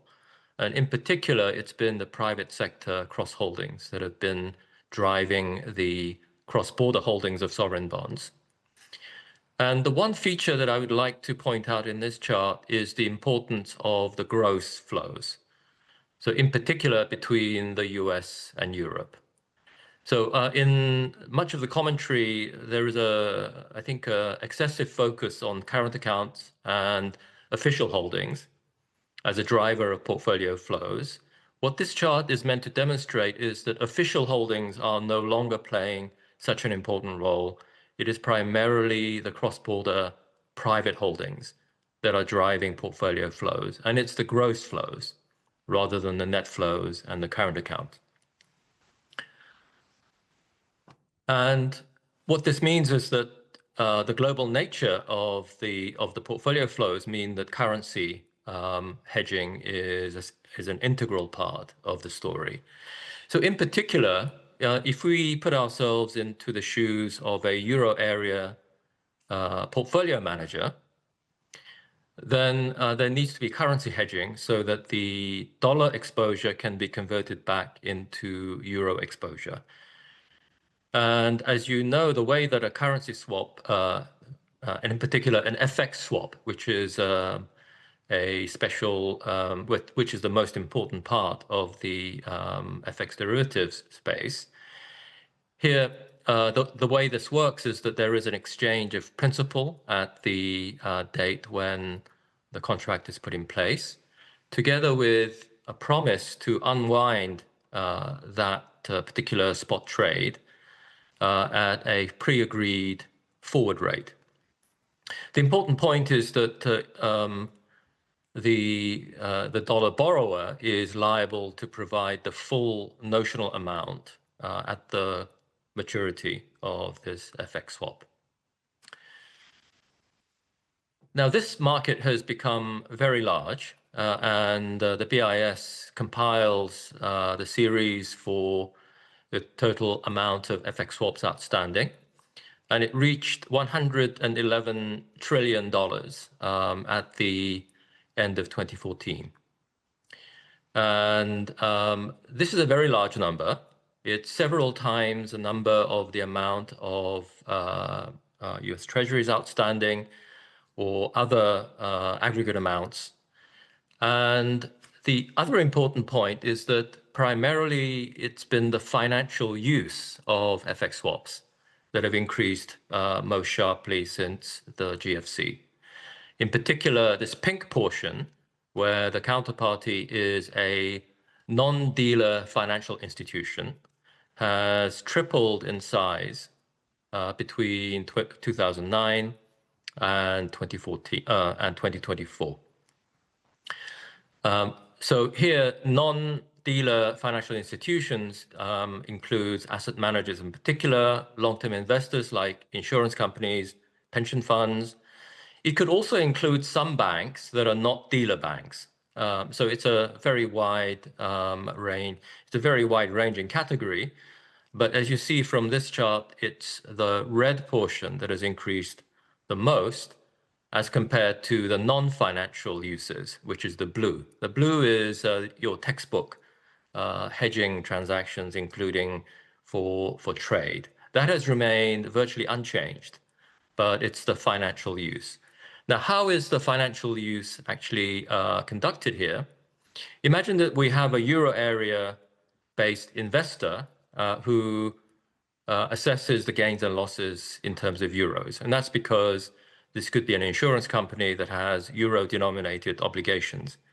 On the asset side, you could have a purely domestic asset base, but suppose you want to have exposure to US dollar instruments. In this case, what you would do is, first of all, enter into an FX swap. So you acquire the cash, but then you also acquire the obligation, the forward obligation to repay the US dollars.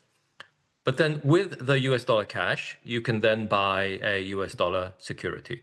So in this sense, you have exposure to a US dollar security, but you only have exposure to the price change in dollars because the exchange rate has been hedged out.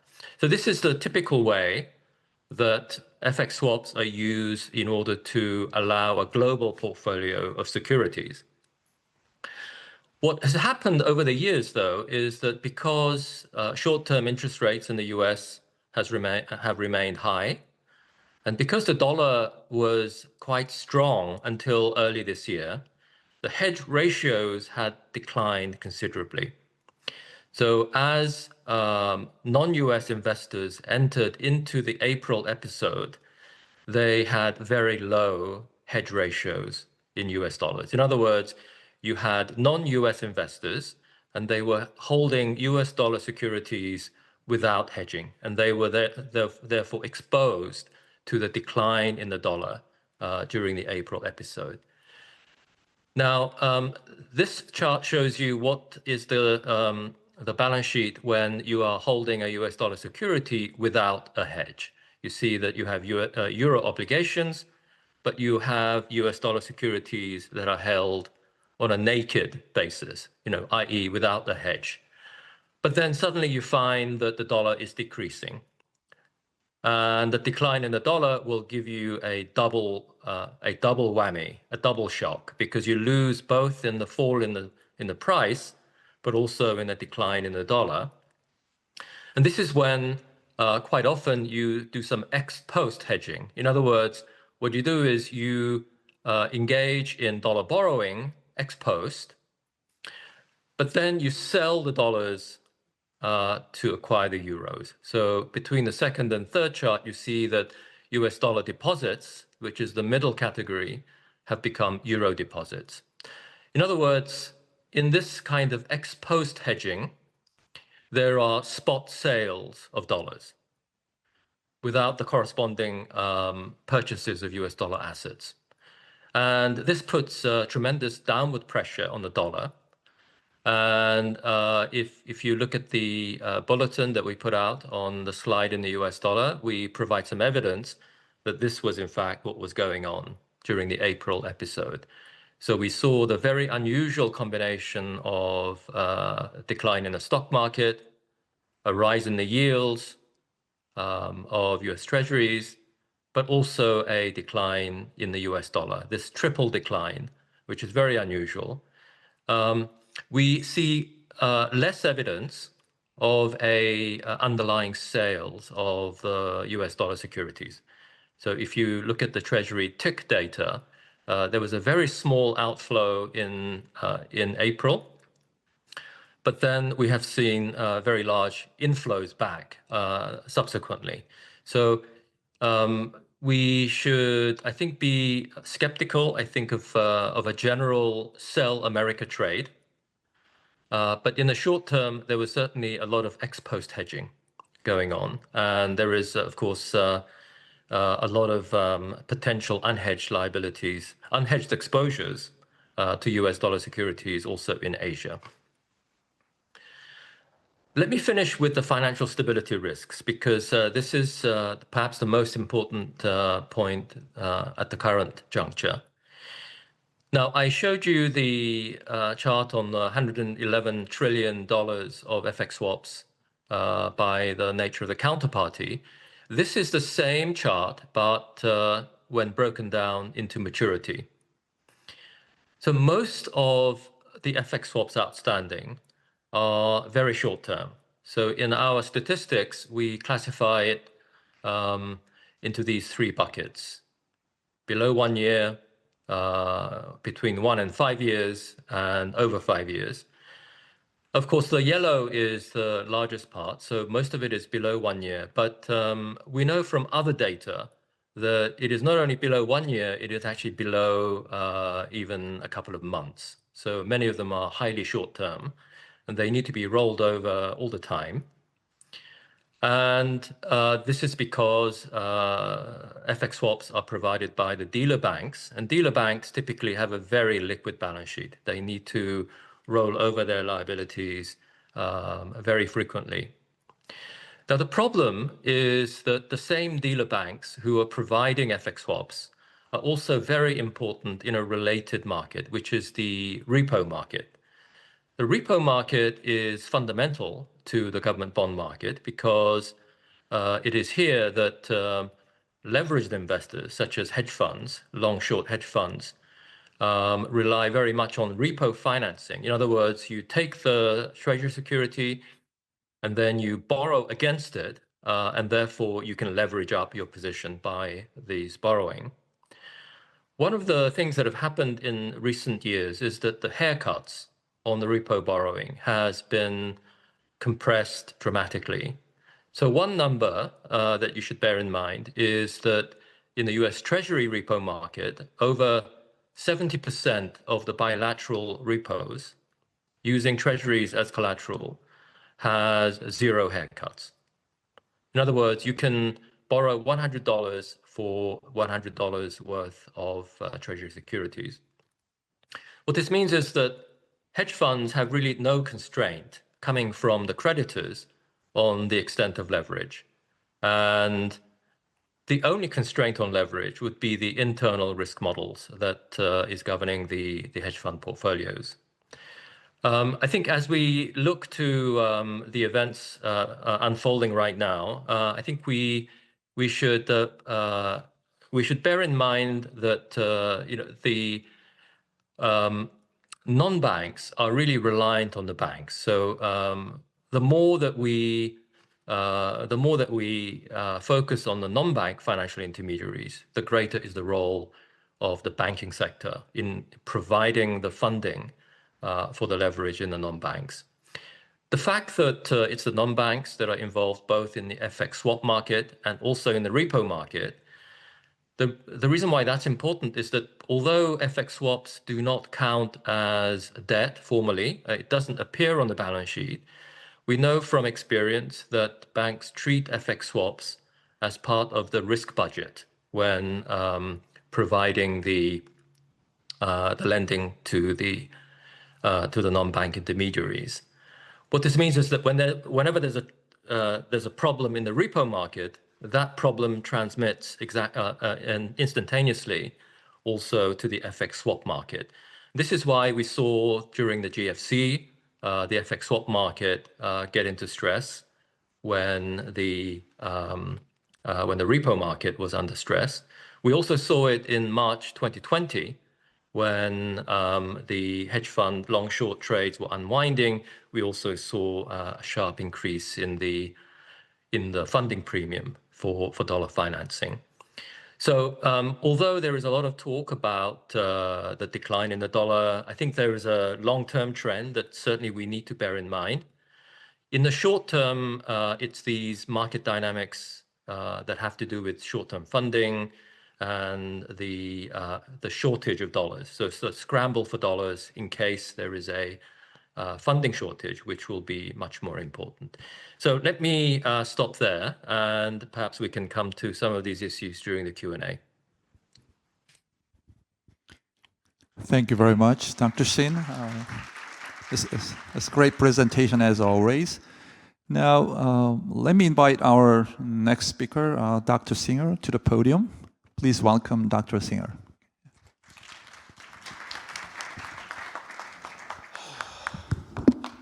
Thanks a lot. I think I feel like the only speaker from private sector here, and I appreciate a lot being invited. I'm much more now insurance guy than a central bank governor after 8 years in global insurance firm. That's and also being in business.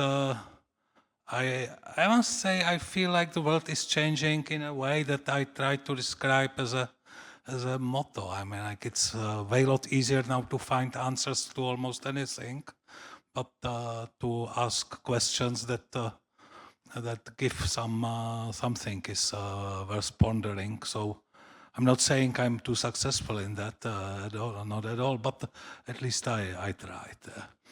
So I will speak a little bit on issues that are related to LICs and emerging markets, because after all, we've been such a market. I mean, like in Central and Eastern Europe, and I focus on several such markets.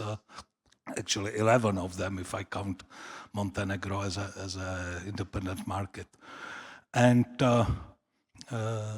so let me first comment on some trends and drivers in a longer run, and then on G20, because this is after all G20 conference, on CEECs, which could be compared with some of the G20 markets, and maybe also to say a few things on low-income countries financing. But first thing to say is that the debt issuance is growing, quite clearly, as opposed to LIC issuance. And okay, LIC is a little bit of guesstimate from IMF World Bank data, but it's clear it's falling, and it's related also to ratings. I mean, like the LICs are obviously experiencing financial squeeze. I couldn't simply find any upgrade of lower income country in looking on web. Second observation is it is all about politics. I mean, like financial size of low income countries, debt issuance, no matter whether it's falling or rising, is simply negligible compared with what's happening. So we are not talking that much of an economics. We are talking politics. That's my first take on long term. And second, which seemingly is not related, it's the fact that the world finance is changing, or at least on a sovereign side, in a way that economics matter less and less and politics matter more and more. Or if to put it in a different way, no matter what the one-digit interest rate is going to be, some countries are willing to borrow for some goods they consider crucial for their survival or at least sovereign existence.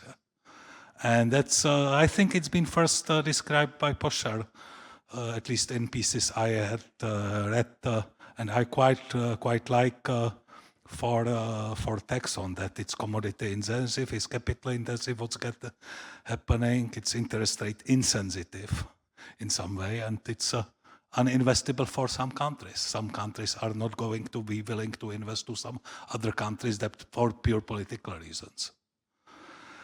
And on Europe, to return to the part of the world which was here described in a favorable way in the morning, I almost believe it reflects the wisdom of my friend who is an investor on Wall Street, who famously noted to me, it's much easier to invest in a sovereign debt of countries you've never visited. And So this is about optimism on Europe. Europe is now preparing a big fiscal package on defense. Germany itself is sizable enough. We are talking something like 7% of EU GDP. Well, not in 1 year, but that's a significant issuance. The rest of the world is preparing only on defense something which is 1.5 times bigger. And what does it mean is that we will get a lot of demand in some sense, and we will, at least in Europe, we do not have too much of spare labor, and I do not see too much of spare labor anywhere in the world, which leads me to ex-central banker question: who's going to produce it, or what is the consequence on that? I would say inflation-wise, there must be a consequence, and that's about it. So the problem, let me start 3 things from trends. It's not financial problem for low-income countries. The long-term sustainability will going to matter for all debt markets. And if I think about bigger demand from debt issuances, I must ask whether there's going to be a labor for that, especially given some countries are aging. And now on G20, one small comment. For quite a while, I like having a look on long-term growth performance of countries. So this is a simple chart. This is GDP in current US dollars in 99 on horizontal, how rich people, countries per capita were. Yeah? So the richest one are on the right-hand side, of course. And what was their average growth over the last 25 years, last quarter of century? I think quarter of century is significant enough to show up something. I did these charts with different data. Let me just say, doesn't really matter whether you start in 1977, doesn't really matter how much you use real data or current current dollar growth rates. One thing for G20, actually it's not that successful group of countries. If you have a look on how many members are below regression lines, it's quite clear that it's more than a half of them. Second comment, if you have a look on identification, it's achieved by the pack of countries that were poor 25 years ago and got rich. And those countries are composed from effectively 3 groups: China, Vietnam, and some Asian economies, not all of them. Then New Europe, some of New Europe economies, Baltics, but not only Baltics, Balkan countries, Romania and Bulgaria are doing very well. And the third part is the less successful part of the world. This is Japan. Japan is actually the only country that declined in nominal sense per capita and as its own total size of the economy. Well, not the only one. The second one is Syria, as much as I could find, but Syria achieved that at the expense of war. Okay. And now on aging. So I said, I believe, from my perspective, I believe you can solve almost all political issues given the right incentives are there, or screw them. Yeah? I've seen both. But this is in a space you can influence over short run. It could be reversed and changed. Yeah? Demographic trends are way lot more difficult to change, and especially over short term. And those are the estimates which I put together for year 2020. Yeah? So those are long-term estimates of size of working population and % of active parts of those who can work. And you see that for quite a few of countries, those average rates per year, given these projections, are negative. Simply, a lot of G20 members were going to have less and less active labor. Yeah. Simple. Which means that the debt per capita is going to increase. That's simple as that. Oops, sorry for that. I think I should have, no, okay. What does it mean? And now I did a simple idea as a basic set of necessary conditions for growth. Yeah? Given that I want the productivity of my labor force to grow by 1.5%, why 1.5%? Well, this effectively translates in something like 1% of GDP growth because of share of labor on output, something like 2/3. With some capital stock increase and some total productivity factors, you can expect a decent decent rates of growth with that. Yeah? Something like 2.5-ish. What does it mean for productivity requirement per year in next 25 years? And that's the first column on a chart. So this actually tells you how much each of 21 of G20 economies' productivity per capita would have to grow if they are to grow roughly by 2.5%, or if their labor force output is going to grow by 1.5. And then I put last 15 years of productivity growth on average, and last 25 years of productivity growth on average as the next two columns. And the green circles are countries in which the difference between the first column and the second column is bigger than 1% in a positive way. Countries which were able to grow their labor productivity fast enough to perhaps to fulfill something like a first necessary condition to expect them growing decently in long-term future. And the red circle denotes the countries which have the opposite situation, which labor productivity growth in last 15 years, in last quarter of century, is clearly lacking to compensate for decline of labor. And you see that there are countries in red circles, 3 of them are in Europe, and 3 of them are major European economies.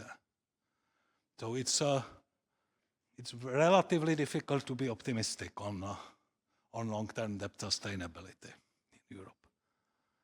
Now I did just for comparison to see whether this is a robust result or not for countries I know quite well. This is generally insurance markets in Central and Eastern Europe, countries I'm able to speak about. And actually, there's not too much to be said. I mean, like maybe they will manage, maybe they won't manage. Note that their active labor is expected to decline in future. But definitely the productivity growth is about where it should be if everything, of course, others goes reasonably well. Yeah? So my point is, this is a normal EM DE picture as opposed to some really rich economies picture. Okay, let me make few more comments on demographic trends and sustainability. In past, there were countries that were able to draw a lot by increasing the active populations. Those were especially Balkan countries. Second, my comment with respect to LIC, there are also countries which population grows faster than real GDP, meaning they are less and less output per capita, and at the same time their labor active force declines. This is clear political failure, and this is out of G20, this is South Africa. Second, well, one thing also to mention, as G20 member is EU. EU itself does not have such a big difference between past productivity growth and required productivity growth for decent future prospects. It's more about these large economies. Okay, how much do I have? Now on LICs based on Central and Eastern Europe experience, because as I have already said, we have two really fast growth stop stars there, which is Bulgaria and Romania, and there is quite a few of things to note about that. These were the countries that were able to increase the active population. They increased it also via their people leaving for richer economic countries to work there, not to get aid and benefits, but to work there and return back to their countries. And this is one of the ways that hopefully, and avenues that hopefully is going to be open for low-income countries, because this is easy, logic, market-driven know-how and I dare say asset transfer. Well, if I see what's happening around the world, there should be some out of the international financial institution frameworks. I believe my discussant will talk a bit on that.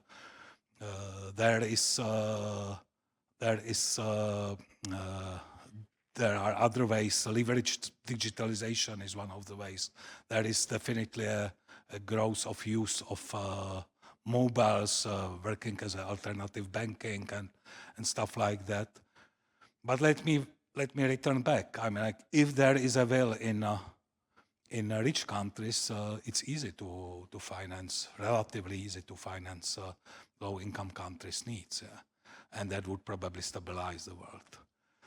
So in this respect, let me end up here and go to summary. I think we are leaving a little bit more time. First, well, I remember the times when low for long was a mantra. I was always a bit skeptical on that, and I think there is a common agreement on this meeting that it's not going to return. Well, sovereign debt, Europe is going to take on.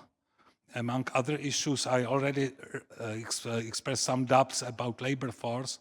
It's also good to remember that sovereign debt taking for defense is very unlikely to do so many multiplication effects in general economy as sovereign debt taken for infrastructure building, for example. So that's one of the things to keep in mind.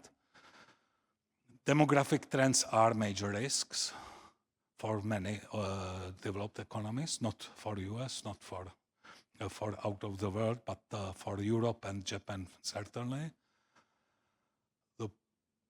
If there is going to be a shift on who is going to finance the world, there is must be a shift in international financial architecture and FIS in particular. And well, yeah, if Europe wants to stay as a prospective rich region, it must much more positively react to digital revolution in the world, because this is the way to keep productivity growing. I mean, without that, if the idea is just to regulate it and restrict access, I don't think it's gonna work. I'm strong in that. And well, as I've been preparing these slides with, I must say I'm working with AI quite a lot. I would just try to say it is much more easier talking with my colleagues, investors, now to figure out fast and with less effort, who is a probable problem in the world, and this may itself have a profound change in how the markets react and how fast they are in addressing the issues on global markets. Well, let me end up here. Oh, last but not the least, I always like to end up with a beautiful smiling face to end with. Thanks. Thanks.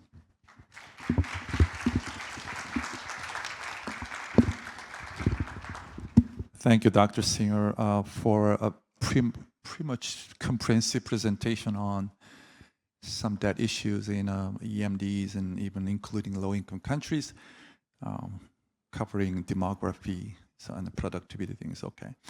And now let me invite the first discussant, Dr. Kim, to the podium, who will discuss Dr. Shin's presentation. Please welcome Dr. Kim.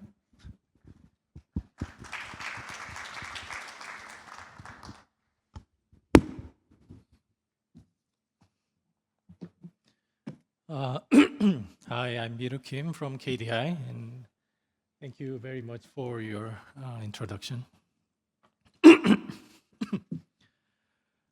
First of all, I'm very honored to have the opportunity to discuss Professor Hyun-Sung Shin's excellent presentation. He has provided an analysis of global debt trends across sectors over time and offered a very convincing explanation that the sharp drop in the US dollar index last April was driven by massive exposed currency hedging by overseas investors. In my discussion, I will revisit some key points of the presentation and share my perspectives on each of them.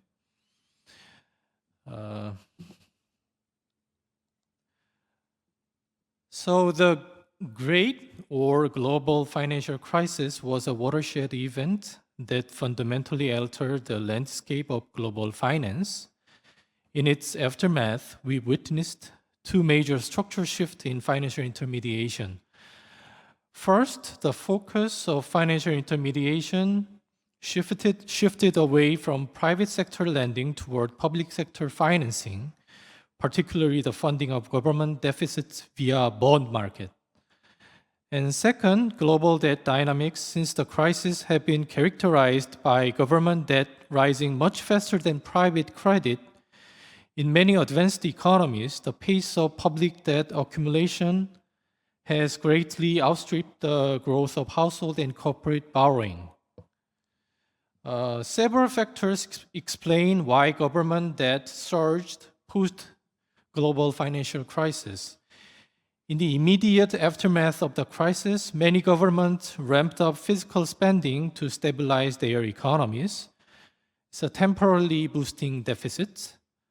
But at the same time, fundamentally, structural demographic forces have been at play.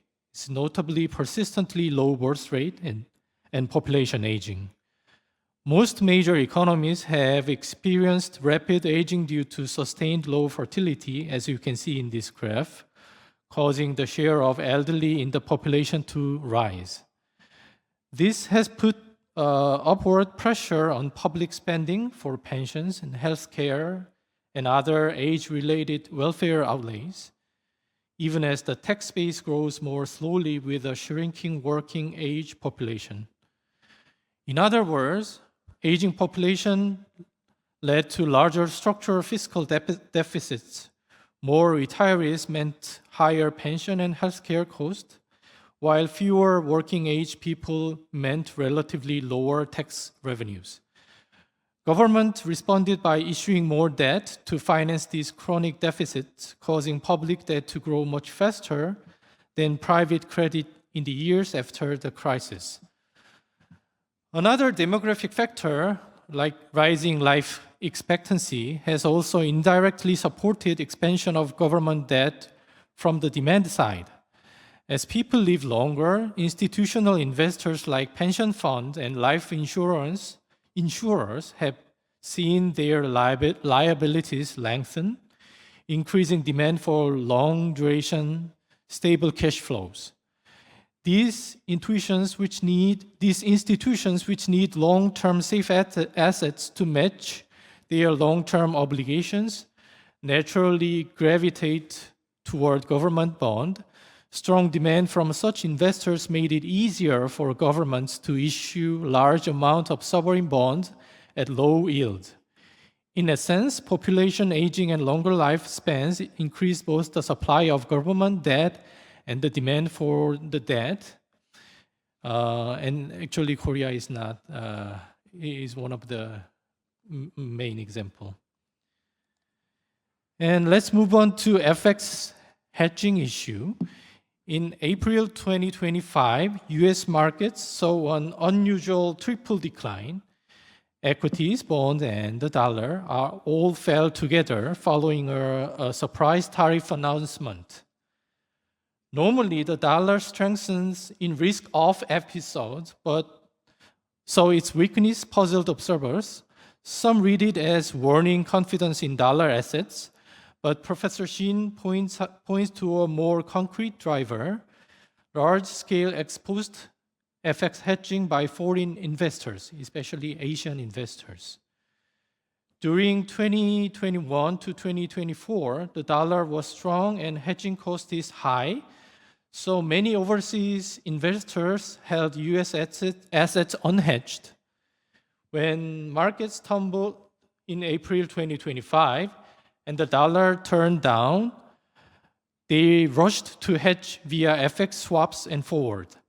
They kept their US assets but sold dollars in derivatives markets, generating a flood in dollar supply. The steepest declines came in Asian trading hours, suggesting Asian institutions were central. This created a feedback loop, so falling dollar, more hedging, and further dollar pressure. The episode illustrates how latent hedging demand can surface abruptly in stress. It was not a broad exit from US assets, but a mass risk management response. The lesson is clear. Even a reserve currency can swing sharply when everyone adjusts hedges at once, and FX swaps, usually background instruments, can temporarily drive spot exchange rate and destabilize market under stress. Behind April 2025 dollar episode lies a deeper structural concern: the United States' rapid growing government debt and its fiscal sustainability. Even before that market turmoil, there were mounting questions about the trajectory of US federal debt, the burden of interest cost, and ultimately the credibility of US fiscal policy. Those concerns formed a backdrop that likely made investors more skittish about the dollar when trouble struck. As of mid-2025, US federal debt has swelled to about $36.2 trillion, roughly 120% of GDP. This is a level not seen outside of major crises. And the cost of carrying this debt has also surged due to rising interest rates. In fiscal year 2024, US federal net interest outlays skyrocketed to roughly $880 billion, which was about 13% of entire federal budget for that year. The deteriorating US fiscal outlook has not gone unnoticed by credit rating agencies and global investors. In August 2023, Fitch Ratings downgraded US government long-term credit ratings one notch from AAA to AA+. And in May 2025, Moody's Investors Service downgraded the US sovereign ratings from its top grade to AA1. Moody's cited the rapid increase in debt servicing cost due to higher interest rate, which is eroding fiscal strength. The underlying anxiety about US debt may have made investors quicker to hedge or diversify when trouble arose. Indeed, the fact that the usual safe haven behavior broke down in that episode suggests that concerns about US fiscal sustainability and creditworthiness were bubbling under the surface. In normal times, these worries might be ignored, but under stress, they can amplify market moves. In this case, contributing to a sharp short-term loss of confidence in dollar. And let's consider the broader context of international financial order dominated by US dollar and how it might fragmenting at the margins. This part draw from the research by Professor Darren Duffy of Stanford and others. Today, the US dollar remains the preemptive currency underpinning global finance and trade, the linchpin of what we often call dollar system. The dollar is by far the most widely used currency for cross-border trading, invoicing, international payments, foreign exchange transactions, as you know. It also constitutes the largest share of official foreign exchange reserves held by central banks. This dominance of dollar has persisted for decades, supported by self-reinforcing network effect. Everyone uses dollar because everyone else uses dollar. But in recent years, we have begun to detect some small cracks in dollar dominated order, the signs of potential fragmentation. Let me highlight a few notable trends. It's about the changes in central bank reserve portfolios. The share of global foreign exchange reserve held in US dollar has been declining gradually. According to IMF data, the dollar share of allocated official reserves has fallen from about 70% in early 2000, around 58 to 59 in recent years. Meanwhile, the share of other currencies like euro has inched up, and notably the category of other currencies now exceed 10%. And the Chinese yuan, which was only added to the IMF SDR basket in 2016, has grown to about 2.7% of global reserve by end of 2022. This shift has been termed the stealth erosion of dollar dominance by some scholars. To be clear, the dollar is still dominant by far, but the trend is pointing gradually downward. Central banks appear to be diversifying slightly away from dollars, allocating marginally more to alternatives. So all told, fragmentation of dollar-led system is a gradual process. We are likely to see a continued slow diversification at the margins, more use of other currencies in bilateral trade here and there, incremental shift in reserve composition, maybe just regional blocks gaining some traction. But a wholesale exodus from the dollar or sudden regime change appears remote. The network advantages of the dollar and the lack of comparably equipped successor mean that the dollar's reign has inertia. And for the last section, I'd like to touch on the risk inherent in heavy use of FX swaps for currency hedging. An FX swap can give a false sense of security that currency risk has been neutralized. But in reality, it often just transforms the risk into another form, namely a liquidity and rollover risk. When an investor uses FX swap to hedge, they eliminate immediate exchange rate exposure, but they take an obligation to roll over that swap or reverse it in the future. Most FX swaps are short-term, so if you continually hedge a long-term foreign asset, you must keep renewing the swaps as it matures. This means the hedger is dependent on the smooth functioning of short-term funding markets. If liquidity dries up or swap markets become stressed, the hedging positions can't be rolled easily, and the investor might face either the prospect of becoming unhedged at the worst time or having to close out positions at a loss. Institutions like pension funds, insurance companies, asset managers, and hedge funds who often use FX swaps to manage currency risk on their portfolios are therefore quite sensitive to short-term funding conditions.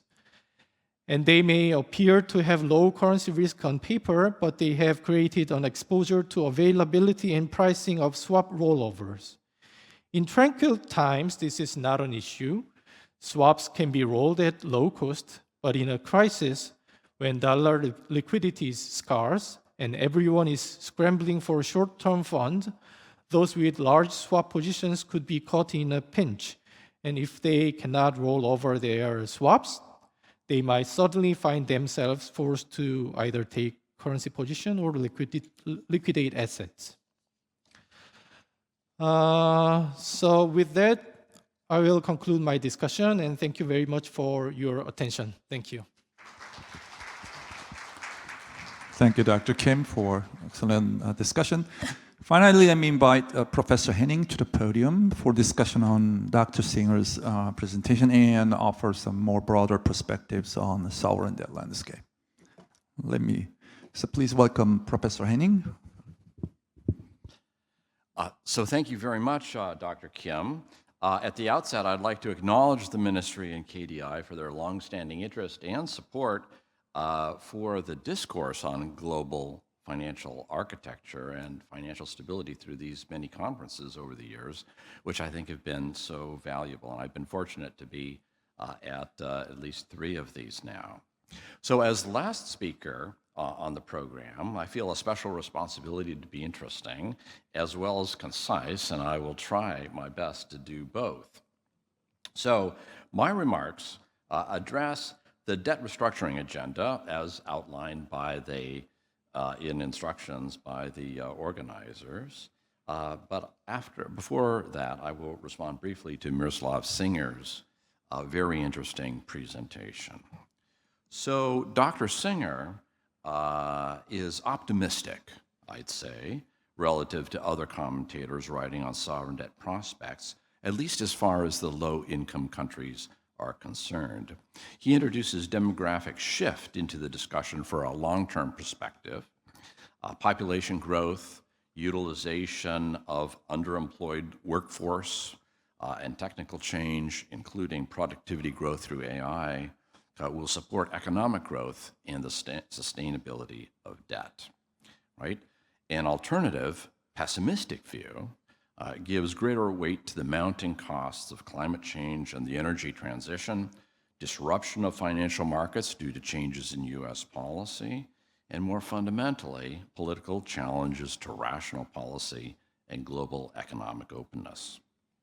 UNCTAD points out that interest payments as a percent of tax revenue has almost doubled since 2011 for the low-income countries. 54 of them spend more than 10% on interest payments. 3.3 billion people live in countries that spend more on interest payments than on health. 2.1 billion people live in countries that spend more on interest than on education. So Joe Stiglitz has gone so far as to say that although these countries are not defaulting on their creditors, they're defaulting on development. And these trends, I think, are bound to affect the politics within emerging market and developing countries insofar as debt and debt payments are concerned. To the pessimistic view, we might add what I'll call financial Malthusianism, the idea that global financial markets grow geometrically while our capacity to stabilize them in advance of crises to which they're prone increases only arithmetically.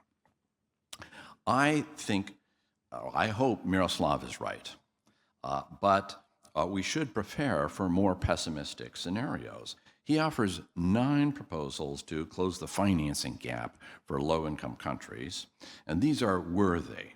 But Miroslav emphasizes the political dimensions as well, and these, I think, are turning in the wrong direction, right? We should therefore consider arrangements for debt restructuring when debt restructuring proves to be necessary.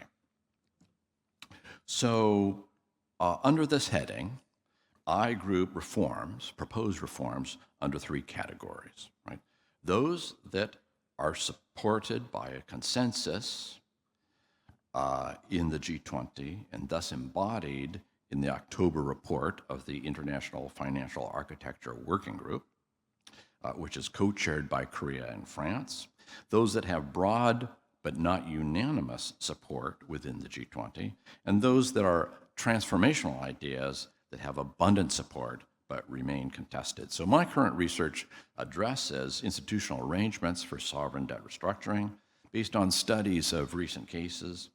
So from this work, right, I highlight the proposals for reform that I think are especially worthy of our attention.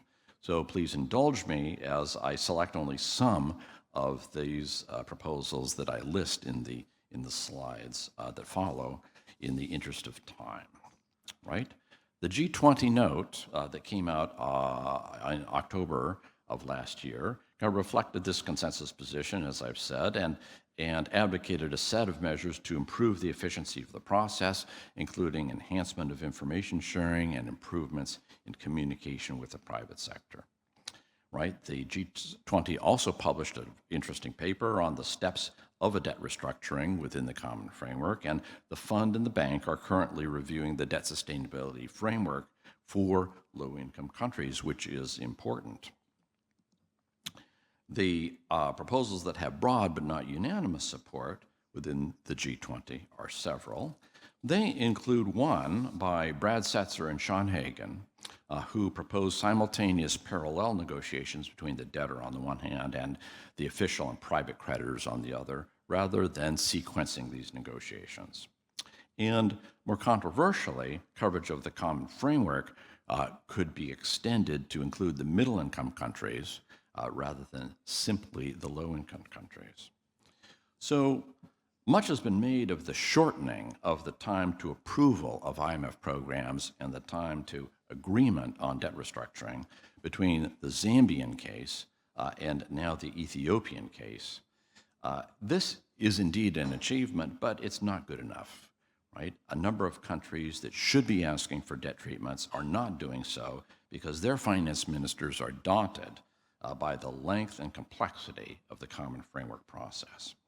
So it's important, indeed essential, to show with some confidence that debt restructuring can be requested and delivered within the time frame of the average regular electoral cycle within debtor countries.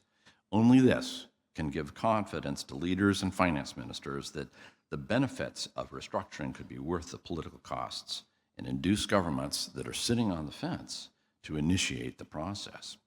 And second, we have to be cognizant of the depth of the debt treatments too, not just the time duration of the negotiations, right? And the depth of debt treatments has been variable, and in some cases it's likely to be shallow under the upside scenarios, right? So more needs to be done to correct the too little too late syndrome that afflicts sovereign debt restructuring. So these more transformational ideas include a deeper reform of the debt sustainability frameworks. It includes addressing the stark dichotomization between low-income countries on the one hand and middle-income countries on the other that gives rise to threshold effects, right?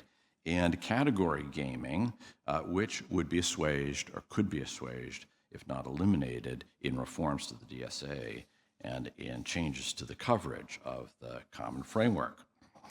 Climate change considerations are especially challenging because there's broad agreement that climate change impacts our debt sustainability and should be incorporated into program financing, but at the same time, there's a great deal of uncertainty about how to do so. And for the moment, I just say a couple of things about this. The first is that despite uncertainty, we can't ignore or dismiss climate factors. Second is that an alternative to working climate contingencies into debt agreements, an alternative that is attractive to some people, would be to simply wait and have a debt restructuring more frequently as climate events require it, right? But this would require, in turn, a rapid acceleration of the speed by which we negotiate debt restructuring. And third, I'd say that under this heading that when restructuring debt on account of climate considerations, creditors have a right to insist, right, that debtors demonstrate that the resources so liberated are actually applied to mitigation or adaptation. And fourth, right, the state contingent instruments like GDP-linked bonds or commodity-linked bonds are important because they redistribute risk between creditors and debtors, that is, to the parties who can better cope with it, right? And this could thereby change the low-income countries' relationship to global capital markets pretty profoundly. the reasons that are offered up against these kinds of instruments are offered by market participants often with, and these reasons sound similar to those used against the collective action clauses when they were first proposed more than 20 years ago. Of course, CACs have proven to be very constructive, making holdout strategies in bond restructurings generally unviable.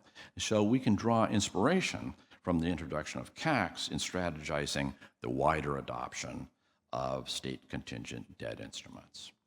So lastly, although there are some misgivings in the Bretton Woods ecosystem about the UN agenda, we should pay attention to it, right? The Financing for Development Conference in Seville in July advanced a number of proposals, including the establishment of a debtors club. They were careful not to use the word debtors cartel, but a group in which debtors compare notes and draw lessons seems to me to be unobjectionable if it addresses debt problems ex ante rather than ex post. Clauses in bond contracts that provide for excessive penalties and past due interest can be dysfunctional, for example, and eliminating them could be the legitimate focus of a common front on the part of borrowers. A debtors club could also make progress overcoming market resistance to better distributing risk between debtors and creditors via state contingent instruments. So finally, still, we should anticipate the increasing weight of still more official bilateral creditors within and outside of the Paris Club. China, while extraordinarily important, is one of what will be a series of new creditors in the future. And these reforms would help prepare the way, or at least eliminate delays and confusion in the wake of, while we bring on board new creditors to the process. So in closing, in a nod to Miroslav's attention to politics, which I applaud, I quote Niall Ferguson, who was in turn paraphrasing Milton Friedman, default is always and everywhere a political decision. Right? So thank you so much, and I look forward to our brief discussion. Thank you, Professor Henning. It was an excellent discussion. Now, this is the last session of the conference, so I think I can take advantage of that. Dr. Hyun-Sung Shin is here virtually too, so I'd like to take us to the big question actually posed at the beginning of this conference by two keynote speakers here, Maurice Obstfeld and Professor Brandmeier, basically about the safe asset status of the U.S. debt. And even Dr. Shin, your presentation is about all triple decline in dollars, including the positive correlation between the stock and bond returns and dollar depreciation kind of thing. So before I ask this question, I want to say something about, for example, at this time, the U.S. debt to GDP ratio, sovereign debt to GDP ratio is about 120%, which is pretty much on par with the level that was seen immediately after the World War II. So it's kind of very high. And there is a little signs of a declining budget deficit. So there may be some suspicion in the market. And some investors may be worrying about the worsening the dynamics of the United States. And then on top of that, there's some fragmentation forces and centrifugal forces that could undermine the dominant reserve current status of dollar and the safe asset status of U.S. Treasury. So there must be some risk and danger that these two aspects, the safe asset status and the debt sustainability issue, can interact. So once this interaction, if past any tipping point, theoretically some bad things could happen. So my first question to Dr. Shin is that this April episode, in your view, is one of phenomenon, or do you expect a more recurrent feature in the going forward? Because it's, this time you mentioned that it's Asian or non-U.S. investors hedging demand that will create this all triple decline. But do you expect the same thing will occur again in the future, or just one-off event? Rather than making predictions about the market, let me address that question in a more general way. And first of all, thank you to the discussants. I thought, Dr. Kim, you did a very good job in presenting the paper.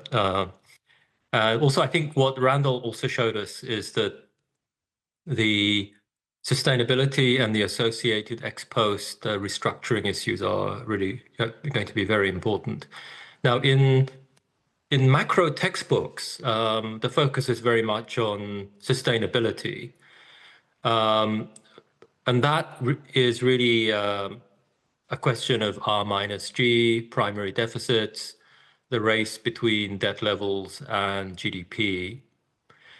And in those calculations, you can have a wide range of estimates of sustainability.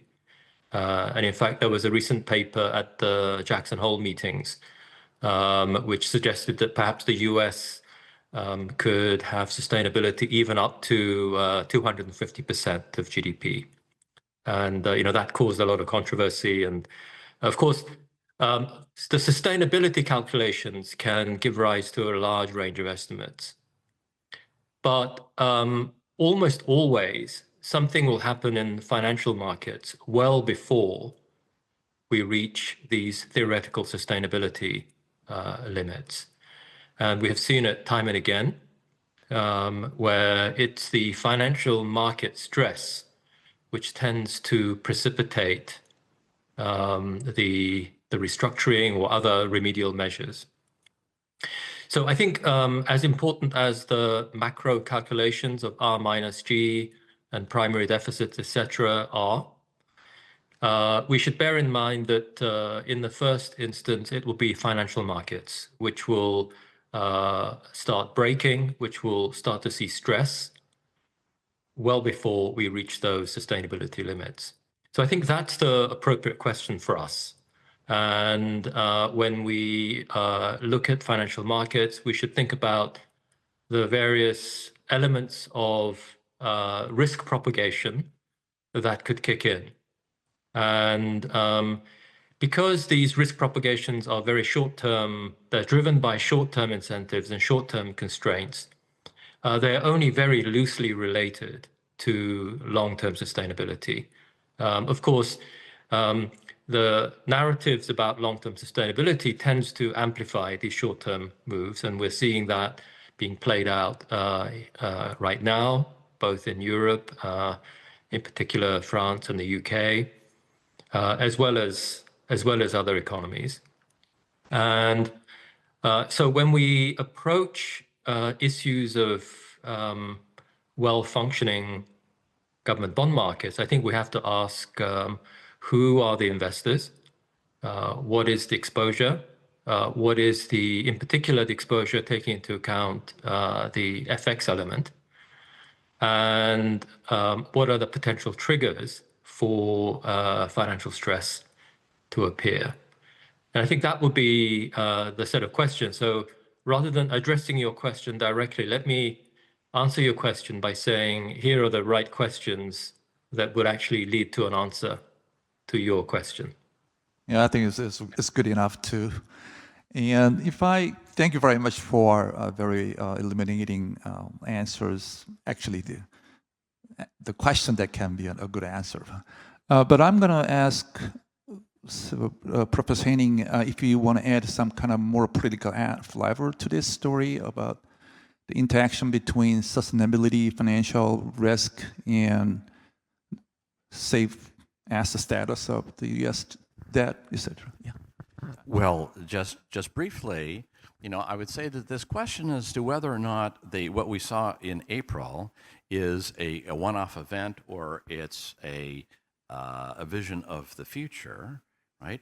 Depends greatly on the path of U.S. politics and U.S. policy, of course. And if the Trump administration continues to assail U.S. institutions and the rule of law, if it assails the independence of the Federal Reserve and undermines the integrity of economic statistics, then I think the chances of a downward spiral are much enhanced. If, on the other hand, right, the Democratic Party can rally and win elections for the midterms and restore Democratic control to one of the two, if not both houses of Congress, then we have a chance of reversing some of the damage that's been done recently and restore a more positive feedback loop that's been historically characteristic.